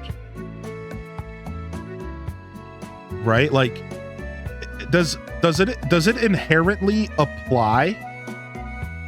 Does it inherently imply that when a game is leaving early access that it's finished? Is that an automatic implication? When a game leaves early access, do we automatically assume that it's a finished game? I don't necessarily think so. I think that is something that can be left gray, and that a developer can decide when the game is fully finished versus not. I think leaving early access might not necessarily imply finished, but I don't actually know the answer to that, because my instincts tell me that when a game leaves early access and is launched, then it's done. That's my instincts tell me it's done. So I don't know. That's the question. That's the real question. I think we got down to the actual single question that handles the whole thing. Does leaving early access imply that a game is finished? And should we think of it that way? Or are we now in just a new era of gaming where even when a game leaves early access, it doesn't mean at all that the game is finished? I think it's fair to say that the game is launched publicly, but 1.0 is exactly what it is. It's the first public foray, and it's to continue development. I think so. I think you're right. I think you're right. I think that it leaving early access makes it feel like the game should be done, but in all reality, that's not the case. Yeah, that's what I think I think when a game leaves early access, it makes you feel like, okay, well, if it's leaving early access, then it's a finished game. It's done now. But that's clearly not the case, but I think it just makes us feel that way. Right? Stardew added a bunch of content in 1.4, so in theory it wasn't completed till then. But see, now we're kind of getting into the nuance Blighted Bite, because Stardew Valley added that content later, but it wasn't necessary to the game. Does that make sense? Stardew Valley 1.0 was as close to a finished game as you're gonna get. Everything was in the game. You had all the townsfolk. The mining was complete. The fishing was complete. The storylines were complete. Every quest was doable. Every quest was finishable. You could play Stardew Valley at 1.0 and never play it again, and you have gotten the full experience. Everything after that was just more content, basically free DLC. And free DLC is cool, but I would disagree that Stardew Valley wasn't finished on release, because it totally was. Yes, it was done. Yeah. But then SimCetera says, but Stardew didn't roll credits until a while ago, right? Now, this is where we get into nuance stuff, right? Because like, maybe there was never intended to be credits. Maybe there was never intended to be credits, and they just decided to add credits after because they felt like adding credits. Not every game needs credits, right? Right? Like that's like, so like, yeah, I do agree with you. Credits never rolled. Leo wasn't in the game. Yeah, Leo was a character that got added in the game later. Yeah, so, all right, let me give you an example of a game where they added a character later, but the game was finished on release. Animal Crossing, New Horizons, let's go Breath of the Wild. So in Breath of the Wild, the game on release did not have the monk, Sheikah, the Yiga monk that you have to fight. That's like a boss in the DLC. So because that boss wasn't in the original game, does that mean that Breath of the Wild without DLC is an incomplete game? No. They just added that monk as extra content. And that's how you got to look at Leo. Leo is just extra content. Leo was just an extra character that got added because they decided to add an island, and then they said, well, we should add another character. Oh, well, then how can we make the character more a part of the whole game? So they decided to add a feature where he goes and moves to the town, right? That was all extra. That character wasn't like meant to be there from the beginning, at least not that we know. And that's the point. Like, we don't know, you don't know, we're not the developers. So I think developers' intention is a big part of the discussion that's nuanced that we don't know. We don't know the intention of the developer of Stardew Valley, right? We don't know, like, was Leo planned from the beginning and it wasn't in the game yet? Or did he do that stuff on the fly? Right? We don't know that. We don't know the intentions of the developer. So therefore, we can't claim that Leo is DLC versus missed out content. We just can't claim that, right? Because we don't know. If someone bought this game with 1.0 launched and never got on the internet, they should have a finished product. There should be no cliffhangers. Stories should be wrapped up, features announced. I think that's the old way, but I think we're in a new way. I agree with that. I think we're in a new way. We're in a new way. I think we have to adapt to the new era of gaming. I feel like 10 years ago, I would have agreed with that statement 100%. But I feel like nowadays, maybe we should realize that game development is a lot different than it used to be. And I think we have to evolve with the times, and we have to realize that 1.0 does not in fact mean finished game. Now, I might have disagreed with Blighted Bite about Stardew Valley being finished or not finished at 1.0, but that doesn't mean that I still don't agree that I don't think a game should be held to the same standard that it used to be. 1.0 used to mean the beginning, the finished game, and 1.1 was just a revision, an iteration. 1.2 was more content, an iteration. revisions, bug fixes. 1.3, bug fixes, maybe new content. But 1.0 was the foundation. Whereas nowadays, I don't think that it doesn't mean the same as it used to mean. And we're in a new era. 1.0 doesn't mean anything. Basically, that's what I'm saying. Nowadays, I just don't think 1.0 means anything. Dude, is this the only place I can buy cocoa and pear plants? Because I haven't seen these anywhere else. I wonder if I should buy these. It obviously does not mean the same thing for devs as it used to be. Right, exactly. So I was making a counter argument that content was added to round out the story in Stardew. I mean, I do agree with that. It did help round out the story even further. An incomplete game at 1.0 launch is still early access, but with a different title. If this is the new era, I'm not sure I like it. I agree with you. I don't like it at all. Yes, it's moving goalpost. That is such a good way to word it. It's like moving goalpost. Yes, it is like moving goalposts. That is a really good way to look at it. Because I agree, I don't like it either. And that's why I made the point that if somebody bought this game, right? Like I guess this is why I think my point has some weight to it. So let me go back to my point. Here's why I think my point has some weight to it. Think about this for a second. Let me go back to the point of if you bought the game thinking it was fully finished. Here's my point. When you buy a game in early access, chat, there's actually a warning that pops up on Steam. When you buy a game in early access, there's a warning. It's like, yo, you are buying a game that is not finished. Do you know what you are getting yourself into? You are giving your money to a developer for a game that is in early access. And you know the deal of the transaction right out the gate. Early access, I'm supporting a game before it's finished. But when you take that early access tag off of the game, then what's to stop somebody from assuming that the game is done?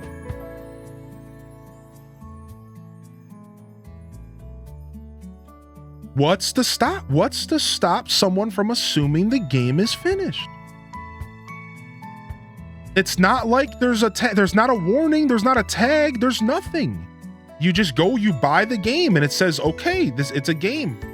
Let me see what my experience is. I'm going to give you my money. Right? And I think that is the problem. That's the problem I have. I have the problem with that. I think that that's not cool. I think you should fully advertise how finished your game is. I don't think it's cool that you can move the goalpost, pretend that the game is out of early access, but it's not. And then some people are going to get debated. And like, that's not cool, right? How much do you think crashes with this game have to do with the game developers and features versus whether they underestimate how successful popular game 1.0 is going to be and whether certain console servers were going to be able to handle the game is doing on its specific operating system? How much do you think crashes with this game have to do with the game developers and features versus whether they underestimate how successful popular the game's 1.0 was going to be? And what I'm not quite sure I understand what your question is, but I guess that's all kind of a part of the equation, right? When you release a game, I think there's always an expectation that there's going to be some problems with it. And you go back and you fix those problems, and that's okay. Right? I think that's just a kind of a part of the thing now. Nowadays, it's always been that way. It's always been acceptable. It was more acceptable back in the day, you know? When you bought Morrowind on Xbox, you knew that at any point the game could crash and you could lose hours of progress if you hadn't saved, and that the loading times were going to take you 18 hours to get through, and you just that's just was a part of the deal. Do you think the crashes have more to do with one thing than the other? First off, how you doing today, Penniless? Good to see you. Yo, anybody who's jumping into the chat, welcome to the channel. We're just doing a little bit of a gaming discussion, but we're still playing the game. We're actually in the middle of the Harvest Festival, and I'm thinking about buying these pears and these cocos. In fact, I am going to buy them. I wonder if I'll be able to buy these in town later. This feels like they're rare. These all feel rare. Like, why is this stuff not on sale anywhere else? I gotta buy all 50 of these. I'm buying all 50 of these. To answer your question, I think the crashes have to do...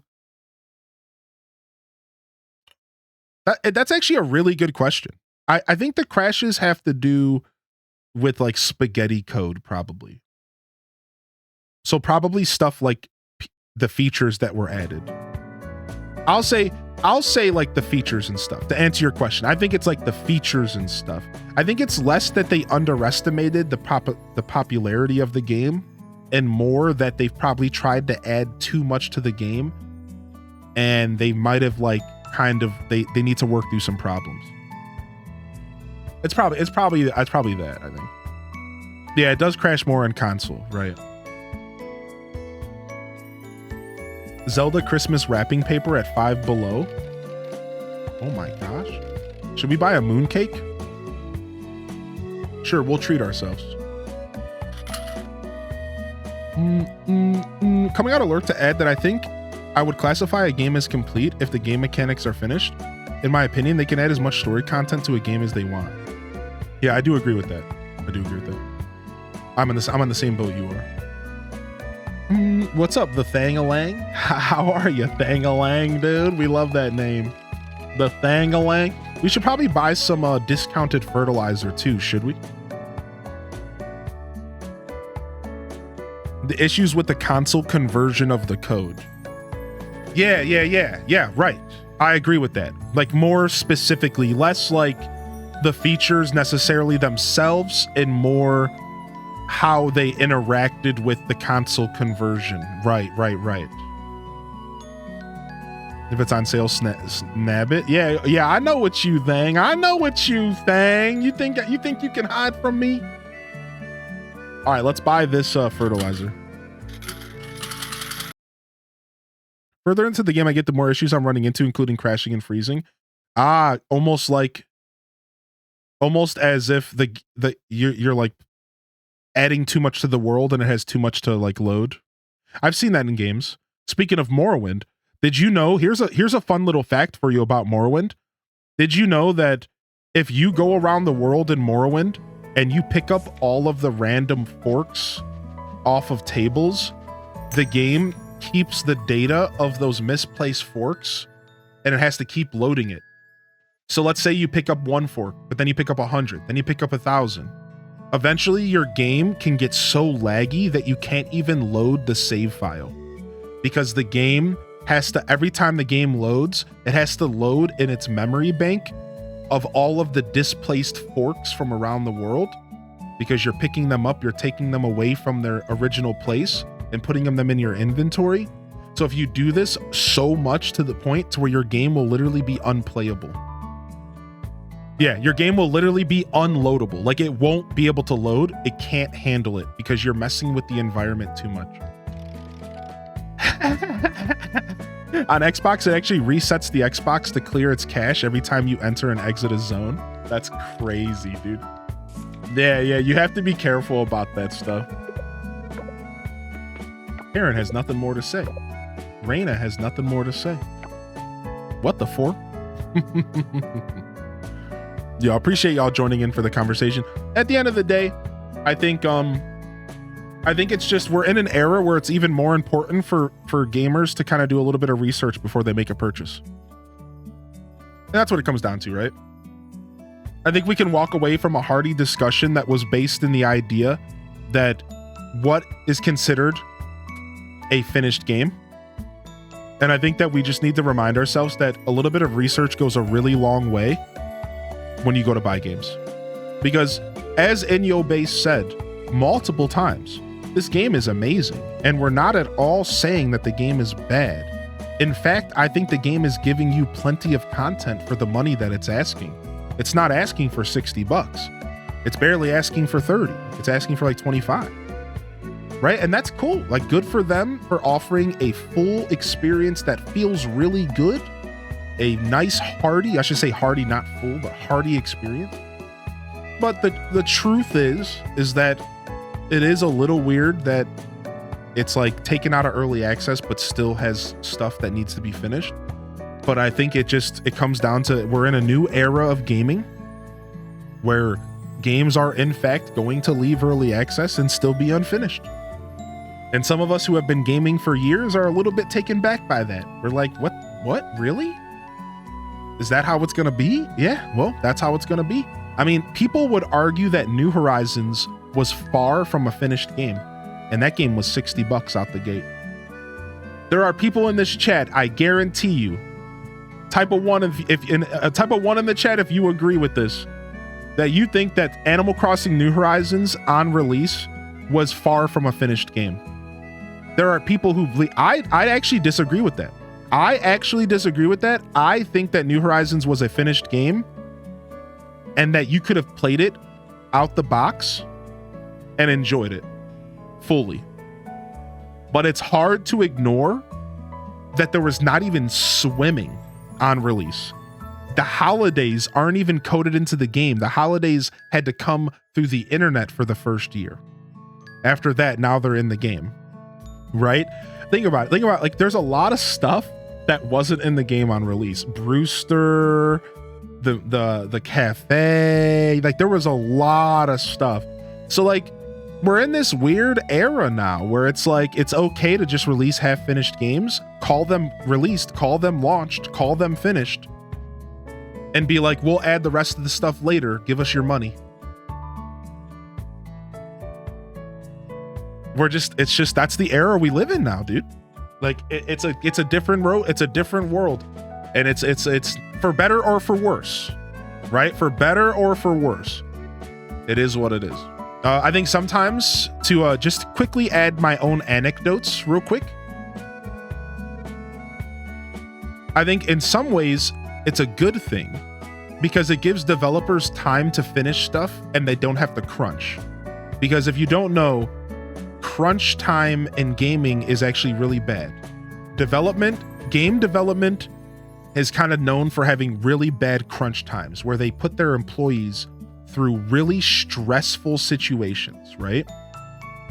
So I think for the greater good of not putting developers through crunch, I accept that sometimes a game is gonna be released unfinished to like stick to a release date and then they can finish it up a little bit later. I like that side of it. I think there is a positive side of it where a developer uses it as a tool to make sure their employees are being taken care of and that they're not doing anything unrealistic and they're just like, screw it, just release the game, we'll figure it out later. I'm kind of okay with that, right? Like, I think that's kind of cool, but there's clearly plenty of like negative sides of this, and I think we covered a good amount of that today. Like, there is like a little bit of a negative energy around it. People don't like half-finished games, yada yada yada. But I just wanted to point out that like, it's always good to think of the positive, in my opinion. Think optimistically sometimes, and maybe there is an optimistic light side to this, where like sometimes these decisions are being made for the better of the developers, to make sure that developers aren't getting crunched, dude. Because crunch time stuff is sick. It's bad. And it's been pretty bad in the gaming industry for years. Right? So I think there could be a positive side if you want to be more optimistic about it. Yeah. But I agree. They are kind of saying like, we got you, bro. Trust me, bro. Yeah, Scion. Yo, trust me, bro. It'll be finished later. Anyways, I'm sure people came in for some gameplay. Why don't we do a quick reset? If you are just tuning in for some Coral Island, how you doing today? Happy Saturday. Welcome in. Every once in a while, we jump into a soapbox. It's not every stream, but it happens more often than I'm alluding to. I like a good game talk. I like a good game discussion. I try to keep it balanced with gameplay, but sometimes I just got to put the controller down and I got to have a dope talk because we have some great discussions in the chat. So yeah, let's go ahead and get some gameplay going. Welcome to the channel though. If you are just tuning in, thank you. I've been seeing follows fly in. Thank you so much for the follows. Consider hitting the follow button. Again, I promise you, we do play video games here sometimes. We do. We do. Yeah, I agree, Neanderthal. Yeah. I don't like DLC, loot boxes, season passes. I don't like any of that stuff. That stuff makes me sick. I'm not gonna lie. But it is what it is. I try not to be stuck in my ways. I make it a personal goal of myself. I make it a personal goal of mine to like push through adversity and like push through things I don't like, to like kind of adapt. I'm not gonna like turn on my morals and stuff. Like if I think something sucks enough that I don't want to support it, I'm not going to support it. But I do think that it's sometimes I'll say, you know what, whatever, I'll play this game and I'll just ignore their season pass, or I'll play this game and I'll just ignore their stupid early access. You know, it sucks. I don't like a lot of these business practices and I try to avoid them, but I still try to let myself enjoy games. Sometimes you got to just enjoy games. Yeah, for sure. Thanks for the gameplay. I can go back to playing as well. Yeah, what's up, Link's Rising? I've never heard of that game, Lynx. Can you explain it? Yeah. I appreciate you popping in. What's up, Braddy Ashy, by the way? Welcome in, Braddy. You have so much content to catch up on now. There is a lot of stuff in ACNH for you to catch up on. There are so many games anyways. I'll wait for games to be finished and play something else. I mean, that's the way to be, right? It's funny because I thought that I waited for the full release of the game and I got a little bit jebaited, I guess. But that's okay. I think we have plenty of content here. Yeah, what's up, Blissful Bunny? Hey, good morning, Bunny. Yo, Hardy welcomes in the chat. Good morning, Bunny. All right, nice. I like a good conversation, dude. I'm never gonna not like a good conversation.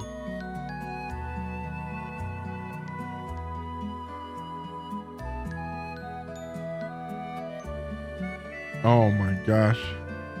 Jabasted, yeah, it's that time of year, isn't it? Well, we spent a bunch of money on crops and stuff, which is cool. We just got a bunch of stuff at the Harvest Festival. All right, is this where I put my stuff? Submit crops.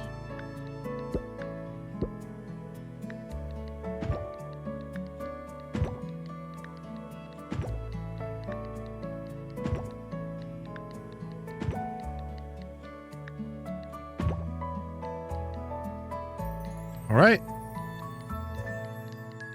I got 30 points. I got 30 points in diversity. This person only brought eggs. What? These dudes are trash. These guys came to my farm, talked a bunch of smack, and they just brought 6 quail eggs. You guys suck. What do you mean, dude? There's no way I lose to these guys. Oh, hey, it's Jeff Smith. Connor has nothing more to say today. The trees are happy, and so am I. Kenny? Kicking it with Kenny? Can you steal things? No. I can't steal it. Yo, thank you, Remix, for 40 months, dude. How you doing, Remix?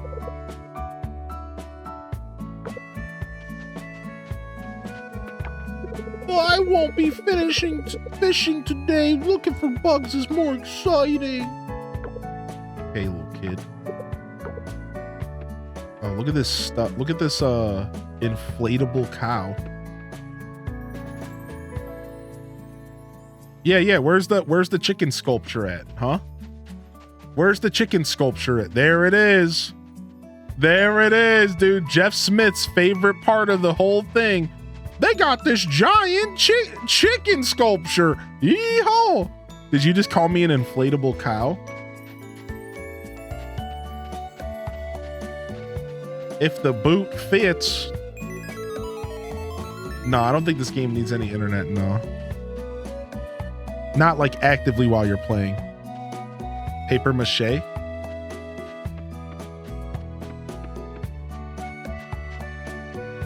What's up, Pooh Bear? Them fighting words. Yo, thanks for the follows, everyone. I really appreciate the follows. Definitely consider hitting the follow button if you are enjoying the content. It's a free way to support the show. We'll be playing plenty of Coral Island going into our next week, a couple weeks here. We got Coral Island, Animal Crossing, or whatever else we feel like playing. I got other stuff planned, but we'll decide that over the weekend. Family, my delivery finally arrived. Now I just need to wait for the second one.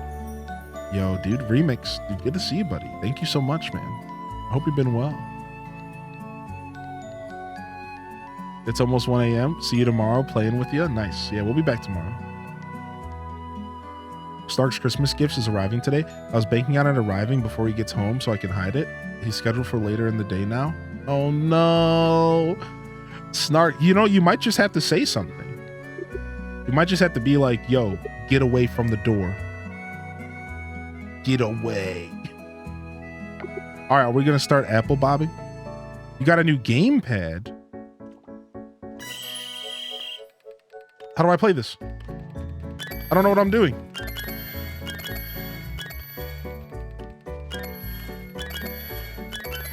Okay, don't eat those. The frowny faces are probably not good. The frowny faces. Oh no, I ate an already eaten apple. Who's putting their apples back in here? Oh no, I ate a frowny face. Who's putting their apples back in here, man? Y'all suck. That's disgusting. Ow.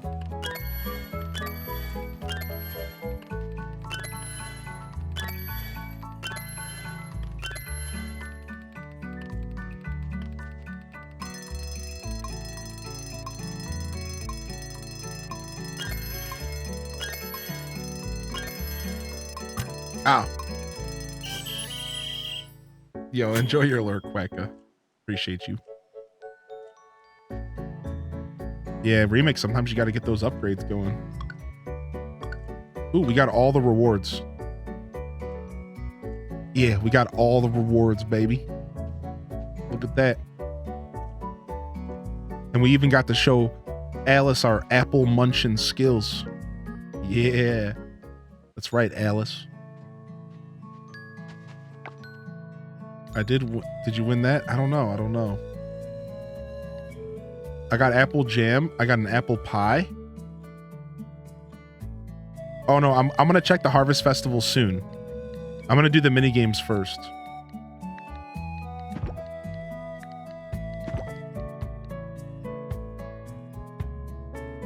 All right, we're gonna grow this next season.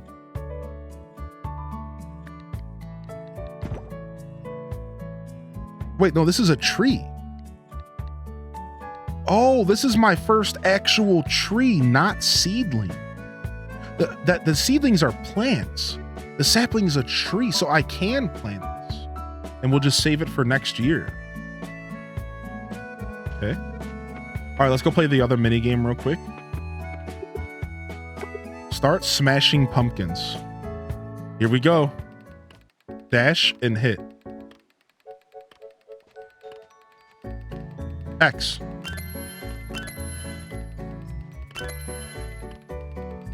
They call me the Smasher. No one can stop me. Oh, golden.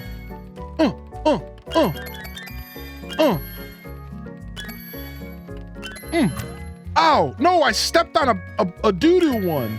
Who put doo-doo pumpkins in here?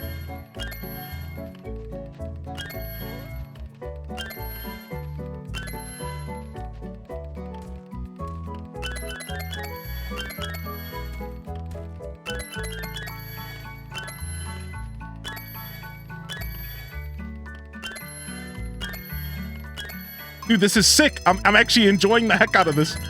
This is actually so much fun, dude. This is so sick. Dude, this is actually so sick, dude. Oh. Oh. Oh. Dude, we slayed Zoe by 2 points.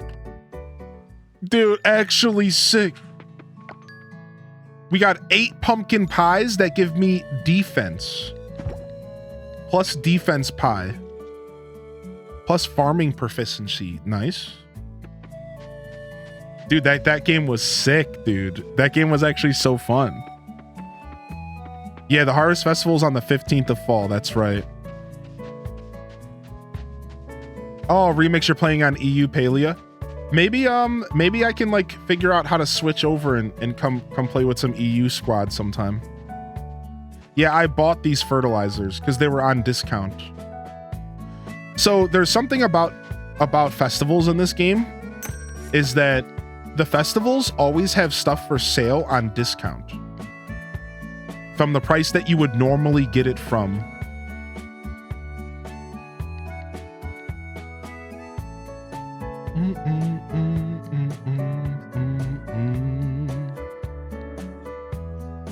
So wait, so these are winter plants. These are winter plants. I'm gonna buy all of these for winter. I'm gonna buy all of these for winter, dude.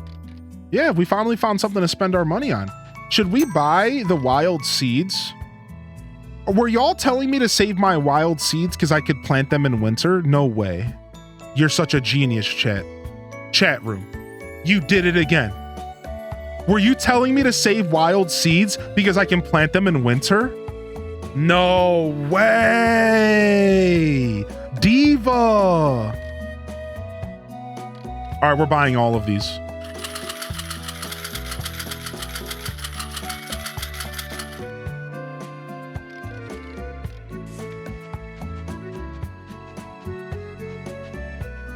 I'm using the tent as a workshop of sorts. All right, here we go. Let's start the event. Let's start the event. Here we go.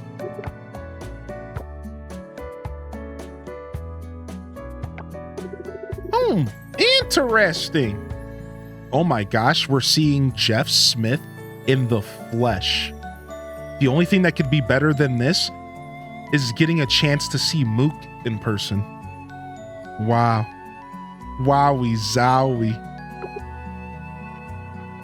This guy's on my TV. Quite interesting indeed. Yeah, it is remix. It's inspired heavily by like Stardew Valley. Very inspired by Stardew, but definitely still its own thing. What up, Anzi Twitch? Yeah, celebrity. What up, Flo Dunn? Everyone, gather around. Please, let's get this ceremony underway.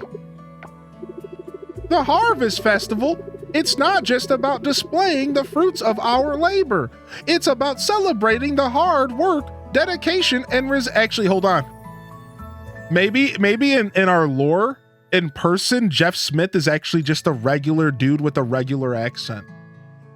And when he shows up in town, he's just like, hey, how you doing, everybody?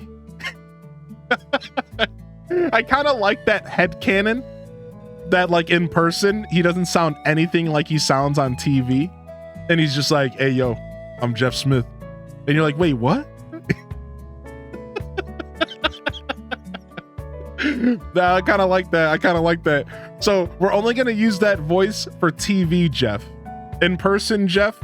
Nah, he's as smooth as a baby's bottom. The Harvest Festival, it's not just about displaying the fruits of our labor. It's about celebrating the hard work, dedication, and resilience of our farmers. Every single item on display here carries a story. We should give him a little bit of an old man voice. A story of nutrient and patience and perseverance. Oh man, I can't do a smooth old man voice. I can't combine those worlds. My old men voice are always back in my day. I cannot combine those things, dude. Every single item on display here carries a story of nurturing and patience and perseverance. A story that represents the spirit of our communities, Starlet Town and Beluga Bay.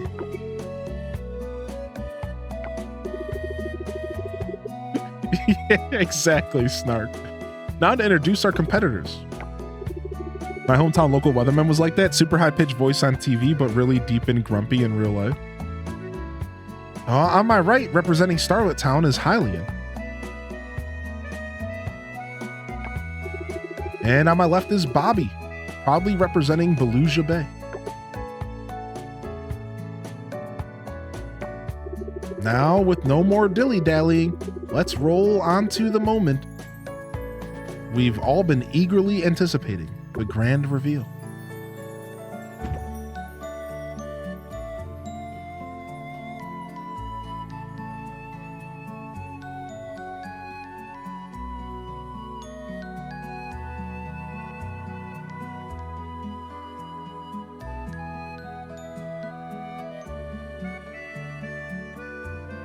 I got beat. I got destroyed, and he just brought 6 of the same item. Oh, I am so, that's it, dude. That, you mark my words, chat. Next Harvest Festival will be mine. Will be mine, I tell you. Oh!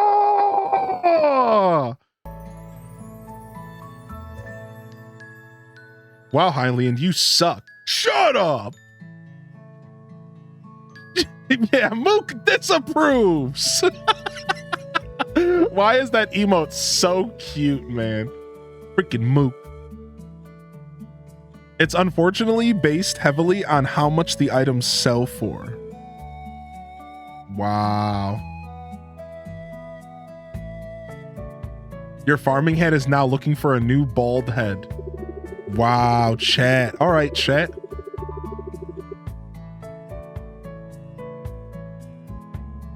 Yeah, I guess I needed more animal products. Yeah.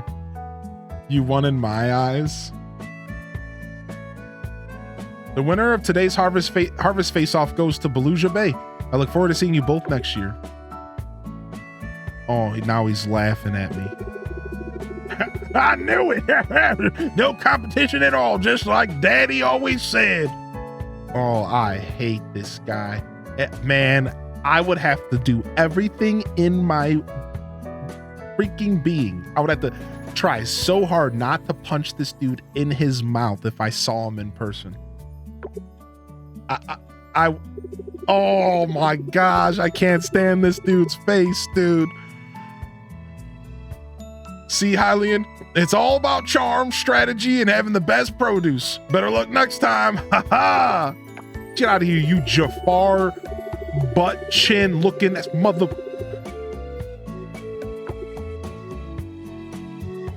Don't worry.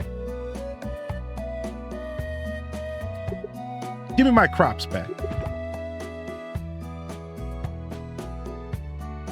Wow. We didn't even get the moon cakes. Wow, we're actually kind of trash. We're actually kind of trash, dude. I don't even, never mind. I guess I deserve to lose. I didn't even get the moon cakes.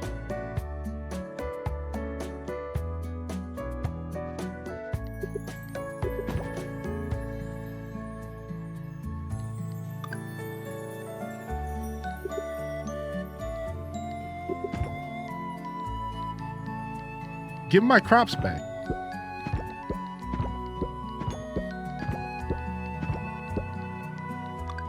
I'm out of here.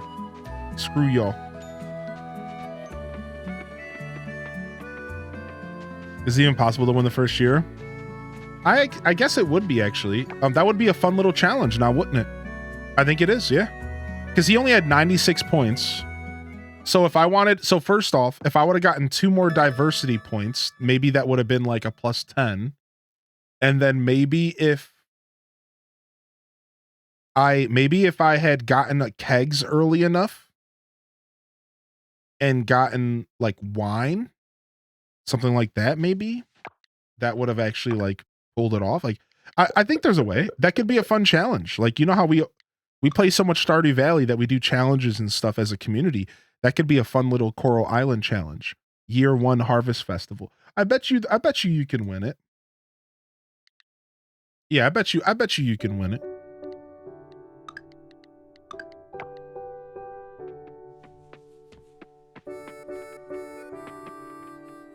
Bum, bum, bum, bum, bum, bum.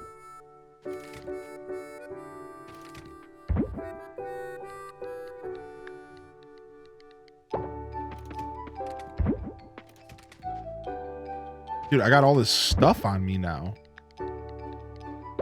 Rick, what is all this stuff?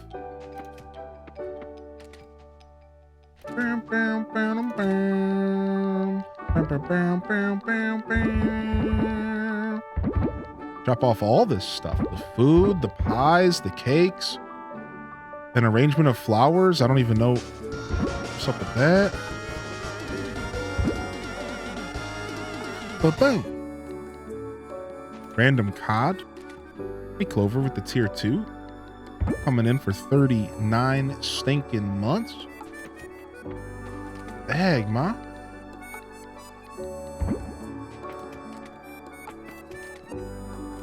Thank you so much. How you doing?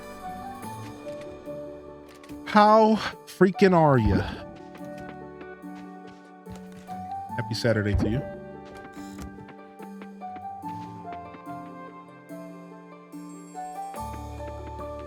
All right, let's just go to bed. It's 12:30. We're going to wake up with low energy.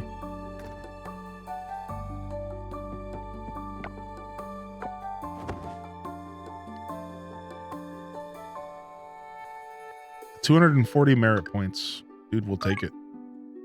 Good stuff. 4 more hours and then 4 days off. Let's go, baby. Tinko looks happy today. All right. Got a windy day.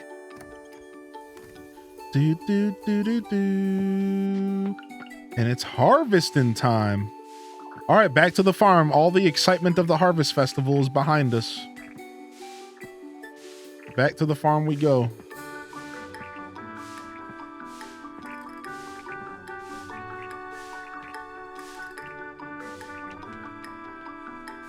You're finishing year 1 today? Dude, nice. We'll likely get to winter today, or close. So we're also making progress. Yeah, 2 a.m. is the limit, just like Stardy. That's right. They went with they went with the familiar setup. So 2 a.m. you pass out, you wait, you take money. If you pass out, you get charged. So you don't want to let that happen. You have an energy bar, you have a health bar, and those work similarly as well. So if you let your health drop to 0, you pass out.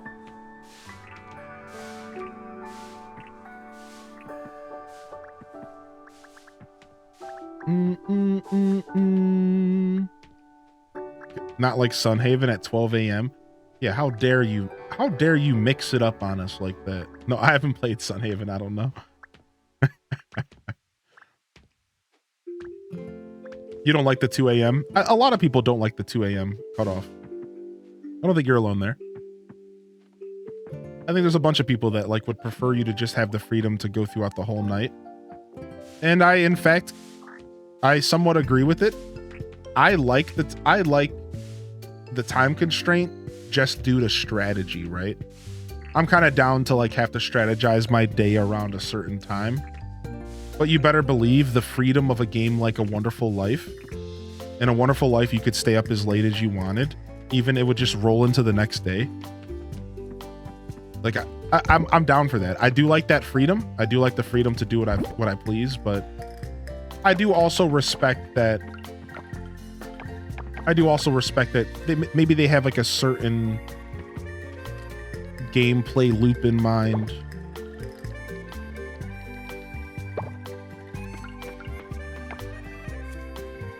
You haven't played it yet? Wonderful Lifetime goes quickly. It goes very quickly, yeah. What's up, JK? What's up? All right, let's water our field, and we're gonna plant some more seeds. But let's go ahead and get our watering in now.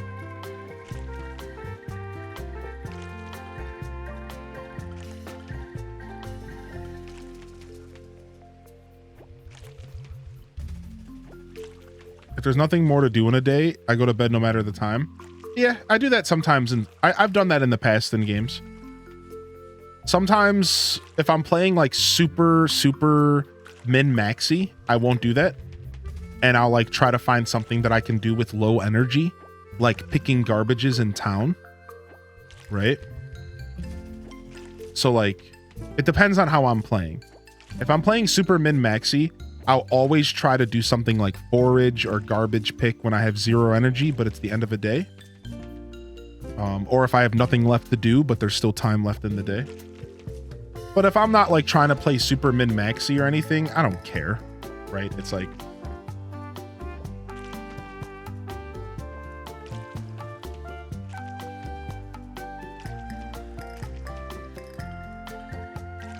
I can prefer keyboard over controller for Stardew.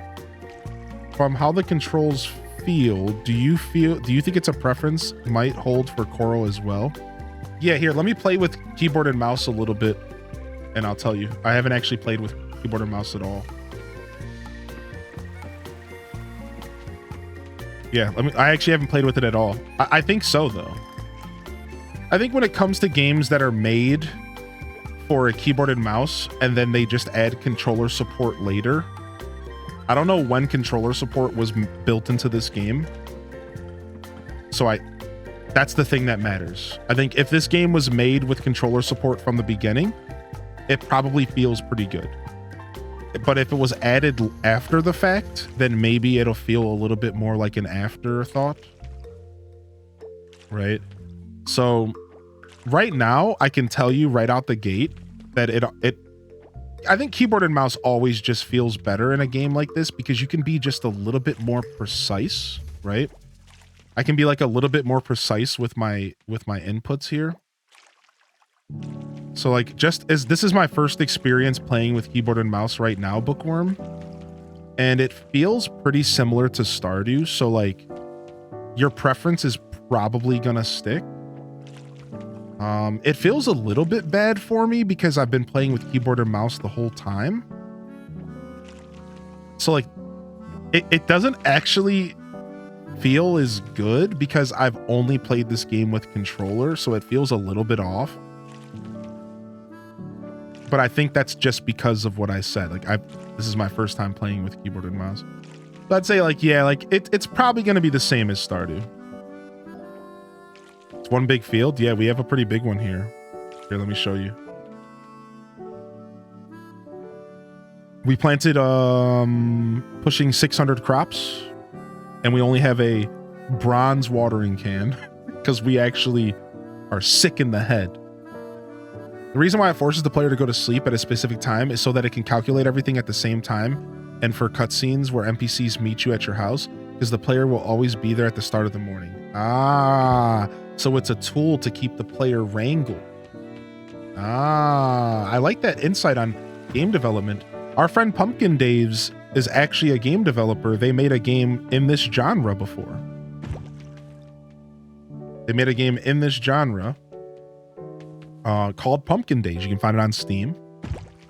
I'm not sure what kind of projects you're doing nowadays outside of that, but you love Pumpkin Days? Yeah, it's pretty cool. So they the reason I'm saying that is because I just wanted to give some background to the feedback. It's they're actually kind of giving insight from a developer's perspective on like why you might see certain things in a game, which is pretty cool. Pretty cool insight in our chat. Do you remember what you brought to the Cherry Blossom Festival? No, not you just bring yourself to that. No, I didn't go to the Cherry Blossom Festival. Did the soundbot poop on us? Oh, you know what? It's probably been like that all day because the internet went out yesterday. It's probably been like that all day and I just didn't even think about it. Sorry about that, everybody. Yeah, because I saw my internet went out yesterday an hour after I ended the stream. How about that, chat? For 20 minutes. For 20 minutes, dude. What's up, Enzio? Good to see you in here. Welcome in.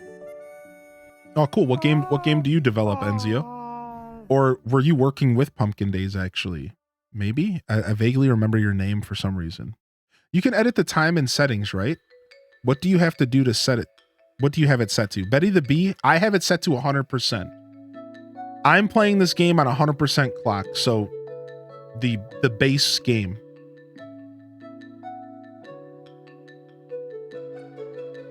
Yeah, Outcast. I agree with that. I definitely kind of dislike that.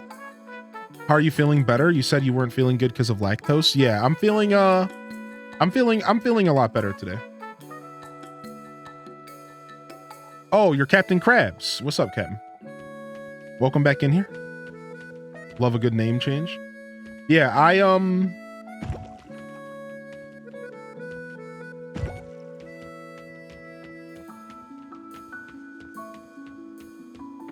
okay, get some water in here. I've been playing with controller the whole time and it feels great. Mostly work on MMOs, Bioware, Bethesda. That's cool. That's super cool. Cheese doesn't like me either.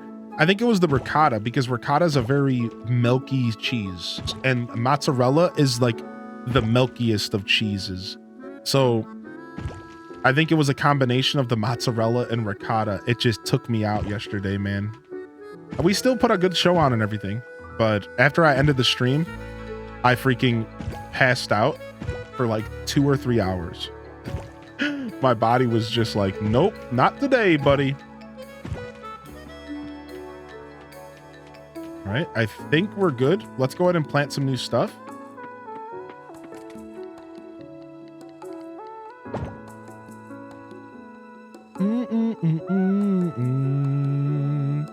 Wait, a third version of what? Wait, what did I miss? Yo, Tater Tot Soup's in the house. Yo, Hardy Welcome's in the chat. Tater Tot Soup, dude. Yo, Pumpkin Days or even Enzio. Maybe one day we can do an interview. It would be kind of cool to sit down and interview. Every once in a while, I'll do like a podcast style content. We could just like sit and chat about your experiences with games. It'd be kind of cool to get some insight. I think that would be neat. That doesn't belong in here, but we'll put it in here. I gotta organize my chest. My chests are going off the rails. Pumpkin Days Farm Sim. I've been looking for something other than After Coral Island. Yeah, check it out. It's on Steam. All right.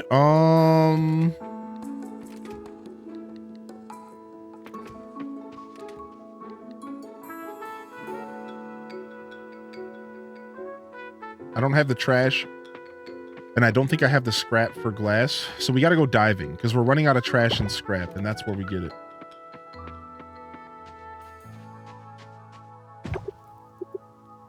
I renamed last night. Hey, it'd be like that sometimes. All right, is there anything that we forgot about that we unlocked recently? Let's just double check. No, we're doing pretty good. We're doing pretty good. All right, let's craft.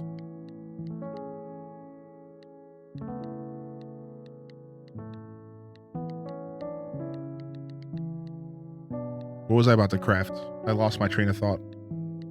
Mason jars. Craft 2 more mason jars.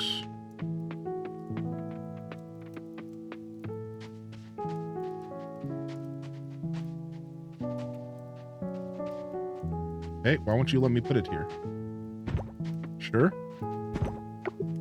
And then we could just get more sriracha going. You never have enough tater tots. Yeah, I hope you're doing well today, Tater Tot Soup. Thanks for asking how I'm feeling. I really appreciate you.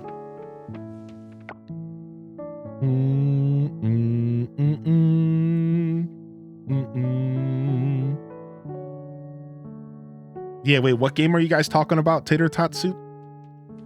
3 different versions. What the heck? Tater Tot Casserole? We all need tots? I could go for some tots today.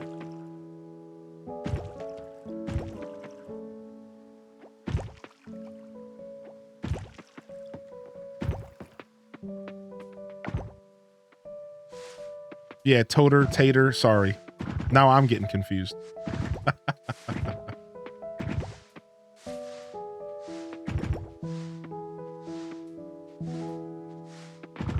My game's stuck making water effects. There's like a sound effect bug happening right now. It's not a big deal, but It needs to chill.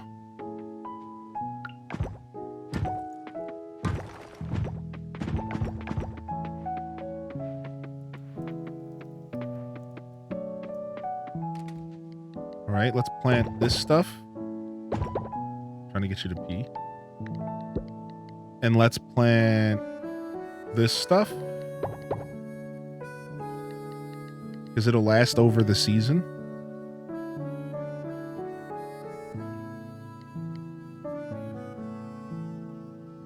And where's our apple tree seed?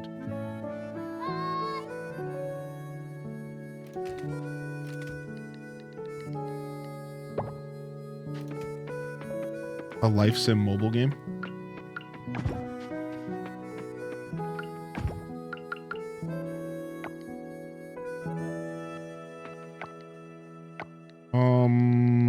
I need the surrounding 8 tiles must be empty. Oh, cool. Cool, very cool.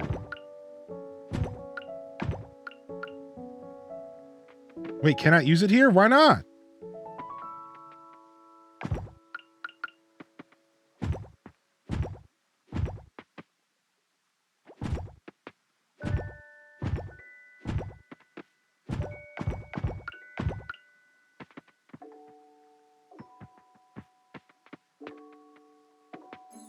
Why can't I plant this? What am I doing wrong?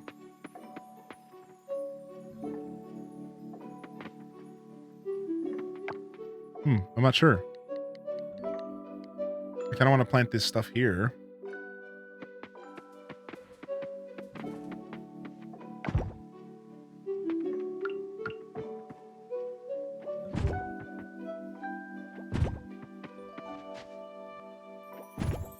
Hopefully these seedlings go past.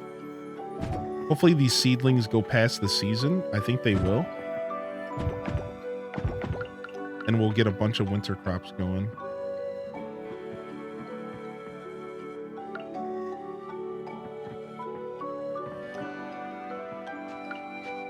Boom.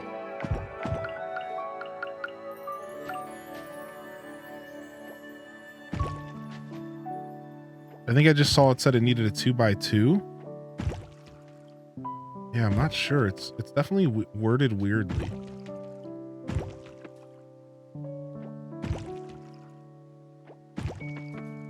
You don't hoe the ground for the trees?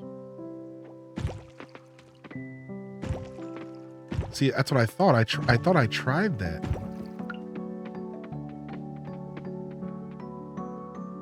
Yeah, look.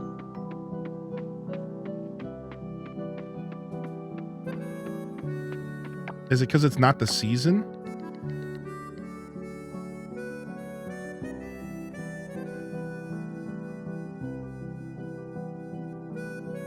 Yeah, it just like won't let me put it in the ground.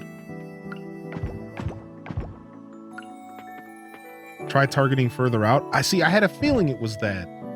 All right, we'll try.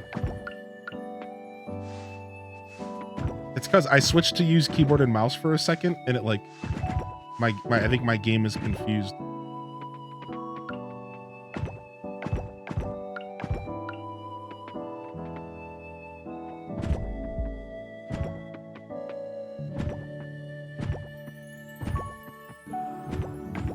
All right, we need to eat. All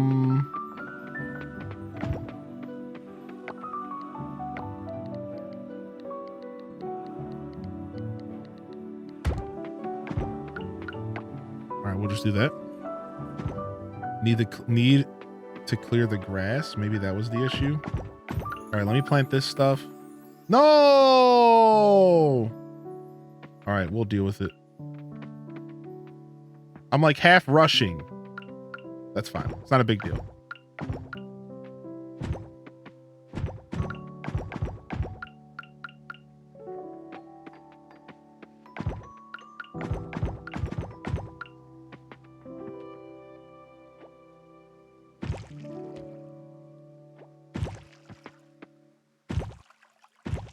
Okay.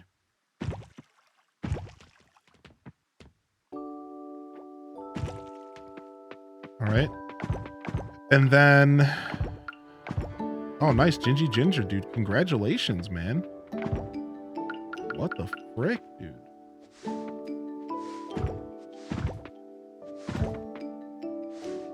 Also, can't I remove this log? Don't I have the axe?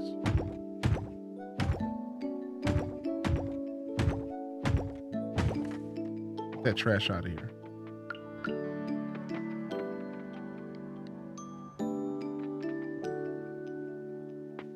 Yeah, it's just not letting me plant the sapling.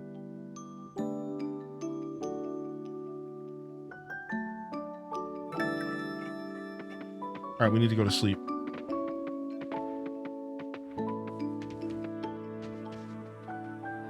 I wonder if it's bugged. I think it is. I'm clearly dealing with some kind of bug right now because the sound stuff is off. So I'm going to reload my game. All right, see.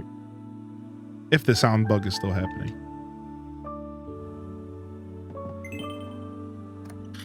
Kind of it was from the hospital. As long as you're taking care of yourself, buddy. Keep it up, man.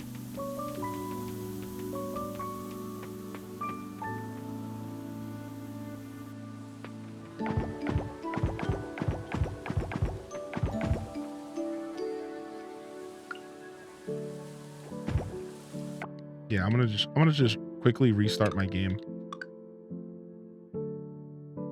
Yeah, no problem planting trees. Yeah.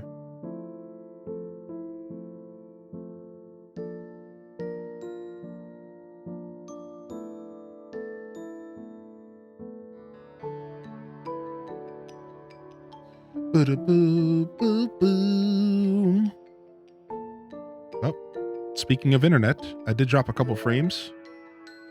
Everything should be good though.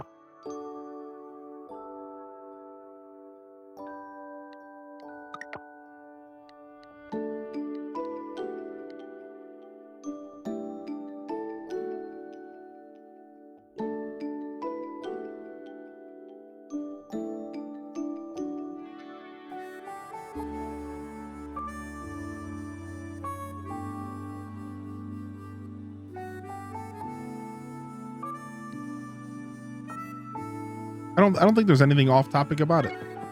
I encourage people to have conversations in my chat, and it's actually a really good thing on Twitch if you have a chat that's talking amongst each other and not everybody's talking about the same thing, because it's my chat means my chat is active, my chat is moving, and it's not just all about what's coming out of my mouth. That's actually a very healthy community. That's actually really good. I consider my chat a chat room, not my minions waiting for me to speak. It's a chat room. It's a space for us to communicate with each other.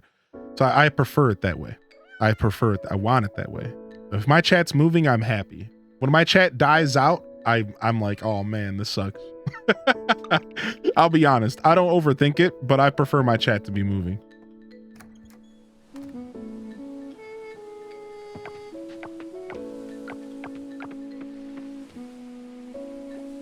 Yeah, so the sound effects fixed. Maybe I can plant my tree now. Let's see.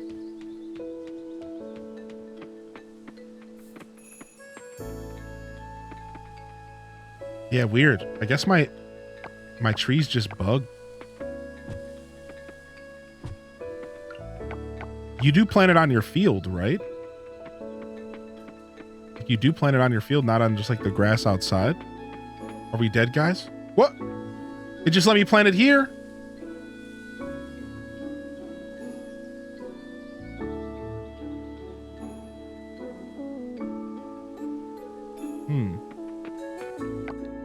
Okay. We'll load our save, and now we know that it was like a space thing. It just needs even more space.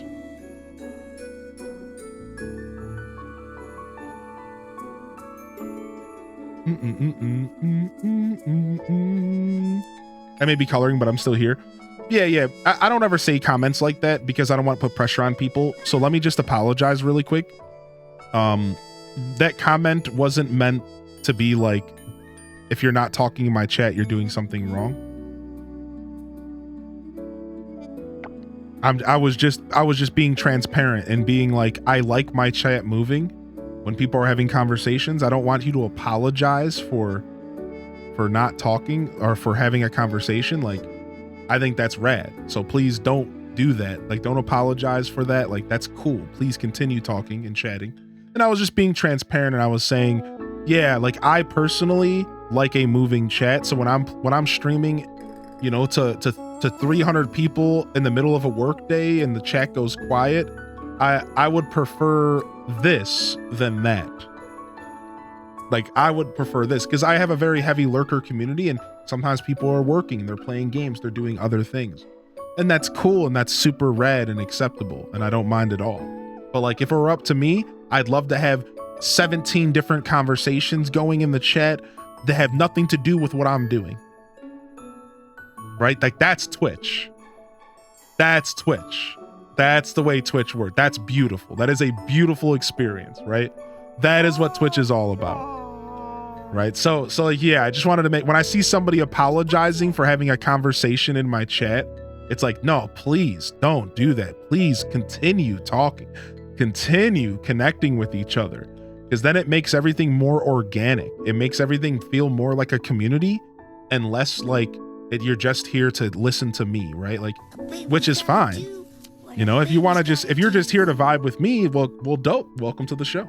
You know, but I like that. I like to see my chat interacting with each other. I think that kind of stuff is really cool. Yeah. There's no worrying. Don't worry about over chatting. I think it's those kinds of thoughts that make people hesitate in the first place of connecting in the chat. And it's like, nah, dude, don't do that. Like, who cares? This is an open chat room for a reason. You know, pop in and talk about whatever you like. You know? That's it. All right, I'm going to step away real quick and use the restroom. And then we're going to see if we can figure out where we're putting this tree. All right, we'll put on some tunes.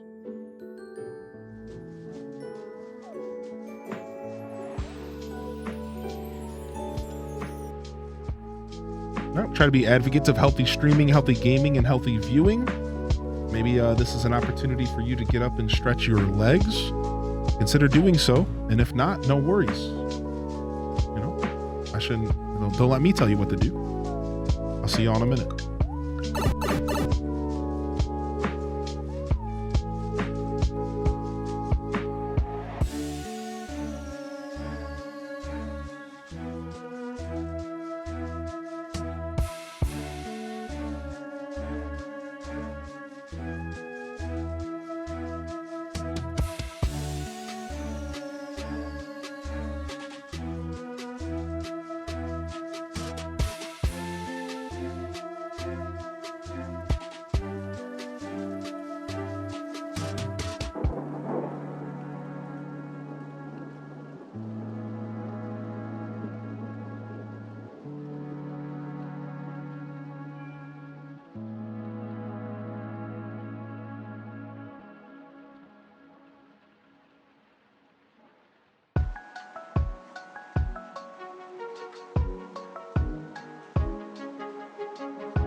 You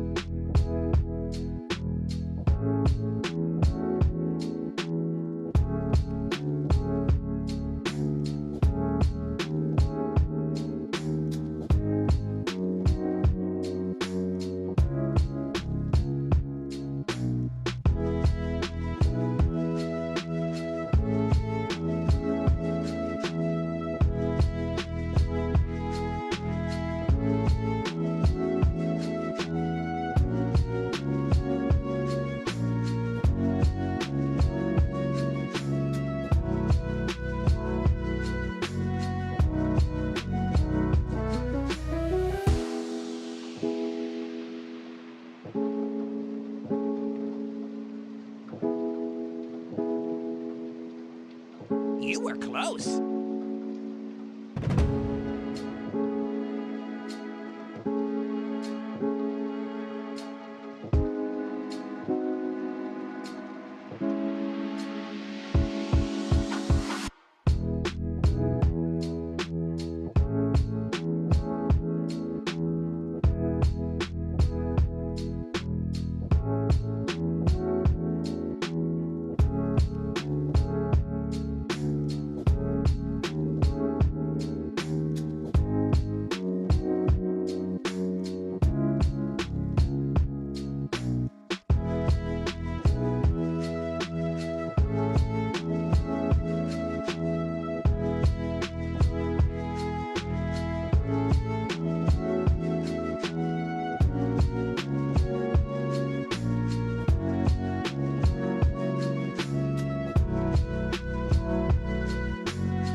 Frick, my house is cold, Chet. I gotta turn on the heat, but I forgot to, but now I'm already sitting, so screw it. All right, we're back. Nice little refresh. Nice little refresh. Sorry about that. I just needed to get up. I hit a wall and I just needed to stand up and go tinkle. I needed to stand up. All right, we're good.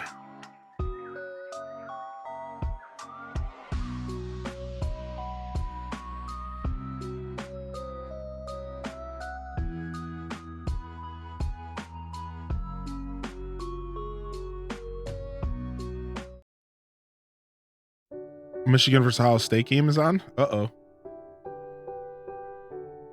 I think Michigan beat us for the first time in years last year.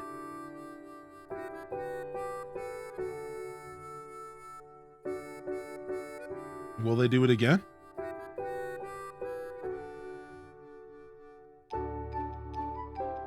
Who lost the bet for turning on the heat first? I did.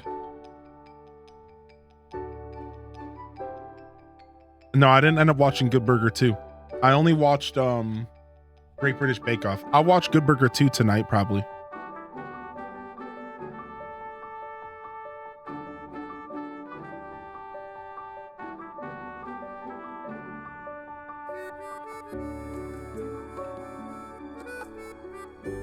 Yeah, I did. I don't remember what the breaking point was. Oh, the breaking point was cold hands. Yeah, I was trying to play video games in my room on my day off or in the basement. And my hands were so cold that they were starting to like mess with my gaming. And I was like, that's it. Turn on the heat. I need my hands to be warm because like I don't like the game with cold hands, man. No one does. I had to dig through Coral Island Discord for a concrete answer, but supposedly, according to several people, fruit trees need a 3x3 square to plant with 8 squares around it.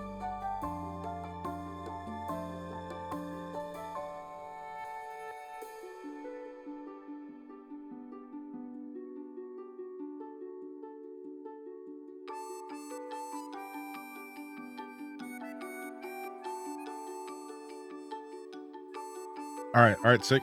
Let's roll. Rare. Little cutie.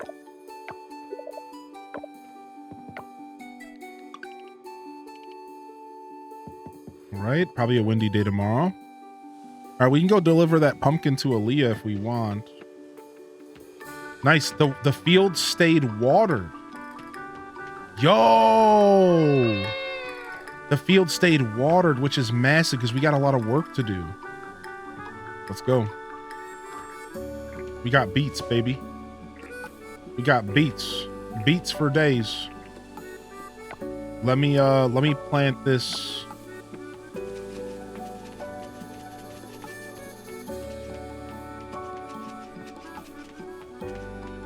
Yeah, 25% clutch, dude. Clutch.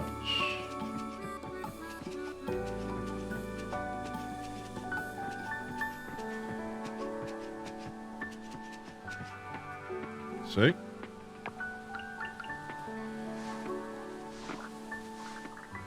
I think we have enough bronze to maybe go upgrade our scythe today. We'll look into that. Beats for days? For days.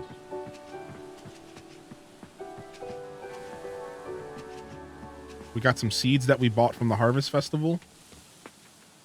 We're going to go ahead and plant those. We might have to go out and buy some more seeds. It's Wednesday. We can't do that. The seed shop is closed. It's always Wednesday. Why does it always feel like it's always Wednesday in this game? As soon as you need to accomplish something, it's Wednesday. Frick.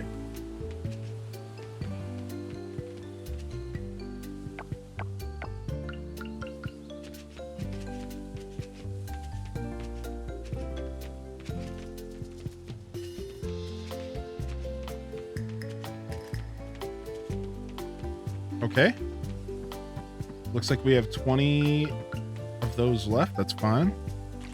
All right, we got the majority of these seeds in the ground. Let's go ahead and make enough space for the apple tree. Does anybody know if Coral Island will be available on older Xboxes, not S or whatever? I imagine. No, maybe not. Because it's not on the PS4, only the PS5.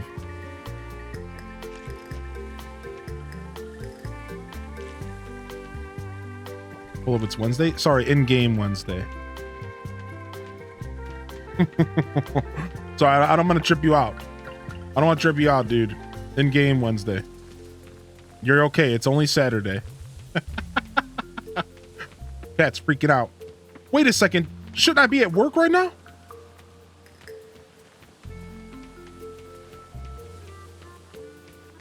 I could have sworn it was just Saturday. Oh man, I'm gonna get chewed out.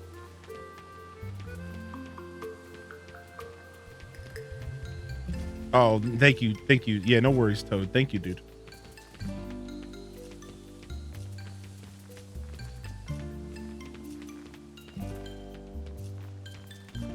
I wonder, can you,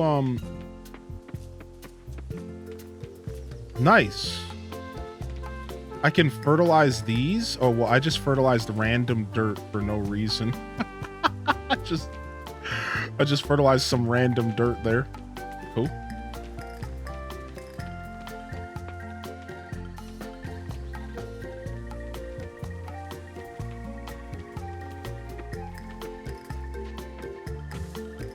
All right, this stuff's not ready to harvest yet.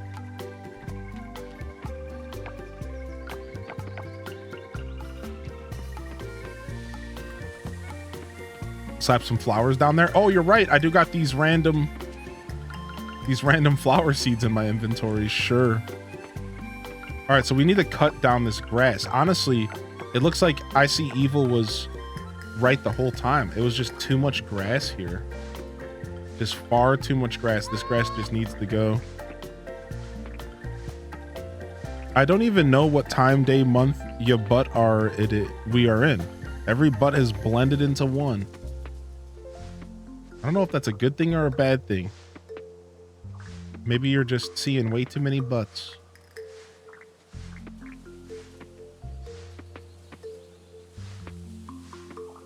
All right, clear up this. Get all this stuff cleared up. We could spend more time clearing up our farm, I guess. We kind of just stopped cleaning our farm. Here it is. Boom. We're just gonna put it right there. All right, sick. We got a new tree.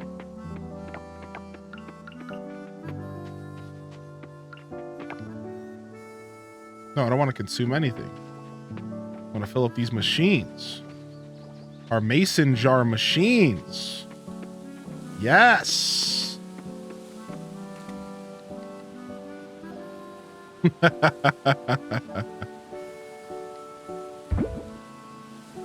Hotspot's too much, man. Yo, how you doing, Crystal Kamu, by the way? Good to see you in the chat today.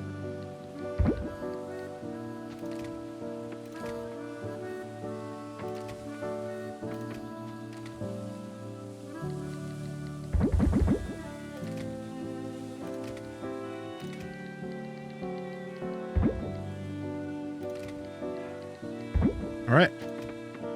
All set. Technically a free day, but we spent a lot of time doing this stuff.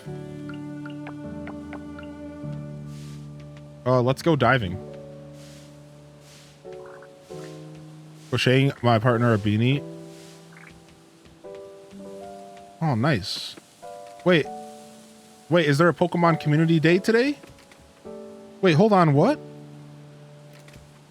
Is there a community day today? Fell asleep, you were playing in my dream. Oh my gosh. We're dreaming out here. There's a Mareep day today. What? Is it from 2 to 5 like usual?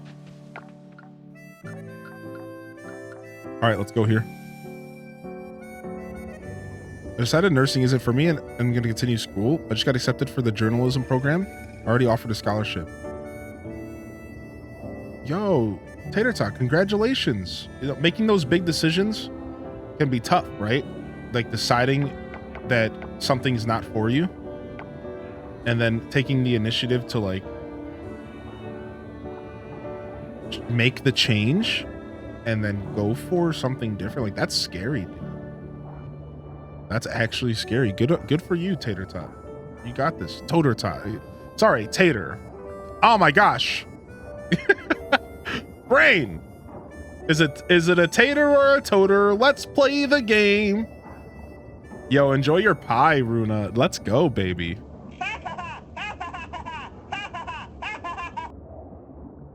Yeah. It's the people around you are gonna call you crazy sometimes in life. They're gonna tell you that you're making the wrong decision. They're gonna make you question yourself.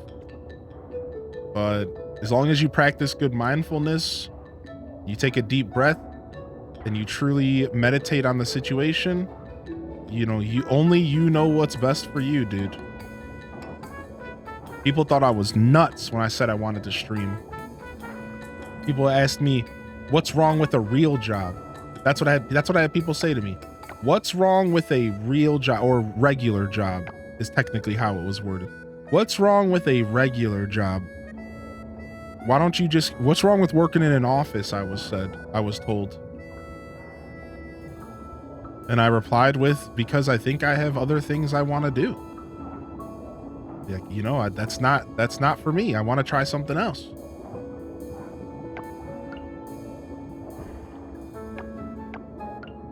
Some people like that nice consistency, you know? You're nuts, but you're a good streamer. Yeah. Some people don't like the uncertainty of this type of work, you know?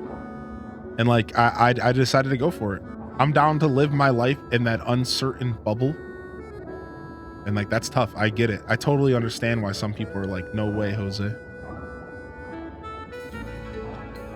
Yeah, thank you, Yum Springer. Or do things out of spite. Yeah, true.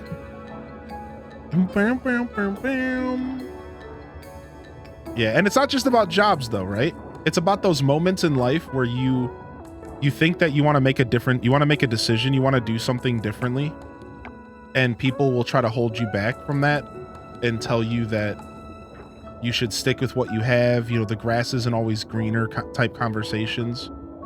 And while like there is truth to that, right? While there is truth to that. There is truth to the idea that the grass isn't always greener, and that you should definitely like really think about it before you make big leaps. Make sure that you know, are gonna be okay. Don't make a rash decision. I think, dude, don't you love that you can just craft from anywhere in this game? Isn't this insane? What's up, Rolling Thunder? I can literally craft from anywhere. Oh, I want to eat some candied tree seed, but the tree seeds are back at home? Okay, sure. Thanks. Now I can eat while I'm in the middle of the ocean. Massive! Dude, this game, the quality of life in this game is so nice, dude. That is such a nice little treat. Just like, yep. Don't even have to think about it.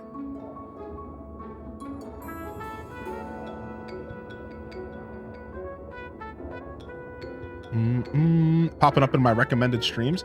You know, it's nice sometimes to hear how you found the show. That's actually cool. Every once in a while, it's nice to hear like, yo, this is how I found your show. Cool. Well, I'm glad you decided to take the recommendation today. Yeah, welcome in, dude.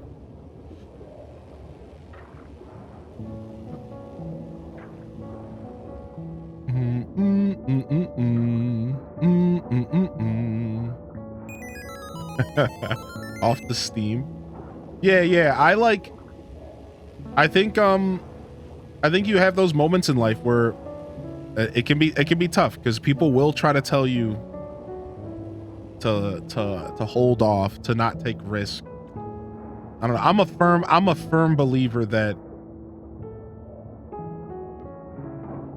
far too often I find out of caring, out of love, people try to hold back people's potential.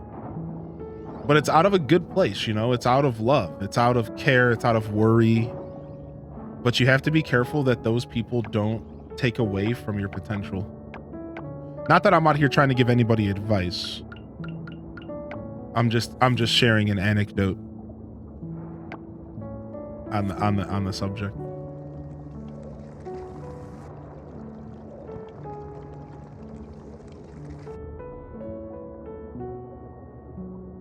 Yeah, Betty the Bee, right?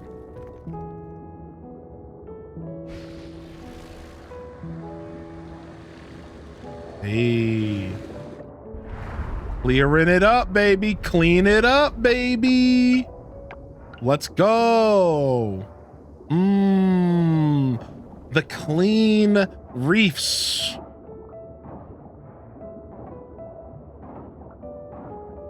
Nice. All right, let's go up here and see if we can get this before we run out of time and energy. Everyone has opinions about what someone should do with their life and don't consider what the person actually wants. Yeah, it's tough. It's tough. It's like one of my favorite pieces of advice that I ever took from somebody was this guy, Devin Nash, and he was talking about his life and how he presented himself and this like concept that he learned from like Buddhist teachings, I think he said. I'm not quite sure, don't quote me there, but I think I remember him saying it was from like some Buddhist teachings. And he was talking about how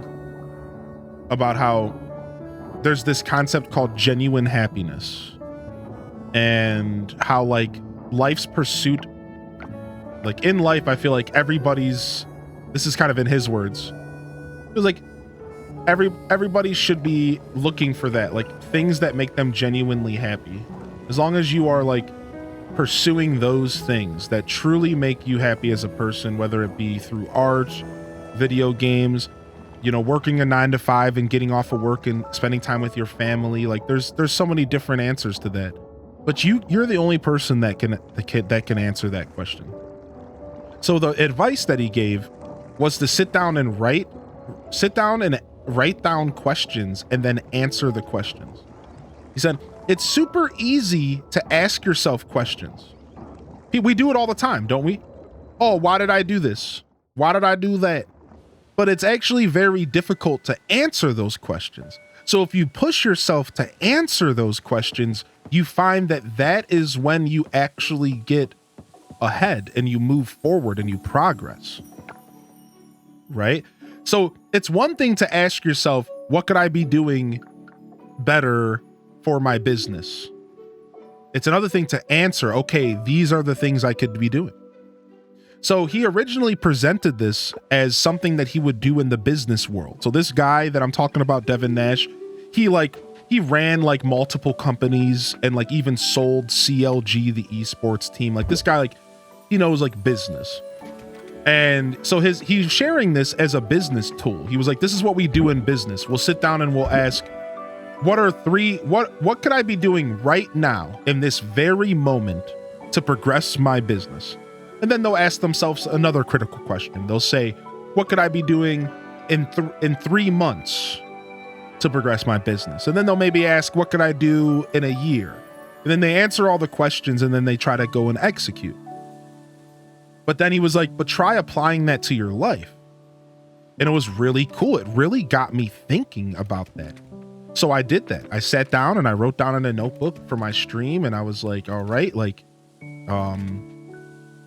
what could I be doing to progress my stream right now? And then I eventually started doing the same thing for my my life. I asked myself, like, how could I pursue certain things, right? And then like when you sit down and ask yourself those critical questions and then you actually take the time to like answer them, I feel like that's when you truly start to dig up the stuff that matters the most to you. So instead of letting somebody else, kind of affect your mindset towards pursuing something that's maybe risky or maybe like scary, like changing your degree path halfway through or something that's like super intimidating, right? Where you're halfway through school and then you realize, I don't want to do this anymore. I think those are the perfect moments where you can sit down and you could ask yourself some critical questions. You could sit down and be like, yo, like write down a question and then answer it, right? Whatever that critical, super hard and critical question may be for you. And I think it's cool. I think that's when you really start to dig up some cool stuff as a human being. So yeah, not my own personal advice or anything, just like a really cool thing that was shared with me that I personally enjoyed. A lot of my show, if you ever hear me talking like inspirational or motivational stuff, it's not necessarily something I do for a living. I just like to share the wisdom from my own journey and like things that I've learned. I don't know right or wrong or anything. I just know what I know from my own journey. So sometimes it's nice to share like a little bit of like a personal anecdote from a personal story from my experience. Like, yeah, this is a tool that I use to kind of help progress and help me make those super hard decisions. And was the first step was asking myself super hard questions and then answering them. And that's the key. And then I was able to go from there. Because once it's written down on paper or in a notepad in the computer, then it's like easier to digest. But when it's bouncing around your brain, it's like not as easy to like comprehend or digest it all, right? So I think that's one of the keys to like what he was sharing was like just writing it down sometimes is such a big step. It's like easier to digest. It's easier to read objectively versus subjectively. I'm on fall day 15 for the festival at 8:40 p.m., but it didn't trigger. Where am I supposed to go? You need to go here.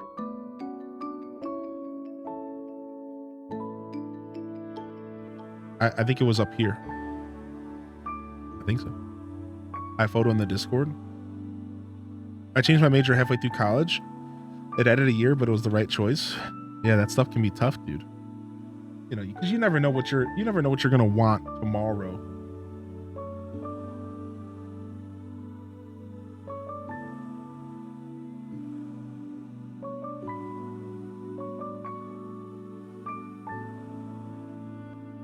Somebody added me and said, was going through an Etsy shop. Highly in Descent needs this shirt to go with this farming hat.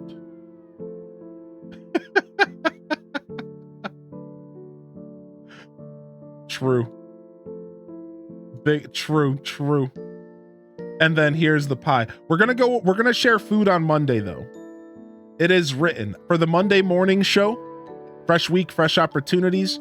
We're gonna go through all of the Thanksgiving food pictures. So if you took any pictures of your Thanksgiving spread or your pies or whatever you were munching on, make sure you jump into the Discord and share them up, because we're gonna make a point to go through them on Monday. Yeah, I know. Wasn't that such a clean slice? All right, sick.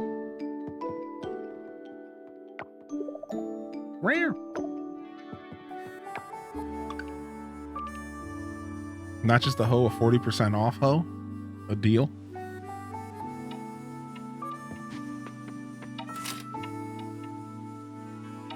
My friend's looking for a black trumpet mushroom. I've only found one of those. I need to go around and do some more foraging. I haven't got a lot of the fall forageables. Are there cheese on the pie? So cheese and apples are like a very traditional pairing.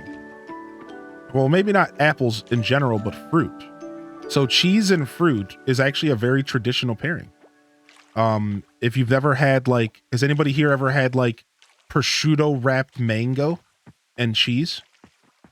So you take a slice of mango and a slice of a nice powerful Gouda or a sharp cheddar, and you wrap it with a nice fresh piece of prosciutto, and you get this nice, beautiful, salty and sweet combination, and it's to die for.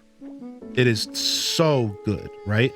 Yeah, cheese and sweet cheese and fruit is actually a very natural pairing. It's just not something you see too often.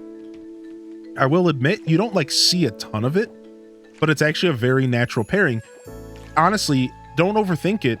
Think less about the fruit and the cheese and more just about salty and sweet.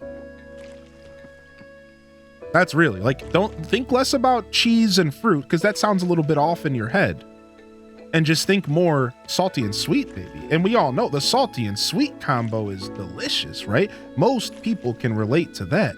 Really, that's all it is. All it is a salty sweet combo at the end of the day. And it just works really, really well for your palate, because it has a nice balance of flavors. Yeah. Prosciutto, mango, and a slice of cheese, all wrapped up. Good stuff. We do a prosciutto pizza with ricotta and fig spread. See, the fig is a nice sweet spread. Yeah.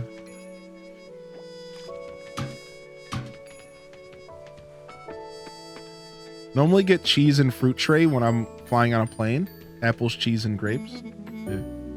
So yeah. How about that? It's definitely not something you see every day. So I totally respect the question of why is there cheddar cheese on that pie? You don't, not that often do you see a slice of apple pie with cheddar cheese on it. I understand why you asked. It's not you don't see that every single day. You just don't, but it's good though.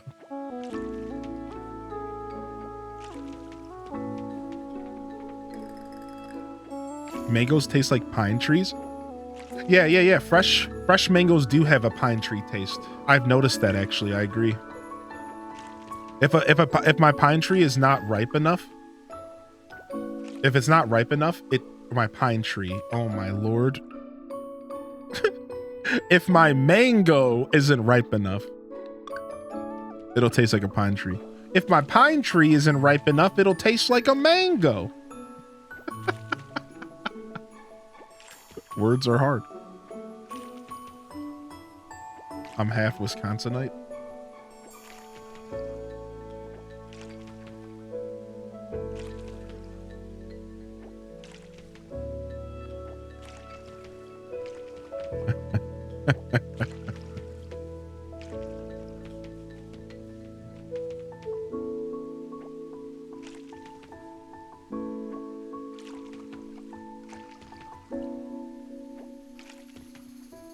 Texture weirds me out a bit. Still eat it though.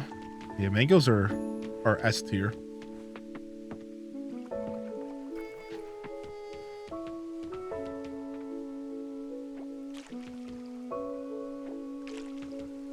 That made me smile.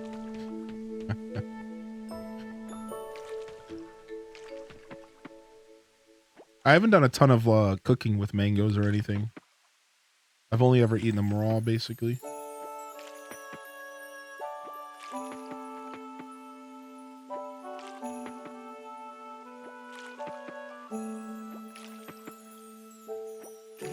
Hope everyone's having a good Saturday today. Welcome on in. We're just doing our regular watering simulator thing here. You know the dealio, baby. Our regular old watering simulator vibes.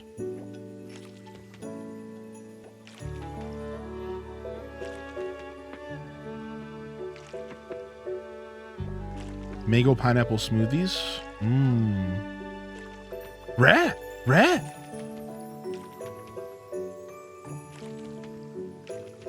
Would you do it for a mango pineapple smoothie? Rat.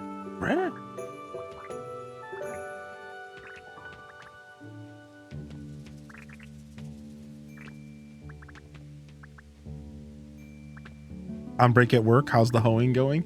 Hey, we just shared that picture, Prager. Hope you're having a good break at work today. Hope you're doing well today, Kana, excuse me.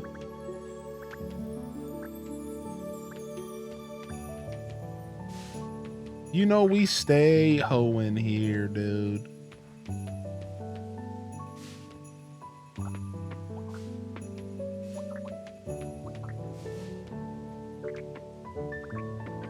Ever had a Shimoni mango? No. Did you just hit me with the Michael Jackson exclusive mango? Shimona. I don't know about all that, dude. You just made that up. New emote. Get your finger away from your butt, Pink Clouds. What are you doing over there? Put it away. You better go wash those hands.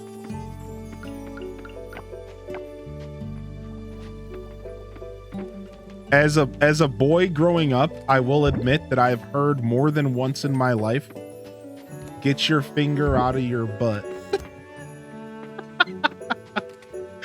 As a boy growing up, sometimes you're just, you know, you're scratching or something and your mom's just like, ew, stop that, you nasty.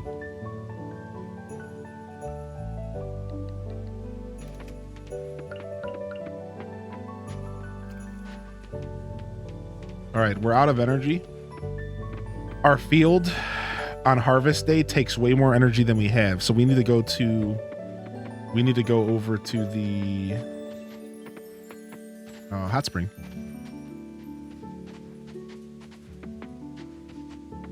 It's a sauce. I think it's Mexican. Jollibees in Texas. Jollibees. I never heard of that. Normal phrases to hear if you're around children. Don't lick your finger and stick it in your sister's ear.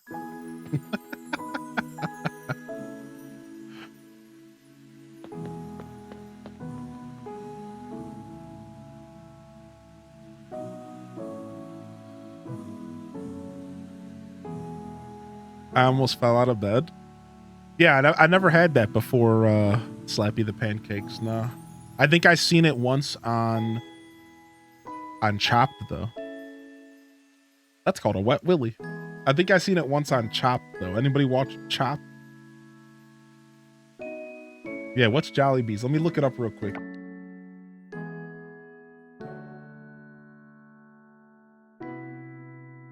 Oh, it's a fast food joint. Oh, dude, it's terrifying. I don't know what's scarier. What the frick? I don't know what's scarier. Ronald McDonald or this? Yeah, I don't know, man. I don't know, dude.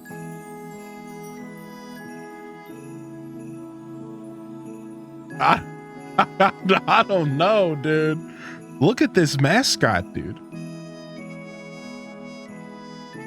Chop the show with Alton Brown. No, that's Iron Chef, I think. Five Nights at Freddy's nonsense. I know. Both feel the same. I agree. Ronald is actually terrifying.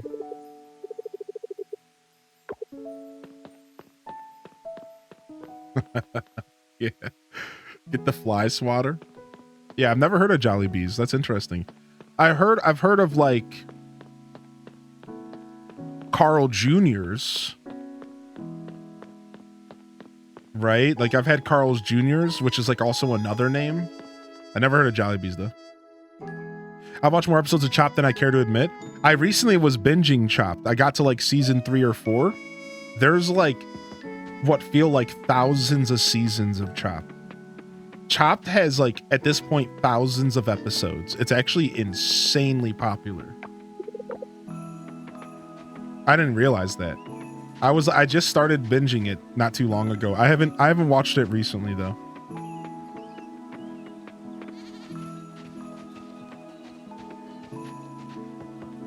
Baby Arby's? Is that so? So trees don't have to be watered, which is so nice. So only seedlings do. I like that this game added a whole different tier of plants.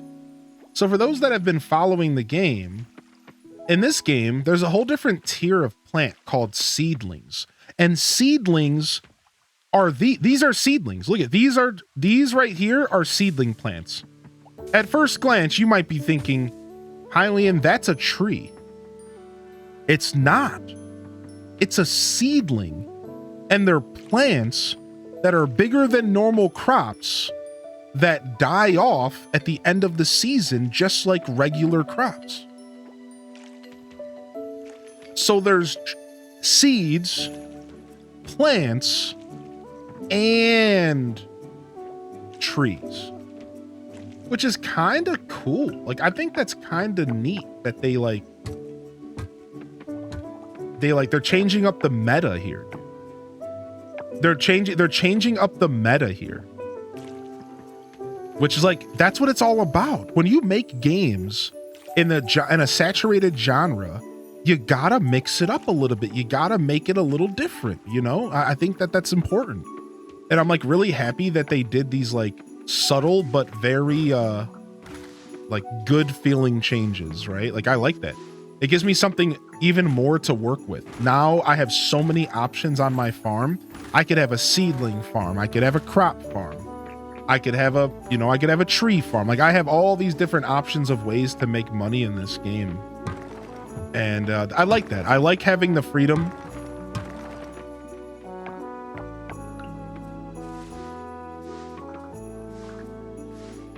There's always going to be the quote unquote most efficient ways to do things. But it's nice to have options when you feel like mixing it up a little bit.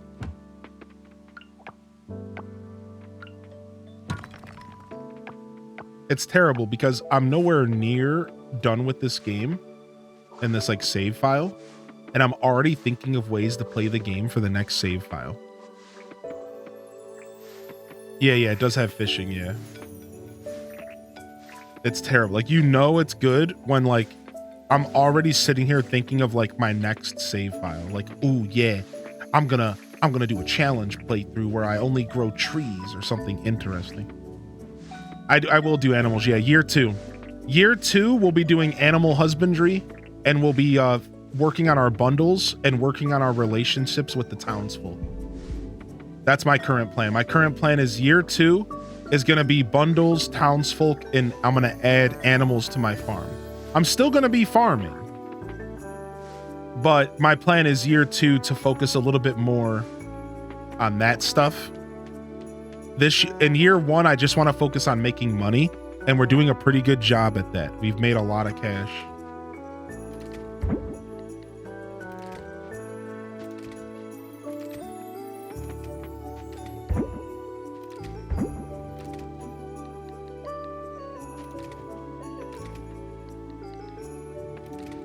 I let my chest start to go to the wayside, and I just have way too much stuff. I need to like sit down and organize my chest, but I'm waiting for winter in game so I could just dedicate a whole day to it and not really care. It's like I just started throwing stuff in chest today and it's bad. Everything was pretty good until today, and now it's like, what am I doing?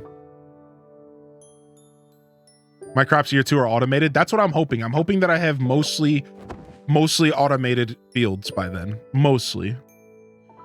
Not romancing anybody yet. I guess now that I've seen most of the characters, I like the green-haired chick. Should I build a shed? I like the green-haired chick. She looks cool. I'm not sure, though. No, I don't think I'll have sprinkler level 2. It depends on what winter's like, right? I'm giving myself the grace of at least having sprinkler 2. I don't even know about 3. I don't know if winter's long enough for me to have to catch up with all these other skills and stuff. I don't know. I'll probably just have sprinkler level 2 and I'll be okay with it. Yeah, probably. We'll see. Maybe having not many crops in my, because I'm going to be growing crops in winter. So I'm not going to have 100% free days. So yeah, like maybe growing crops, maybe I'll have enough time, but I don't know. I don't know. It's not like I've played this game before. So like I said, I think my goal is sprinklers 2. If I can make 3, I'll do it. But you need to get your town rank to C. Oh, it's not. I don't know if that's going to happen. I'm literally only 139 into E. That means I still have to get past D. Yeah, that's not happening. Yeah, nope.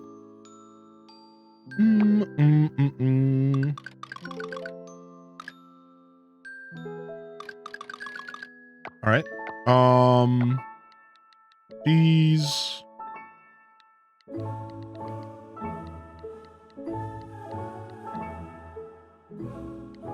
Oh, we haven't been checking our tabs.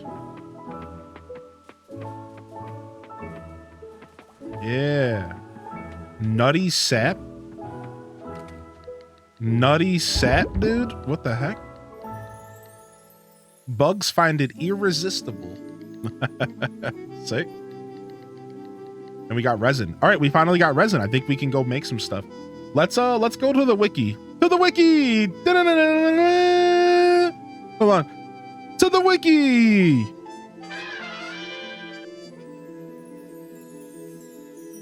Okay, anyways. Coral Island wiki.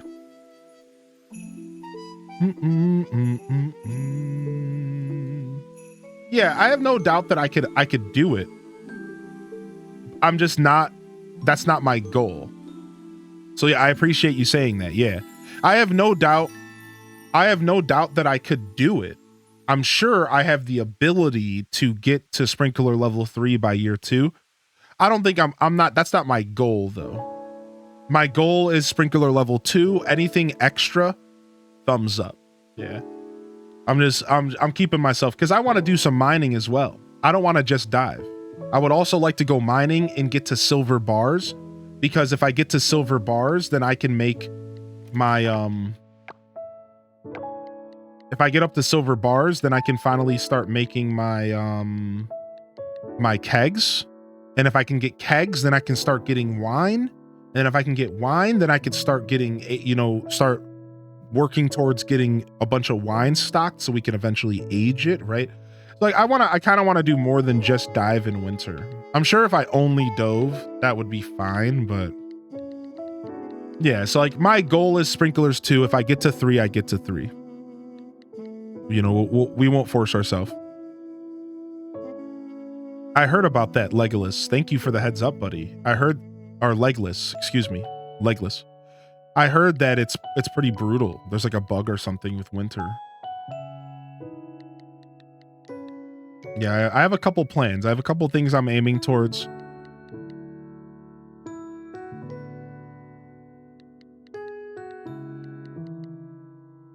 Nice, we can make 2 more of these today. Let's do that. Oh no, we're out of wood. Wow, we need to go farming wood. You just made pickles, put them in the aging barrel to make kimchi? Wait, what? This game is so sick. What? All right, hold on. Let's go to the wiki and let's go see what's up at the carpenters. All right, so...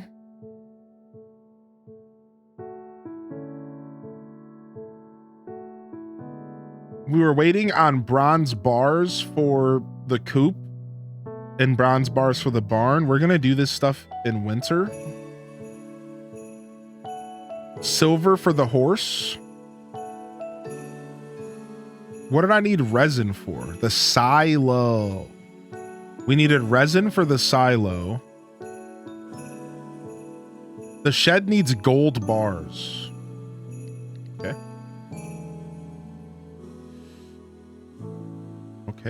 Okay. Let's go ahead and put on our fall theme here. And all right, let's go ahead and start our day here. We need to get out there and upgrade our freaking scythe. How much copper do we have? 3. Rip. All right, we need to go get our scythe upgraded. Let's go mining if we have time today. I don't know if we will.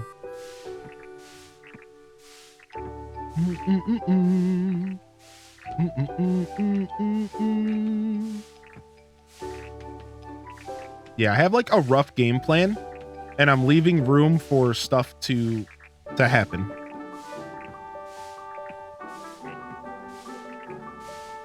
Getting on and off the horse is glitchy, but he's fast. Yeah, I'd like to have the horse by summer year 2. Right? I have like some goals in mind, but I'm still playing the game pretty relaxed. It's my first playthrough, and I don't care about efficiency in my first playthrough. I never do. I always give myself the grace to just enjoy a game in my first playthrough. I don't make myself use guides to look up the secrets to make sure that I'm not missing out on things. Right? Like I don't necessarily force myself to play the game 100% efficiently. I do that when I play a game for a second time. I've always been that way. Like as a kid, I never used guidebooks until I beat the game once. Then I would go back to the game after I beat it. I would use the guidebook and I would 100% it. I would destroy it. Right? That's how I've always approached it. And I do the same thing. Like my first Stardew Valley playthrough, I got to like the middle of year 2. And then I realized, wow, I actually have no idea what I'm doing. Now that I'm in the middle of year 2, I want to restart and play this game efficiently. And then that's what I did. I started up a new save file and boom, I did a second, but my official playthrough. And that was like my first playthrough on Stardew Valley. Like I tend to kind of go with that. Now that was before I was streaming. So like as a streamer, I'll probably just have this be my only playthrough for now.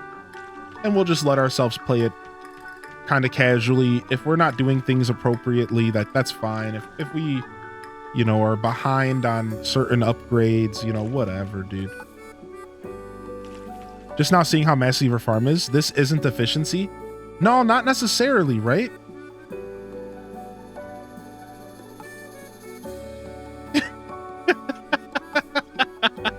Okay. I mean, I guess we're kind of efficient.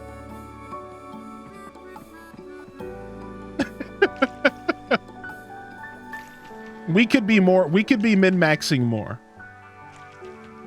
It could be more efficient.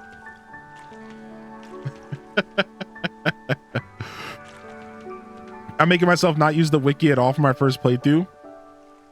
Or Google things. We game like it's the 90s here and ain't got no option for online guides. Yeah, I'm just vibing.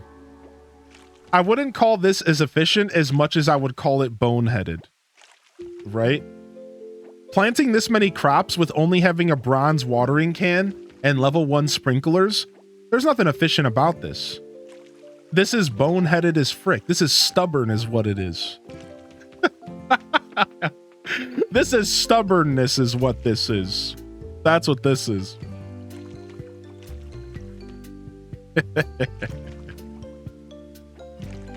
Like that time in Stardew.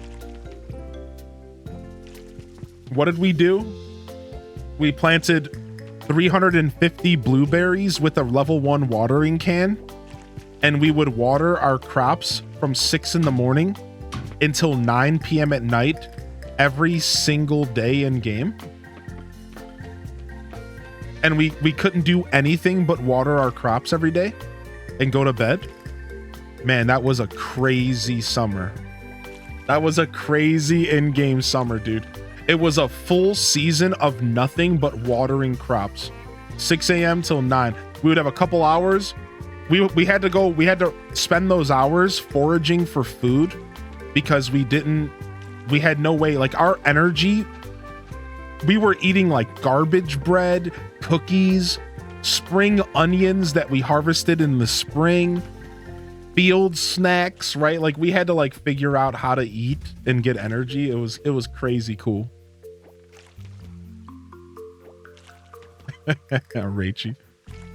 Yeah, some Stardew trash snacks. Thing about this game is it's fun to play the way you want. Yeah, this game is designed very much around player freedom. I think this game is designed very much around player freedom, which is good.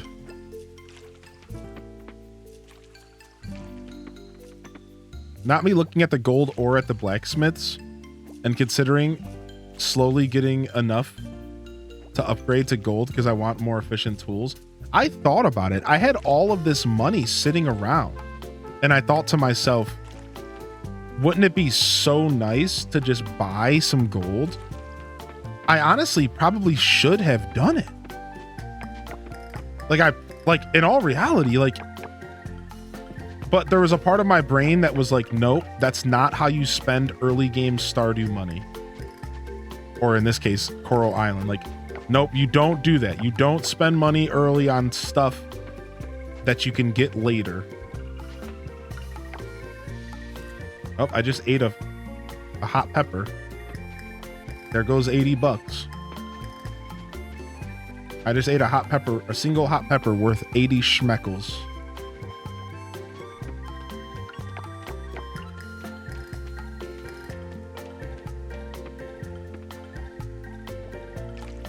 You need hardwood for gold tools.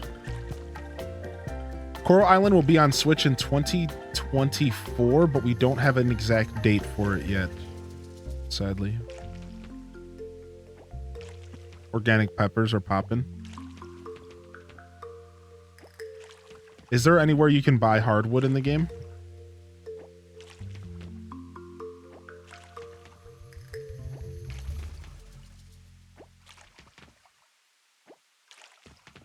We'll get it one day. I'm gonna see about going to the night market today.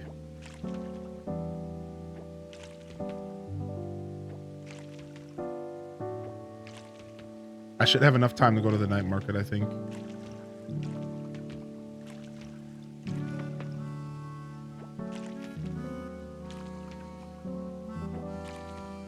Our field has gotten just to that point to where it's a little too big to do on one energy bar if I have to harvest.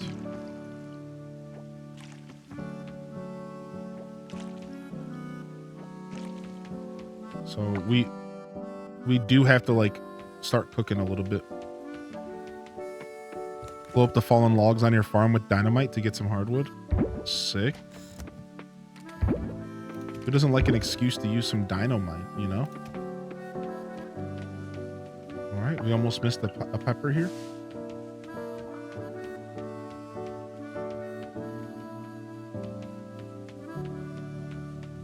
I love this feature of the scarecrow. I love that.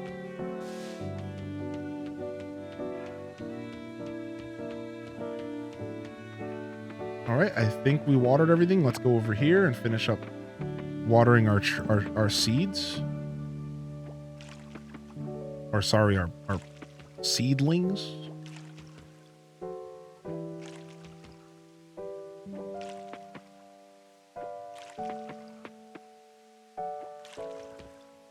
Uh-oh. Out of energy. Here it goes. I don't think I can craft any more food. I do have some food I can eat.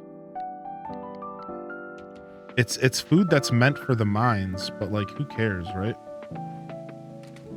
Let's just eat one of our pumpkin pies. Yeah. It's like food that's supposed to give me defense, but like, whatever. Gotta wait for next year for this game. You just might have to, yeah. Because of the Switch stuff.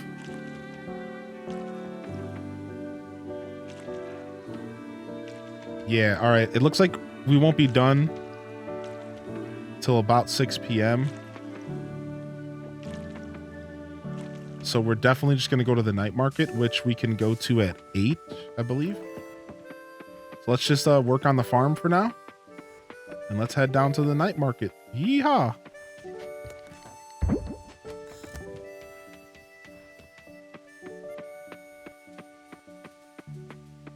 All right, I guess we'll just cut down some trees. Did they say why it's taking so long to come on the Switch? No, I don't know if they've directly commented on it, but I can assume it just comes down to the Switch being weaker and it's harder to get games on the Switch because of that vibes, right?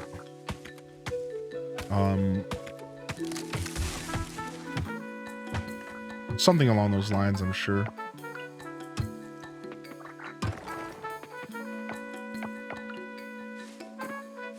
Yo, what's up, Jenky? Yo, happy Saturday. What do you get into today?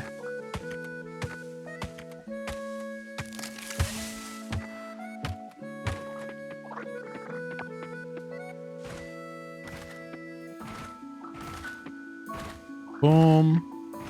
Yeah, because you don't normally see the Switch left out from PlayStation and Xbox. So because they managed to get it on other consoles, but not the Switch, makes me feel like it's specifically because Switch's hardware is so limited. So that's my current take on it. Because it's like, why else? Like, why else would it only be on the Switches that's avoided? Like, I feel like it's got something to do with that. We wanted to give ourselves additional time to provide a smooth porting experience. Yeah. Buckeyes just tied it up. Oh! There it is, dude.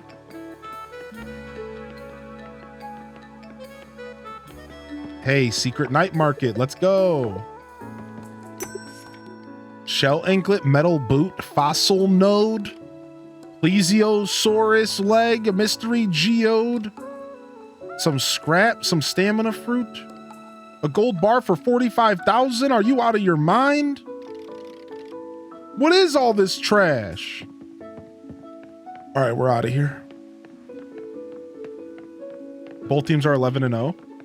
Classic Big Ten stuff. DDV decorating and chilling, debating on getting Coral Island, but I have too many Sims to keep up with. Yeah, maybe just sit back and enjoy what you have for sure, right? I think you have a lot of DDV content coming soon, so keep that in mind, right? Fairly soon, I believe all that stuff's on the way. Let's spend a little bit of time foraging. We've been doing a lot of fast traveling, and we're missing out on fall forest forageables. Let's do some foraging.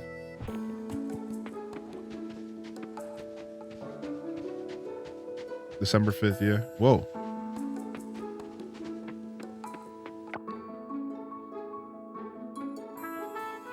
Hey, what's up, number one special? Finally just got off work and the weekend officially starts. Hey.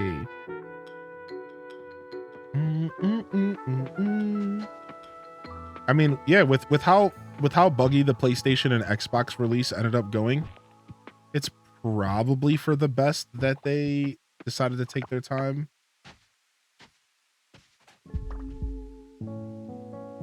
Got myself a saddleback. Woo-wee.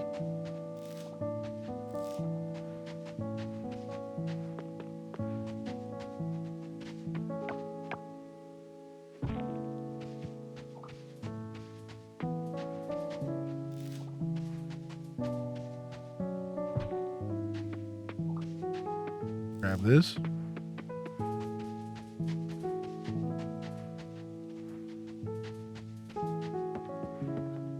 Well. Okay, and we're back to the farm here. Nice, got ourselves a couple little forageables. Just something to make remember the...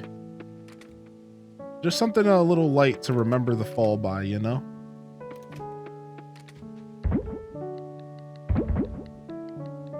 And we got ourselves a new little bugadoo and a bunch of wild seeds for winter. So things are working out. Where's our bug chest at? Bugs! All right, let's go sleep.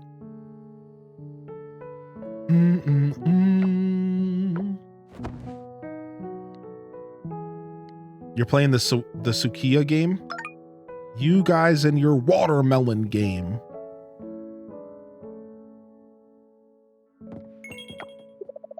People looks happy today. All right, we're on the 20th. That means that another diving tip. You can catch calico lobsters at 20 meters deep. They're super rare though. They only come out at night and they hide during spring. So make sure you go in summer, fall, or winter. Because you don't want to, like, waste your time, you know? Yeah, okay, dude.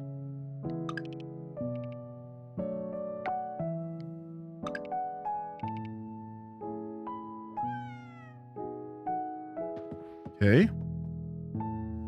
Fruit is healthy. Watermelon and feta cheese. There are more fruits than watermelons. Oh, excuse me.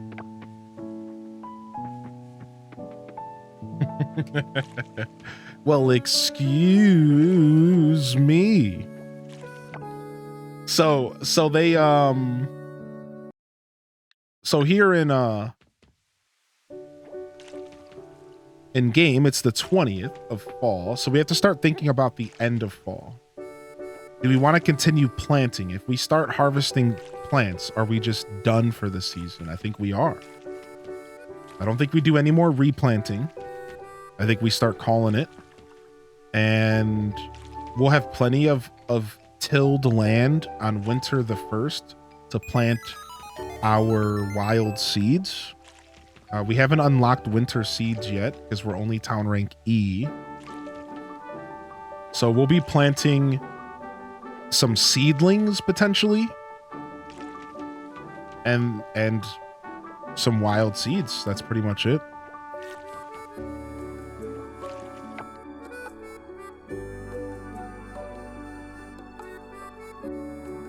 That was a Steve Martin bit back in the day. Okay. Bam, bam, bam, bam. Bam, bam, bam, bam, bam.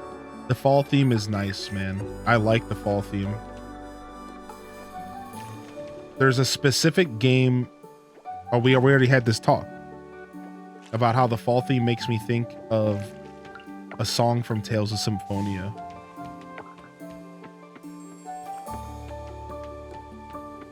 The double crop perk is actually so overpowered as well. A chance to just get double the crops off the ground is actually so nice. Like, what the heck? I think it's only a 5% chance, but it happens all the freaking time, dude. Double crop, double crop. Do do do do do do. Bam bam bam bam bam bam bam bam.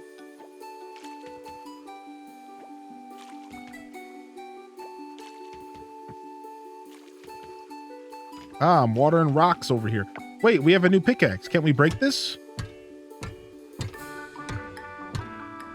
Yeah! Get this trash out of here! No more boulders!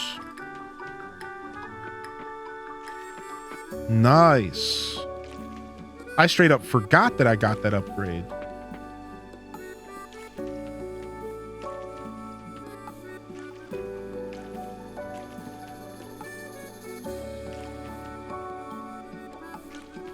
Is that glitter? No, it's flowers.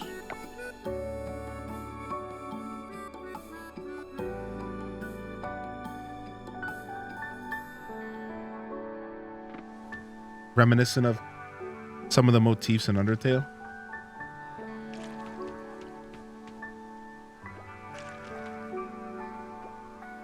Like I'm behind on sim games. I haven't heard about this game at all. It's been out for a while. So Coral Island was an early access game. So it's a Kickstarter game. If you don't know what Kickstarter is, it's a website that you can use to fund campaigns for things. It's used in the gaming world a lot, where a developer will present an idea to people and say that we will develop this game and this idea and this concept if we can get enough support to back the idea monetarily. So people donate money to support the idea of the game, and the game goes under development, right? So Coral Island is a Kickstarter game. It's been around for a while, and it's been Kickstartered for years. And it was an early access all the way up until November 14th. Now, the reason you're seeing it a lot more is because it just left early access. And it is now officially in the 1.0 stage. So it's a lot more fleshed out.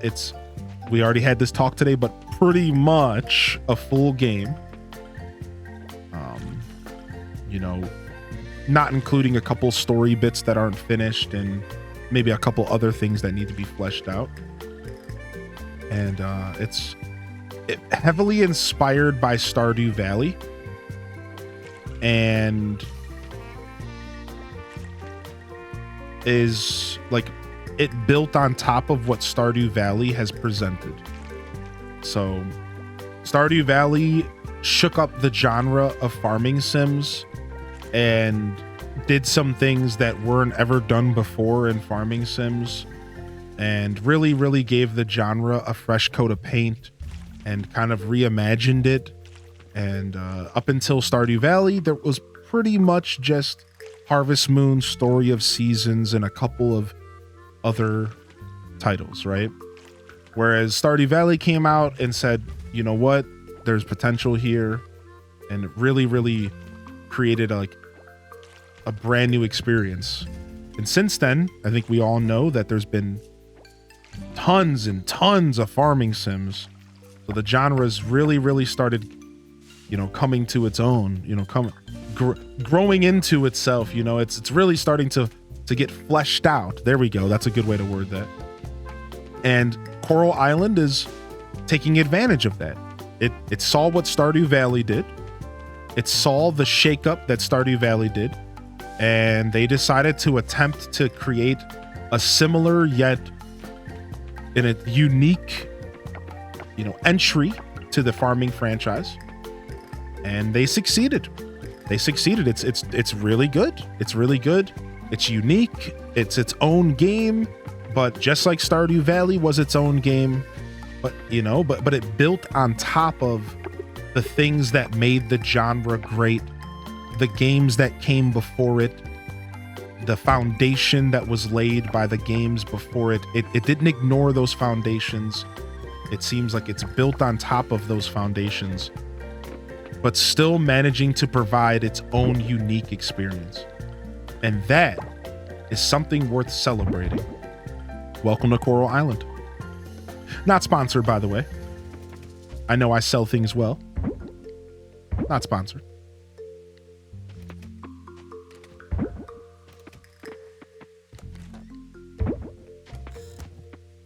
All right, I think we're watered up here. We have to water our trees, and then we're good. I don't think Coral Island did any influencer campaigning with this game. They apparently didn't need to, because the game had some hype behind it. But there wasn't a single person that said sponsored stream, gifted product. Nobody liked that in the category at all for the past, week or so. So it's clear to me that Coral Island, they did not feel the need to do any influencer marketing, which I don't know if that's a good idea. I think you always should do a little bit of it, especially as an indie game. But, I'm not here to tell them what to do with their money. And I'm clearly biased because I'm an influencer or a streamer. Not the biggest fan of that phrase, to be honest, that term. All right, it's 3:40. We watered everything. Do we want to just continue working on our farm? What do we want to accomplish here today? I'm I wanted to go drop the sickle off, so I need to go to the mines to get a little bit of bronze. Why don't we go ahead and do that? Plus, we can get one step closer to the stone chest, the rock chest.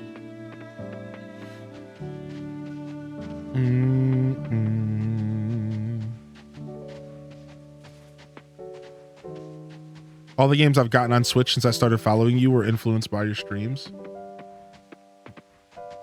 You think you saw a couple people? Yeah, I didn't see anybody. I was taking a pretty good look at as well. I made a point to pop into the category throughout the whole day that I was streaming the first 3 days of the game. I didn't see anybody with it. I clearly could have missed someone. You influenced me to download the Feel the Heat song from Sega Bass Fishing on my phone. I think Nintendo in general should pay you. Nintendo used to have like a super awkward program for partnerships. Nowadays, it's kind of just like you apply and you hope that they reach out to you, and like you can apply to get like products given to you to give away, or you can like apply to get a copy of a game to play it, or you can like apply for Nintendo to support or sponsor your events if you're hosting events. But it's all like an application process, and who knows if those applications ever actually get seen, you know what I mean? I know Nintendo Canada is actually really good with working with sponsors or with streamers.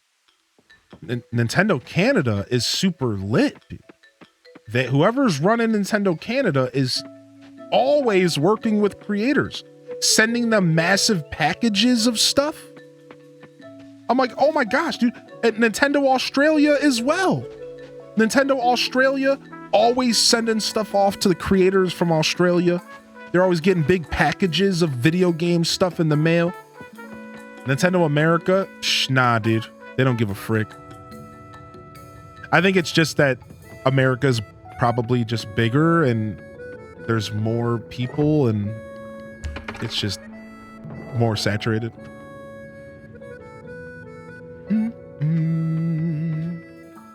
Still bugs me that they're calling it bronze. I know. Ooh, the lights are off. Exactly random. Well, time to move. I've applied a couple times, chat. I've tried. I've applied a couple times.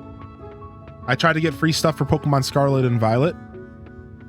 Now, I didn't reach out to them for free stuff. Like, I wasn't just like, give me free stuff. I'm not entitled like that.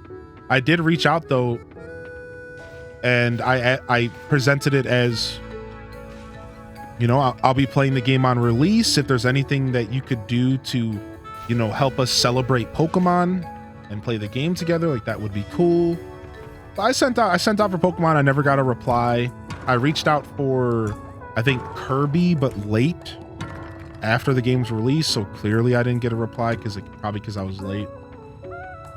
And I reached out for Tears of the Kingdom with the same exact spiel, just trying to get something to better celebrate Zelda with everybody, and I didn't get a reply. So I've sent their PR 3 emails now, trying to get some kind of support for the streams and like the events. I call them release party events. I was like, I'm hosting a release party event. I'll be playing your game on release. Yeah, they just hit me with the old Jeff Smith. Yeah.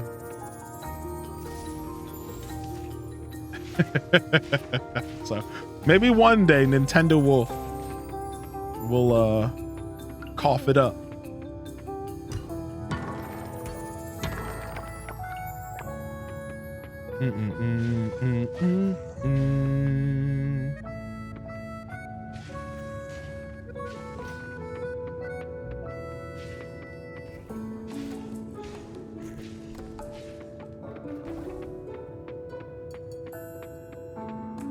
Okay.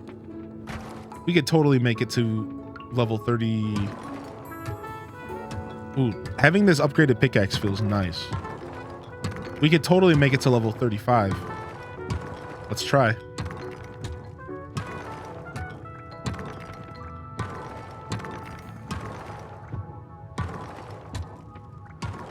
Program isn't run by Nintendo itself. Didn't they contract it out to another company? Yeah, their current thing is like not even a program. I wouldn't even call it a program. It's basically just like you send this email to a PR email. You request for either support for your event, your charity, or just in general. And then they reply to you. I wouldn't be surprised if it's not Nintendo that handles it. Yeah, I wouldn't be surprised at all. I'm not quite sure though. But I wouldn't be surprised if it's like another company that just handles all of that stuff. That makes sense to me, you know? Yeah.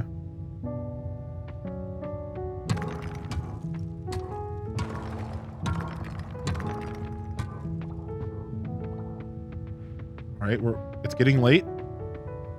Screw trying to get to the 35th floor. I just need more bronze. Please, don't do me like this. Oh my gosh, thank you. I just need a couple more pieces of bronze.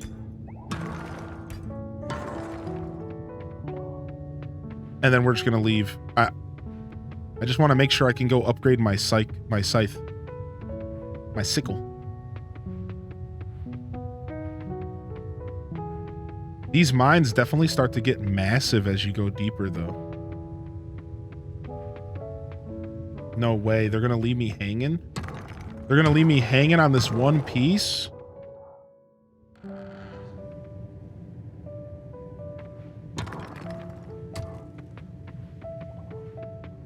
Any bronzies, please? Yes.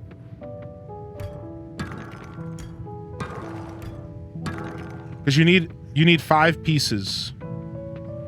You need 5 pieces to make 1 bar. Super low drop rate from the mobs. All right, whew.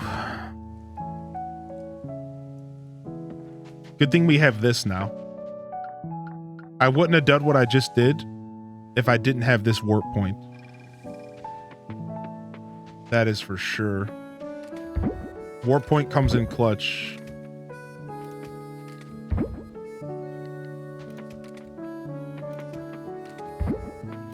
All right, we're going to sleep a little bit late. That's fine.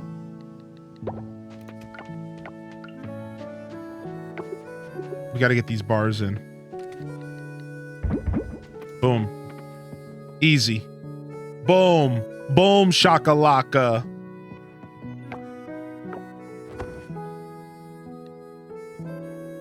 Yeah. Very similar to Stardew's minecarts. We got the recipe for stone soup. What? That's not stone chest? Why do I want this trash? What?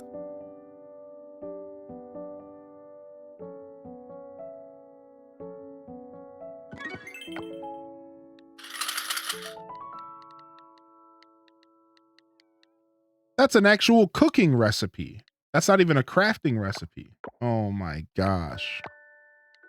You're looking for a shiny Eevee?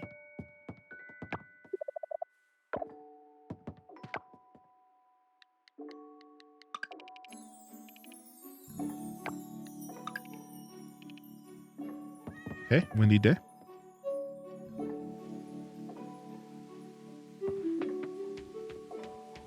Oh, my fields stay watered. Let's go.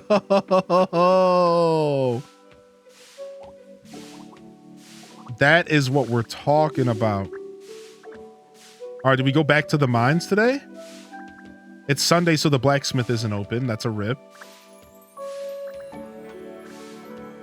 Got a full day here.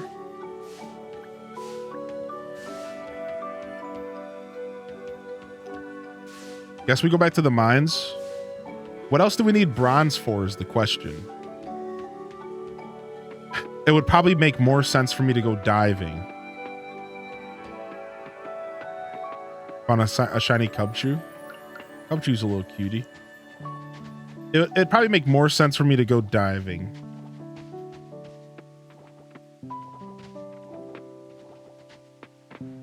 Because then we can get more scrap and more trash.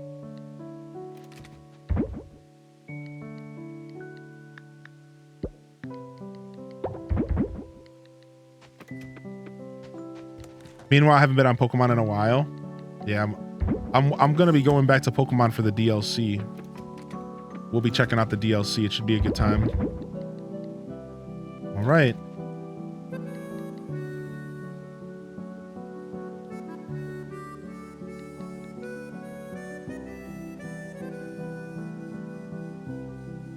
Yeah, I know, that's the thing. It's like I'm pretty much weighing silver or more progression, diving for scrap, potentially stumbling across gold kelp.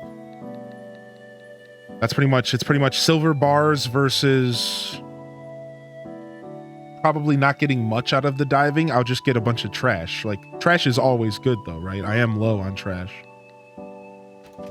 Yeah, that's the two options I have today. I figured I was far from gold kelp. I could assume that for sure.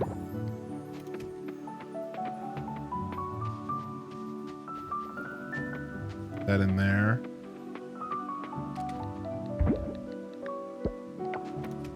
Okay. Get as much scrap as we can out of the trash we have. All right, and then let's take an assessment of what we have in our farm. Winter's on the way. Yeah, sure, we'll go mining again. I really want to get some more trash and scrap, but let's go mining. Maybe just all we need is one full day in the mines to really make it count, right?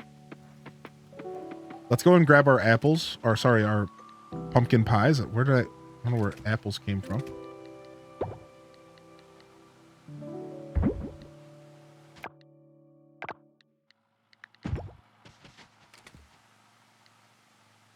Yeah. All right, let's go. All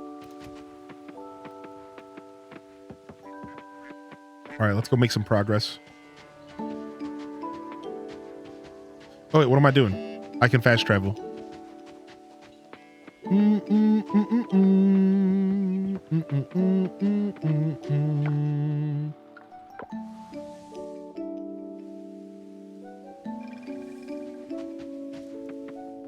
Okay. Get some mining music going. Yeah. Yeah. Expanding to Online Plus. Dude, Online Plus isn't too bad. They're making it more and more worth it every day. Yeah. I was going to go upgrade my scythe, but it's freaking Sunday in game. And the blacksmith is closed on Sunday. I know, I was trying to get that scythe upgraded. Jerks. How dare you close a day of the week? All right, back into the mines we go. All right, so this is less about bronze and more about progression. This is less about bronze and more about progression here. So we're only going to hit blocks that are next to each other because of our rock domino effect. Right? So we only want to hit rocks that are next to each other for a better chance of domino. Let's make some progress. Focus on diving for sprinklers.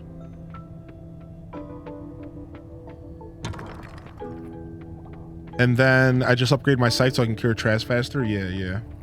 Ooh, let's fight.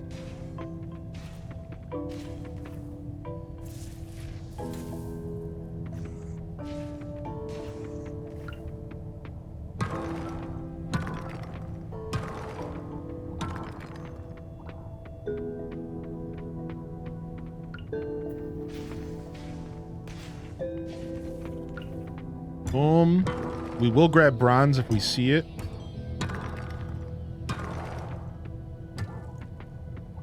What's up, Artifice? How you doing today? How are you D'ing today?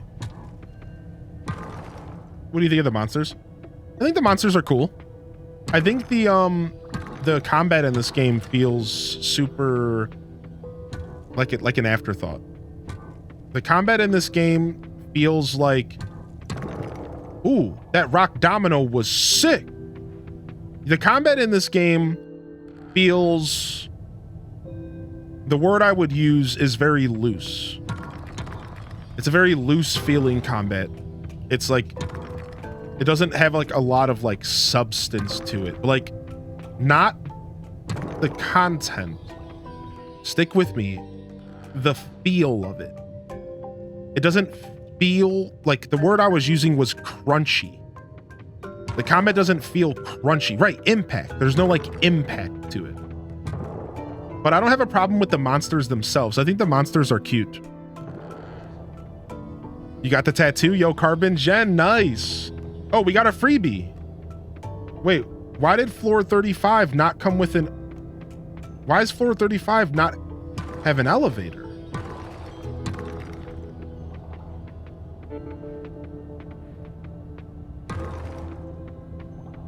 Okay, still bronze. Okay. Let's go to 40. I'm actually so happy we're spending a day in the mines.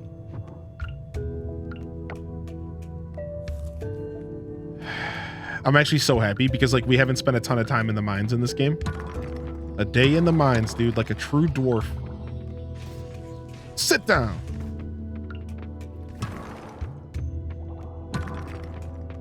After 30, it's only every other floor, okay.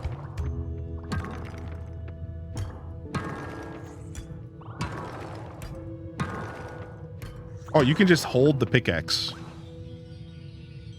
You can just hold the pickaxe. You don't have to, like, keep spamming it.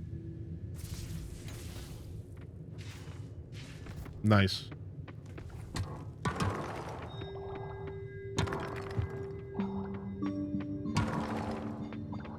Days of Our Minds sounds like a Stardew soap opera. All right, we don't want to swing on accident though, because it does take your energy away. Okay. So yeah, we got to be careful. Any accidental swings are actually just hurting our energy in the long run. We're good right now. We have plenty of energy, but... Yeah, rock domino! All right, this floor is being a bit of a punk to us. This floor is being a bit of a punk to us. Let's just start clearing everything out. What does it take to make bombs? Nah, you ain't getting any of my bronze ore and coal right now. Are you kidding me, dude? Not right now, dude. That stuff's not quite... I don't quite have an abundance of that stuff yet.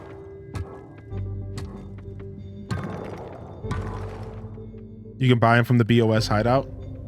Yeah, the band of smilers in the chat. Ooh, I'm getting rocks that I can't break in one hit. Ooh, rocks that I can't break in one hit, dude. I'm gonna quickly go up here and get this bronze, and then we're gonna go down. Yo, get out of my way.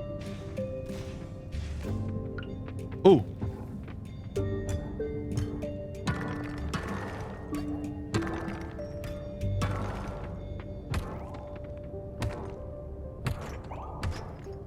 Nice. I love those little spots.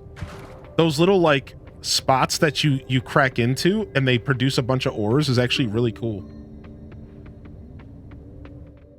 I like those little spots.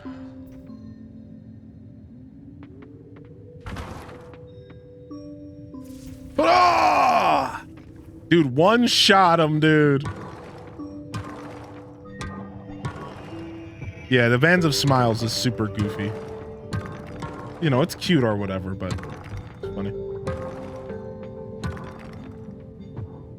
At the festival we tied, I feel robbed. No.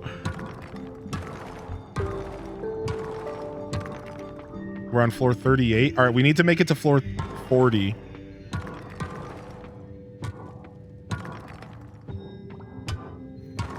It's only 4:20 in the game. We have plenty of food.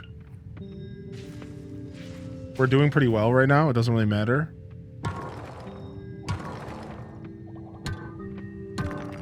All right, let's go ahead and break these boxes. Ooh, we got our entry. Let's go.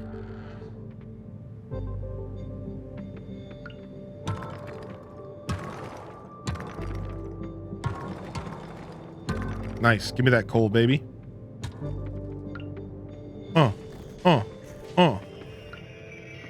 I'm digging this hammer I got though. The hammer's fun to play with. For some reason, the hammer feels good. At first, I didn't like the hammer, but I'm actually like, it's actually starting to grow on me. Yeah, like at first I was like, dude, this feels so much worse than the sword, which is natural because the sword's like fast, right? Now that I got the hammer like down and like I know what I'm doing with it, I actually like it a lot, dude. Oh, we already got our hole. Let's go.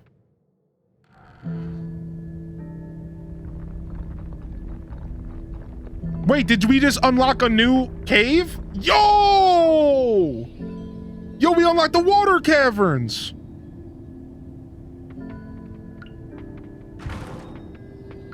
Does the water caverns? Oh, I got some Jamu.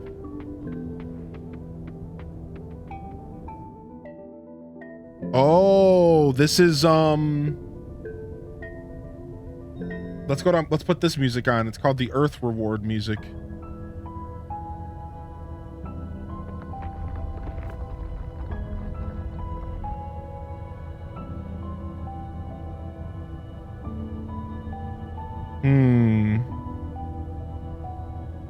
I vaguely remember. Yes, there he is. The chieftain. Human succeed. Curse it is that make giant stone. Clear it, human have. Excited to see other giants I am. I'm excited to meet them. Ah, giant later come. Upstairs earth giant is. Come, human, we'll see. Okay.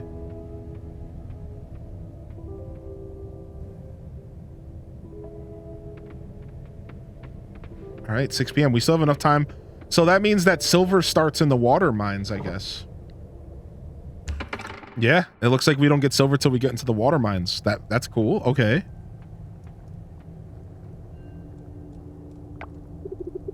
Goom goom. Didn't there used to be a statue here? Human, right. Grog statue was there. Free is Grog now.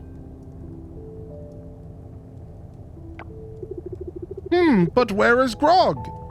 Here he is not. Chieftain! Oh, there is Grog. Oh, they're hugging. Oh, hug it out, chat. Hug it out. Ah, there is human. Wait, human can see Grog? Yes, but nice human this is. Free Grog because this human. Human, this Grog, earth giant. Goom goom, human. I Grog. Thank you for freeing Grog.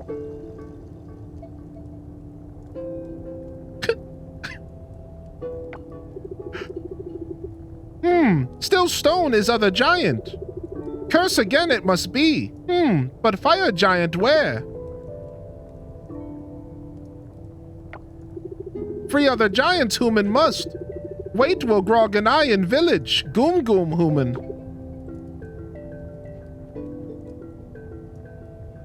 Goom goom. I think goom goom is a greeting. I think I've sussed out that goom goom is a greeting. Goom goom is either it's hello and goodbye.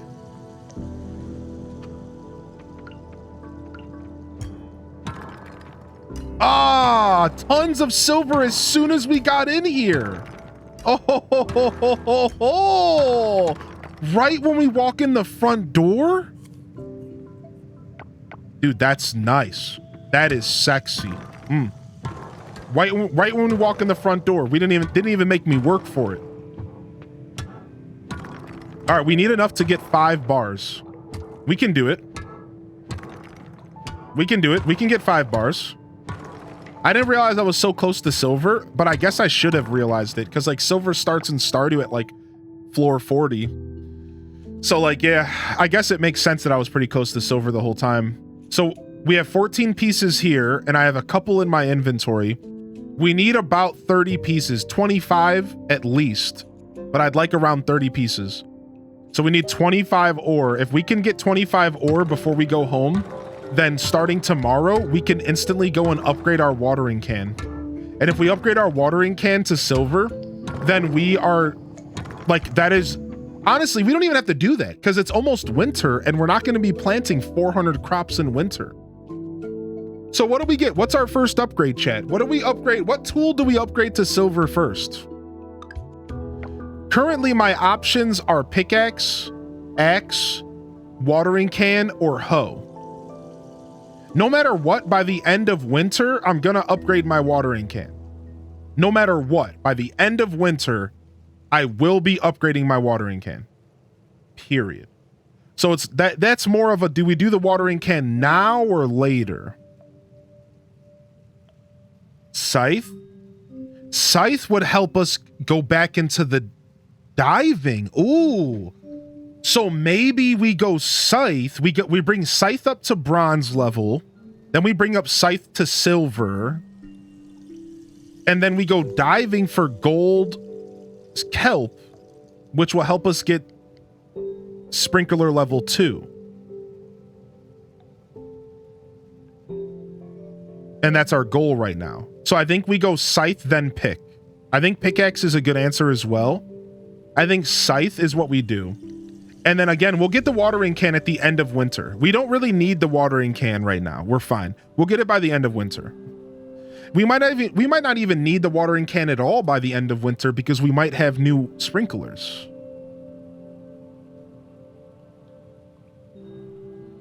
Since for stuff that you already have at bronze, I say pickaxe. So if we want to just upgrade something that's already at bronze, we'll go pickaxe. If we want to upgrade the scythe, we got to do bronze first.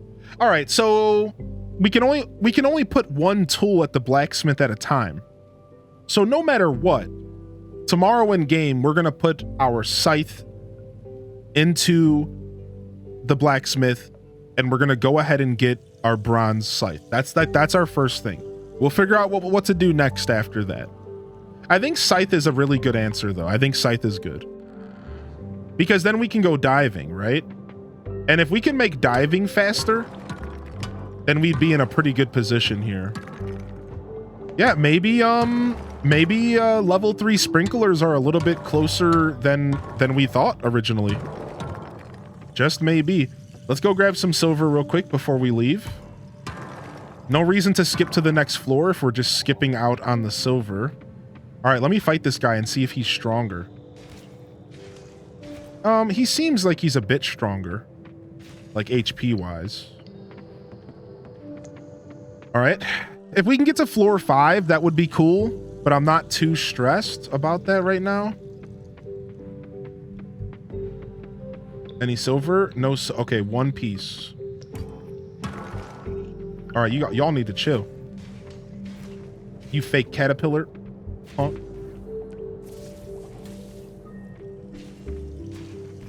All right.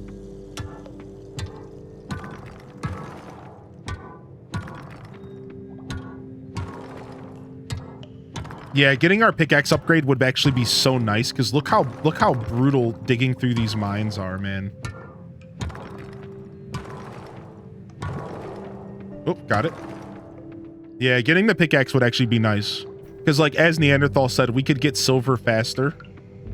And we could get closer to gold bars, which does... Both gold bars do matter. Getting to gold faster would be nice.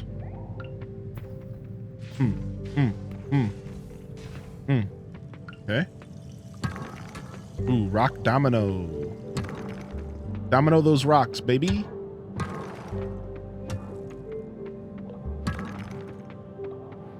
Floor 4, come on. We can do this. Easy. We're easily going to get floor 5. Unless the game just absolutely denies us here.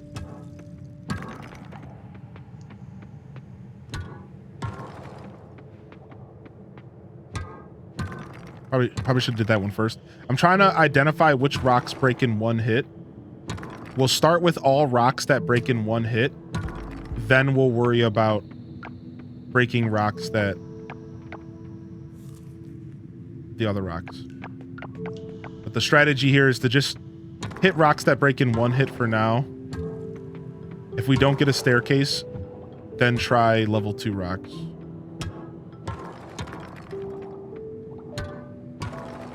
Always start with the pickaxe.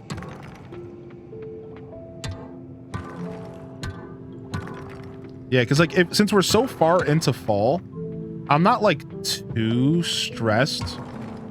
Since we're so far into fall, I'm not like too stressed about my watering can anymore. We have 24 silver ore. I technically have like 3 at my house. So we've done it. We have enough silver to make 1 upgrade. So everything else here is free tax. Actually, we should just go. We should just leave right now.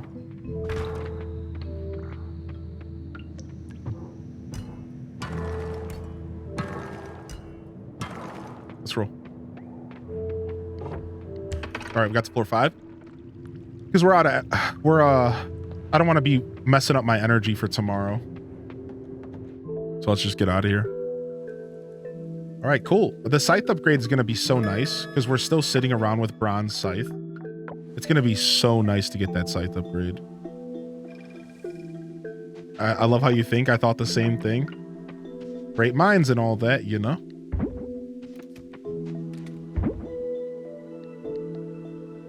Grab this and this. Put that in there. Boom shakalaka. Let's drop off these monster juices. Essence. Ooh, Jamu is a new food. We just got ourselves a new energy drink.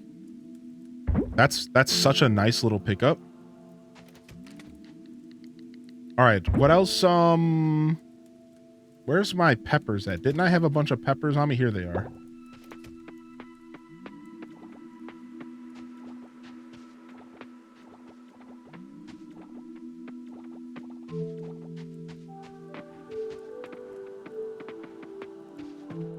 All right, we went to bed a little later than I realized, but that's okay.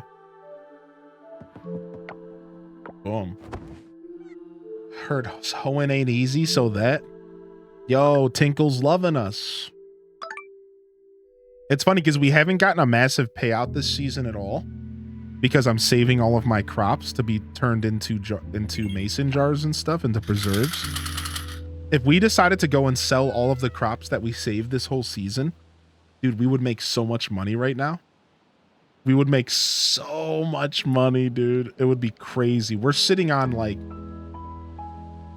currently sitting on like pretty much like 4 pepper harvest worth of peppers.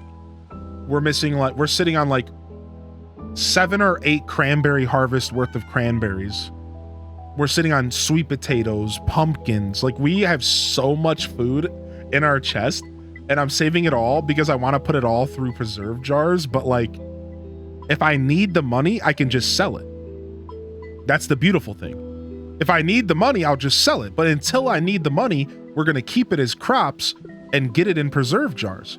Because once you hit a certain point in these games, you're not spending your money. So if you're not spending the money, then why are you sitting on it?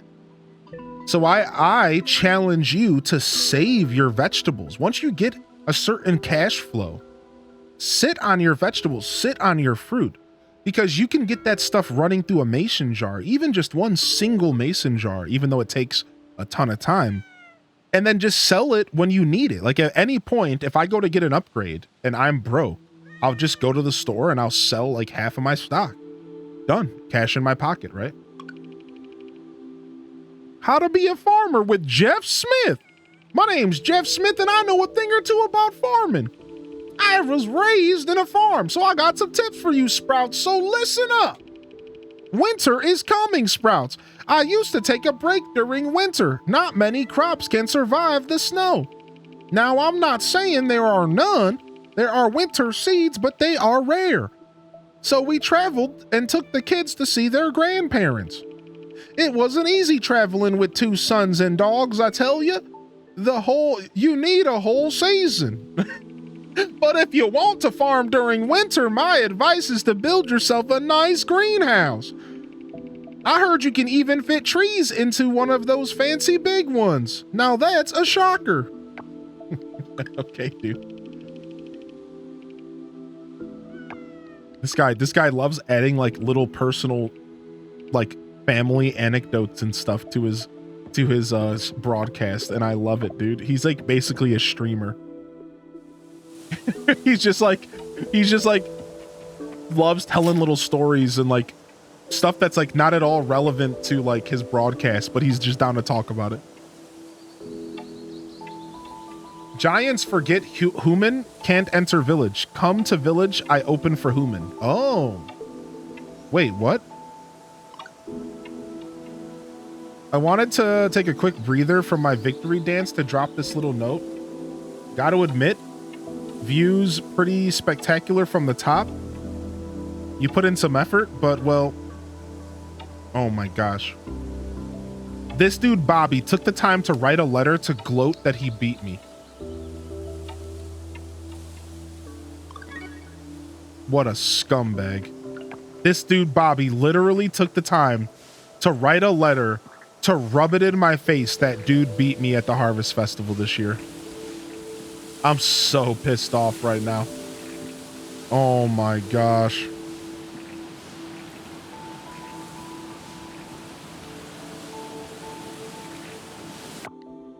We'll get him next year.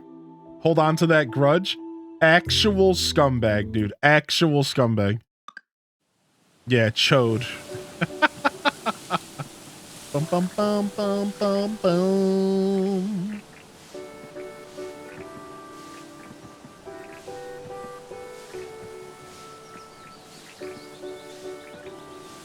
That's how you start generational grudges? Yeah, true.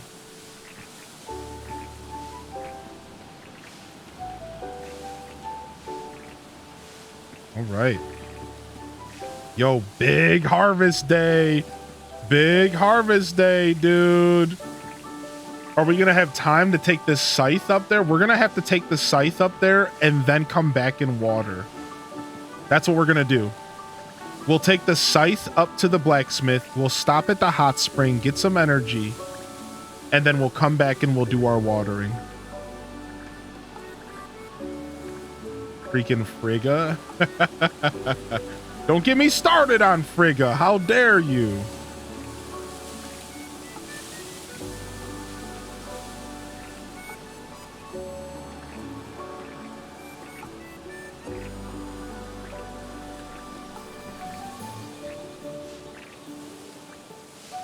All right, our field is starting to get smaller and smaller. As the season progresses and we don't replant things, we're starting to see the field slowly dwindle. As our energy does from these massive harvests. Look at this, dude. Boom. The field is slowly dwindling. Boom shakalaka. From downtown.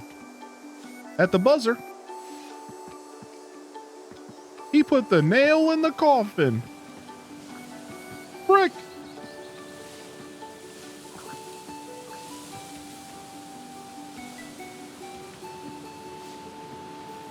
Okay. That was my favorite of the sound effects from NBA Jam. The one that was just frick. That was always my favorite. It was just the most rude one, dude. Frick. I'm making myself laugh like an idiot because it's such a good memory, man. You're sitting there and you're playing NBA Jam and you throw up the worst shot you've ever thrown up. And the commentator's just like, brick. Got him. Idiot.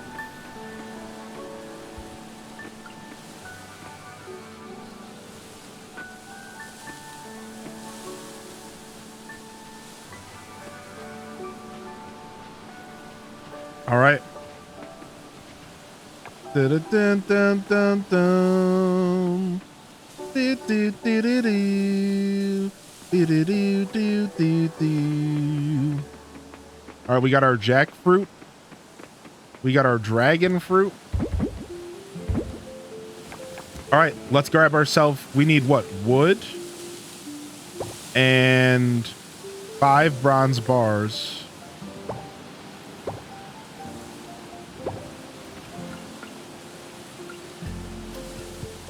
Because we can only do 5 at a time. Okay.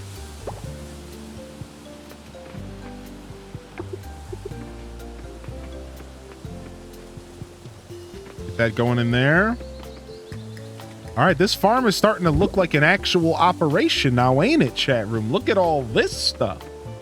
Things are starting to look like an actual operation, dude. We're really starting to look like an actual farmer up in here. We're actually starting to look like a farmer. All right, we'll take this back alleyway here. Easiest way to get up here to the blacksmith is that back alleyway cut. Gotta say hi to the doggo. Gotta say hi to Bon Bon. H does love. Gotta say hi to Bon Bon. Yo, thank you, Kirsten, for 8 months. Hey, how are you today? Happy Saturday. Yeah, I just want to take a moment to say thank you for tuning in today. If you're hanging out with us, thank you for being here. Thanks for vibing with us. I sincerely appreciate you popping in. And welcome to the show today. Happy Saturday. We're doing some Coral Island. If you are new here, jump in the chat. Let me know you're out there. I'd love to hear from you. If not, enjoy your lurk. Lurkers are valued, appreciated. Don't ever feel pressured to jump into the chat. So thank you so much for just enjoying the content. I'd also like to remind you that there are plenty of free ways to support the channel, and smashing on that follow button is indeed one of them. So consider hitting that follow button if you're enjoying the content. We actually do a lot of content around this style. So if you're here for Coral Island, there's a good chance you might enjoy some of my other segments that we do here. Hey, welcome in, welcome in. This weekend will probably consist of more Coral Island tomorrow. So if you're looking for another stream to watch tomorrow, another episode of Coral Island, we'll probably just be doing more of this. And Monday, we have the Monday morning show. The best way to start your week right here with the H-Des fam. And the Monday morning show, we'll probably dive into some Animal Crossing this week because we skipped it last week. Do some AC, relax, chill, and do our morning show. We're going to do a Discord recap on Monday. It's going to be our food channel. Maybe we'll do some memes. So come on by for our Discord recap Monday. To all of you that are in my Discord, this is your heads up. Feel free to share pictures from your Thanksgiving. We're going to do food pictures from everyone's Thanksgiving spreads. Maybe we'll do some memes or something as well. We'll see. We'll see what else we share. All right. Time to water. Time to water. Yeah. Zelda's on the docket. Zelda's on the docket for sure. Tears of the Kingdom is around the corner. Even if it's just like one day a week. Maybe as soon as next week. What I said last time was maybe as soon as by the end of November. Maybe as late as like mid-December. I haven't quite decided. I'm still kind of, we forgot to go to the freaking rest. We forgot to go get to rest. Let's drink one of our Jamus. Screw it. There we go, baby. 300 energy. Yeah, so look out for Tears of the Kingdom. You know, I almost played some Tears today. I'm going to just be 100% transparent. I almost played some Tears today, but I wanted to play Coral Island because I'm enjoying this game and this is what I want to do right now. And I'm happy we did. I'm super happy that we played Tears today, or Coral Island. So just to kind of be transparent about how close I am to loading up some Zelda again here. And going back to continuing our 100% playthrough. Even if it's just one day a week. I've had enough of a break away from it. Yo, what's up? What's up, Omega, baby? I'll be back in the morning. Yo, we'll see you, Omega. Have a wonderful day, dude. Thank you for popping in today. Would you recommend Coral Island? I do recommend Coral Island. I do. I actually give this game a recommendation. Yep. I think there's a demo, and I encourage you to go check the demo out first. I believe there's a demo.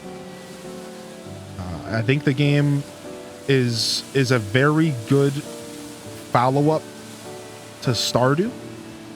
They're not made by the same people or anything, but the game feels like a follow-up to Stardew. It feels like the next step after the amazing game that Stardew Valley is. Not that I think this game is better than Stardew. That's not the conversation.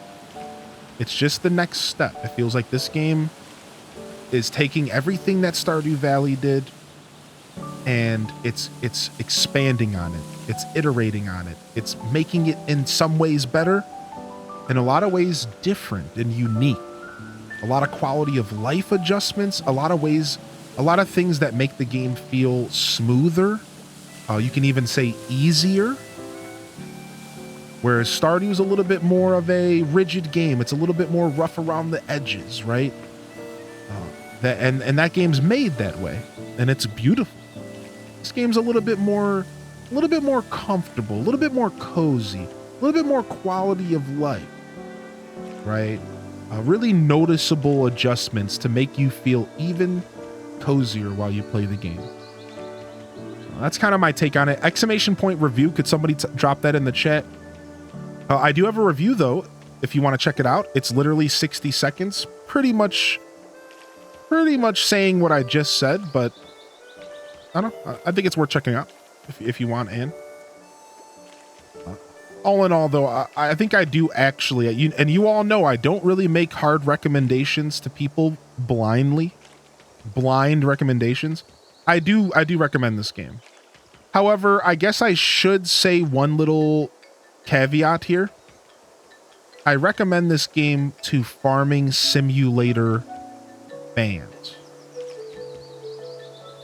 I don't know if I would ever recommend a game to someone if they're not a fan of the genre. That's like hard to do. That's like a little bit scary to do. It's like, how do I know if you're going to like this genre? However, I will say that this would be a good introduction to the genre. Do the Coral Island fans agree in the chat maybe? Do you think this would be a good first farming sim for somebody who's never played a farming sim? I think so. I think this game would be really good as a first farming sim. You have the ability to slow the clock down and make the time is the way you want it. You have so much freedom of choice on how to play the game. I think this game is actually a really good introduction. I just wanted to share that on a side note. I think this game actually would be really good for a first timer, but that's beside my point. Yo, how are you, by the way, Focus? How are you, by the way? Good to see you in here, buddy.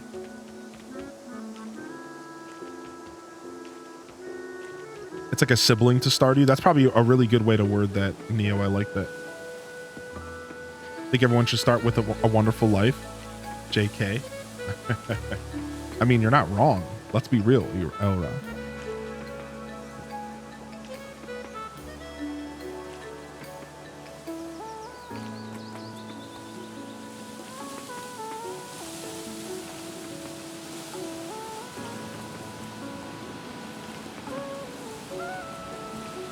So yeah, if you're looking for a new farming sim, I can personally recommend this. There's some other options out there. There's a lot of games though. So definitely make sure you do a little bit of research. Check out my review. Make sure, check out the demo if there's a demo. Don't spend your money if you're not quite sure.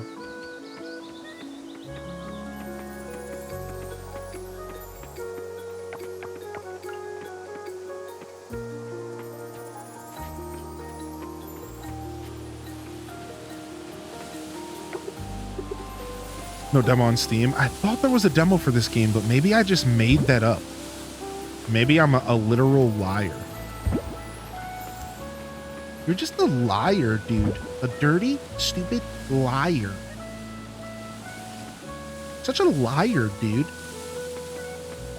What's going on with this village stuff? I think if I go over here, there's going to be a cutscene.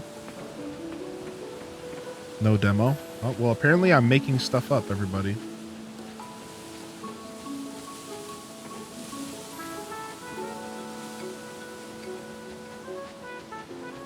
I guess I just live in my own little fantasy land where there's demos for Coral Island and pigs can fly. and Frigga doesn't exist in Animal Crossing? Oh yeah, it's on Game Pass. Ah, yeah, maybe that's what I'm thinking. It's on Game Pass. Yes, if you have Xbox Game Pass or Microsoft Game Pass. Psst, psst, Human, here. Huh?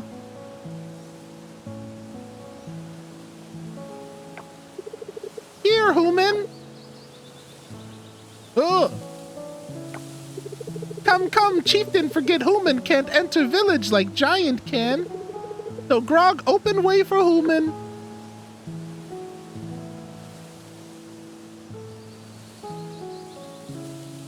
He's doing a dance.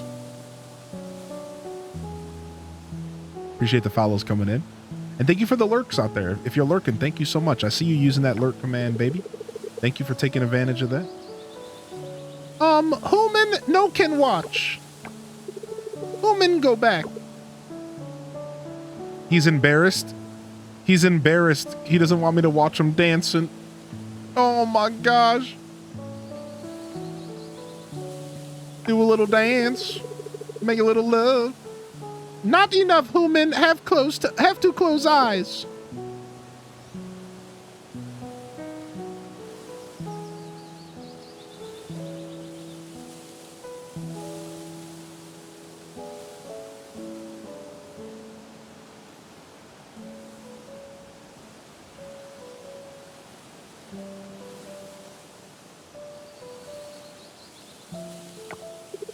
Did Human open eyes? Nope, it was closed the whole time. Grog no believe, Human see, Human lies. Way open now. Come Human with Grog? Yeah, this is the game soundtrack. Whoa. The Village of the Ancients.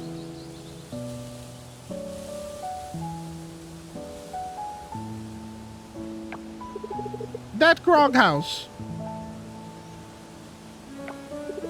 That water giant house.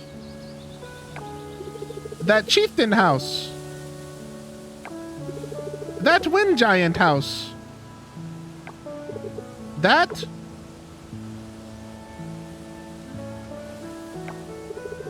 house chieftain will tell.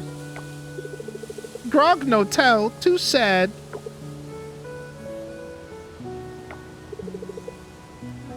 Ah, Grog forget. Here, Grog can help Human. Bring tools to Grog and Grog will make better.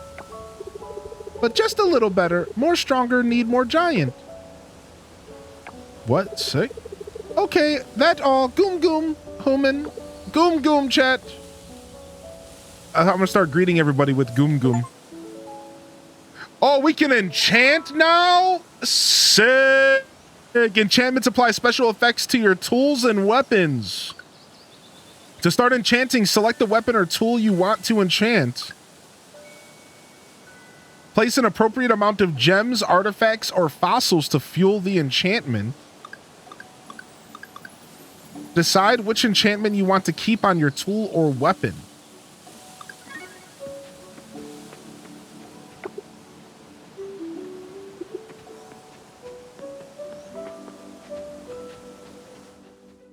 I'm gonna go in this dude's house first.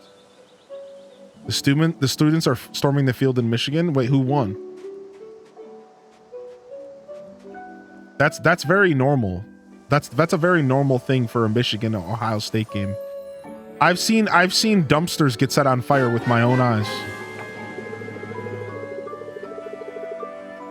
Woot woot, so many months. Dude, what's up, U23? I saw you log into BattleNet last night, and I was thinking about you, buddy. Hope you've been well. Thank you for 53 months. The legend, one of my founders. Good to see you, man. One of the OG, the OGest of OGs before we even streamed. And Goom Goom to you too. Gave me a buff that makes my axe way faster. My scythe has a chance to not use energy. Michigan won in a close one. Why would you even come in here and tell me that? Unbelievable, Ryan.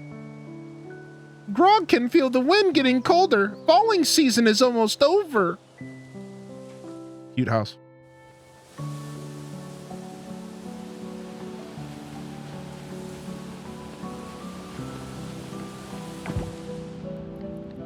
Okay, bronze watering can.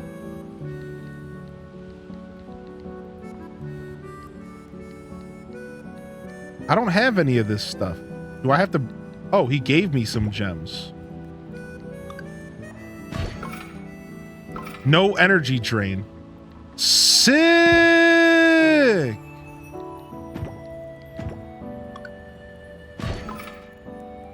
Rare drop. 40% increased chance of finding a rare item. 40% chance on my hoe. A 10% chance that I don't use energy when I water. That's actually sick. So 1 out of every 10 times that I use my watering can, it doesn't use water or doesn't use energy.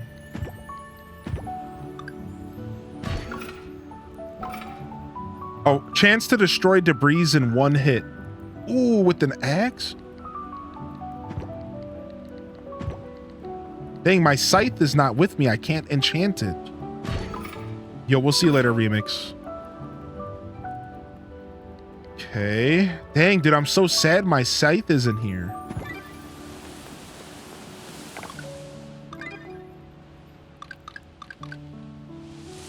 Oh, I have another reward here.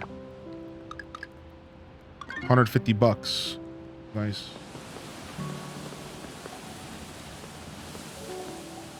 All right, tomorrow we can pick up our scythe and then we'll come enchant. So wait, can I enchant to level 2 right now? How do I get another enchant? Do I need more gems and stuff? Do I have to wait until I unlock like a new level or something? Okay, so it's the tool itself. So silver can go up to level 2. Okay. Because I'm like, I was about to say, I think I have some gems and stuff. Like, I think I have like a couple gems and stuff. Like, I could maybe go do more upgrades. All right, well, we'll be able to upgrade our scythe and then we'll be good for now. That'll be enough for me. You can replace them by doing the same thing, and you can try to get repeats to upgrade them too.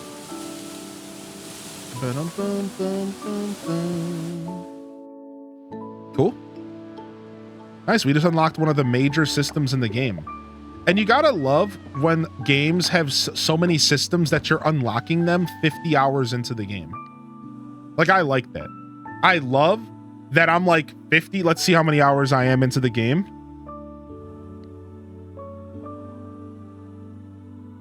Yeah, literally 49.1 hours is what it says here.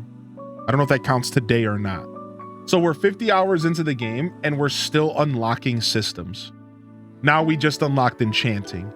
Like, what else is there? It leaves you with the feeling of what else could there be? Yeah, it's like, oh, yeah, let's go. Like, let's go. Like, what else could there be, dude? Now I have a whole nother layer of depth to think about, right? A whole nother layer. I'm already thinking about my skills and my mastery. I'm already thinking about leveling up my seeds with my kelp. I'm already thinking about upgrading my tools. I'm already thinking about my town rating and upgrading my town rank. You know what I mean? Like, it's just another layer of depth, another thing for me to do. Like, that's sick, dude. I'm actually so stoked, man. Man, this game keeps getting better. I'm gonna be honest, this game keeps getting better. Ooh, giants. Nice. I didn't know they had their own little tab. Sick. Yeah, this game just keeps growing.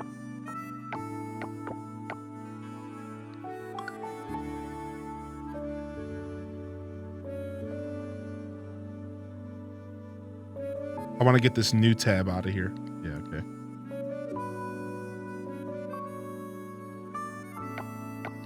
Why is this?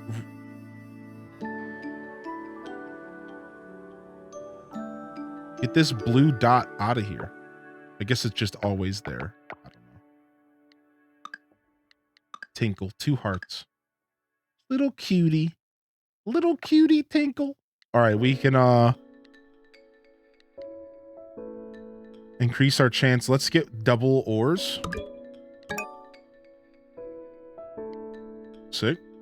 Level 4 mining.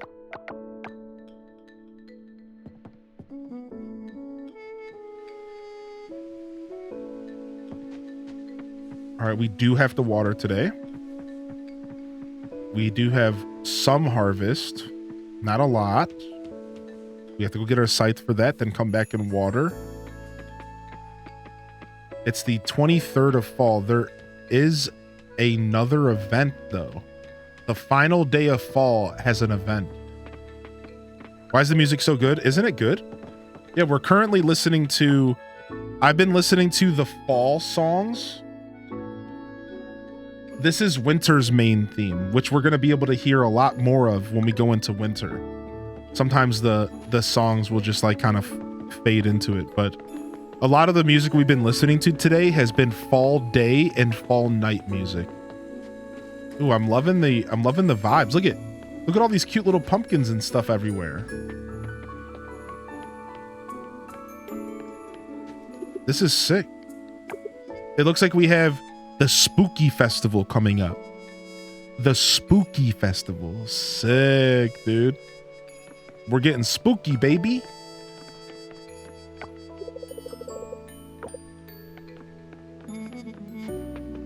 All right. On that note, though, we're out of here, Chatty Poo. Thank you so much, everyone, for coming out today.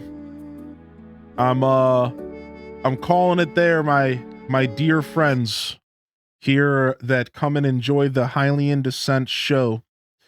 We're gonna call it there, and we'll be back tomorrow with more Coral Island. I think I'm content. I'm happy that we pushed into the afternoon today. It's always nice when we push well into the afternoon. This is a good point for me to chill out for a bit, and I'll be back tomorrow. We're gonna do some more Coral Island, so hopefully y'all can make it tomorrow for some more of the show here. We'll go ahead and we'll drop a raid if y'all want to join. Let's go see who's around here in the Hyro Gaming Group stream teams. If you are just tuning in, make sure you hit the follow button so you can come on back here for the next episode here of the stream. You can always join our Discord if you are interested, and that's the best way to keep up with all of my content. In fact, if you would like to watch the episode 1 of Coral Island from release day on the 14th, you'll find it in the Discord. So consider that. You can even at me and say, hey, could you direct me towards where to find that information, and I'll gladly help you out. We have a channel called #previous episodes. You can scroll through and it's all done by date. You can say, okay, November 14th, or you can go over to our content archives and dig through a slew of our oldest streams on Twitch, right? We have stuff from 4.5, 5 years ago. So it should be a good time. We're going to go ahead and we're going to drop a raid off to another creator here from our stream space. Let me go see who's live on Twitch really quick before I make my decision.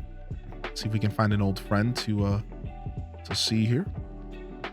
Yo, holy heck, is that Ham Labs, the legend, dude? Were you lurking the whole time, dude? Were you lurking on us the whole time, dude? Ham Labs? What's up, dude? I don't even know if I said hi to you today. And you're out here getting it, my dude. Yo, much love, Ham Labs. Thank you so much, man. Thank you so much. All right, let's go visit our friend Foes and give them some encouragement. I don't want to share too much of their information or anything.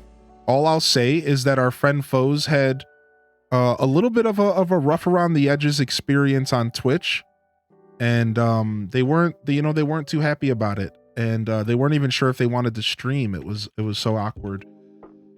Without going into details, what I ask is that pop into the chat, say hello to them. They're playing Coral Island. They're a wonderful creator, and let's go and support our fellow creators around us and give them the encouragement to keep doing the thing that they love to do. and to push through adversity in the hardest times to do so. You know, let's go give them some courage. Let's go say hi to our friend foes. They've been in our community for a long time. They've been a part of the Hyrule Gaming group for a long time. Let's go say what's up to foes. I think you'll like their show. They're very relaxed. They advertise themselves as a cozy, come and sleep to my stream kind of caster. They encourage you to come and chill out and just be comfortable. And maybe you'll enjoy what they got going on over there, all right? On that note, though, this is Highly in Descent, signing off from another wonderful Hyrule Gaming Group production. If I don't see y'all here tomorrow morning for some more Coral Island for a lovely, lazy Sunday show, I'll see you when I see you, fam. Don't forget to game on. And of course, as always, peace. Wrap it up and on to the next episode, fam. Peace.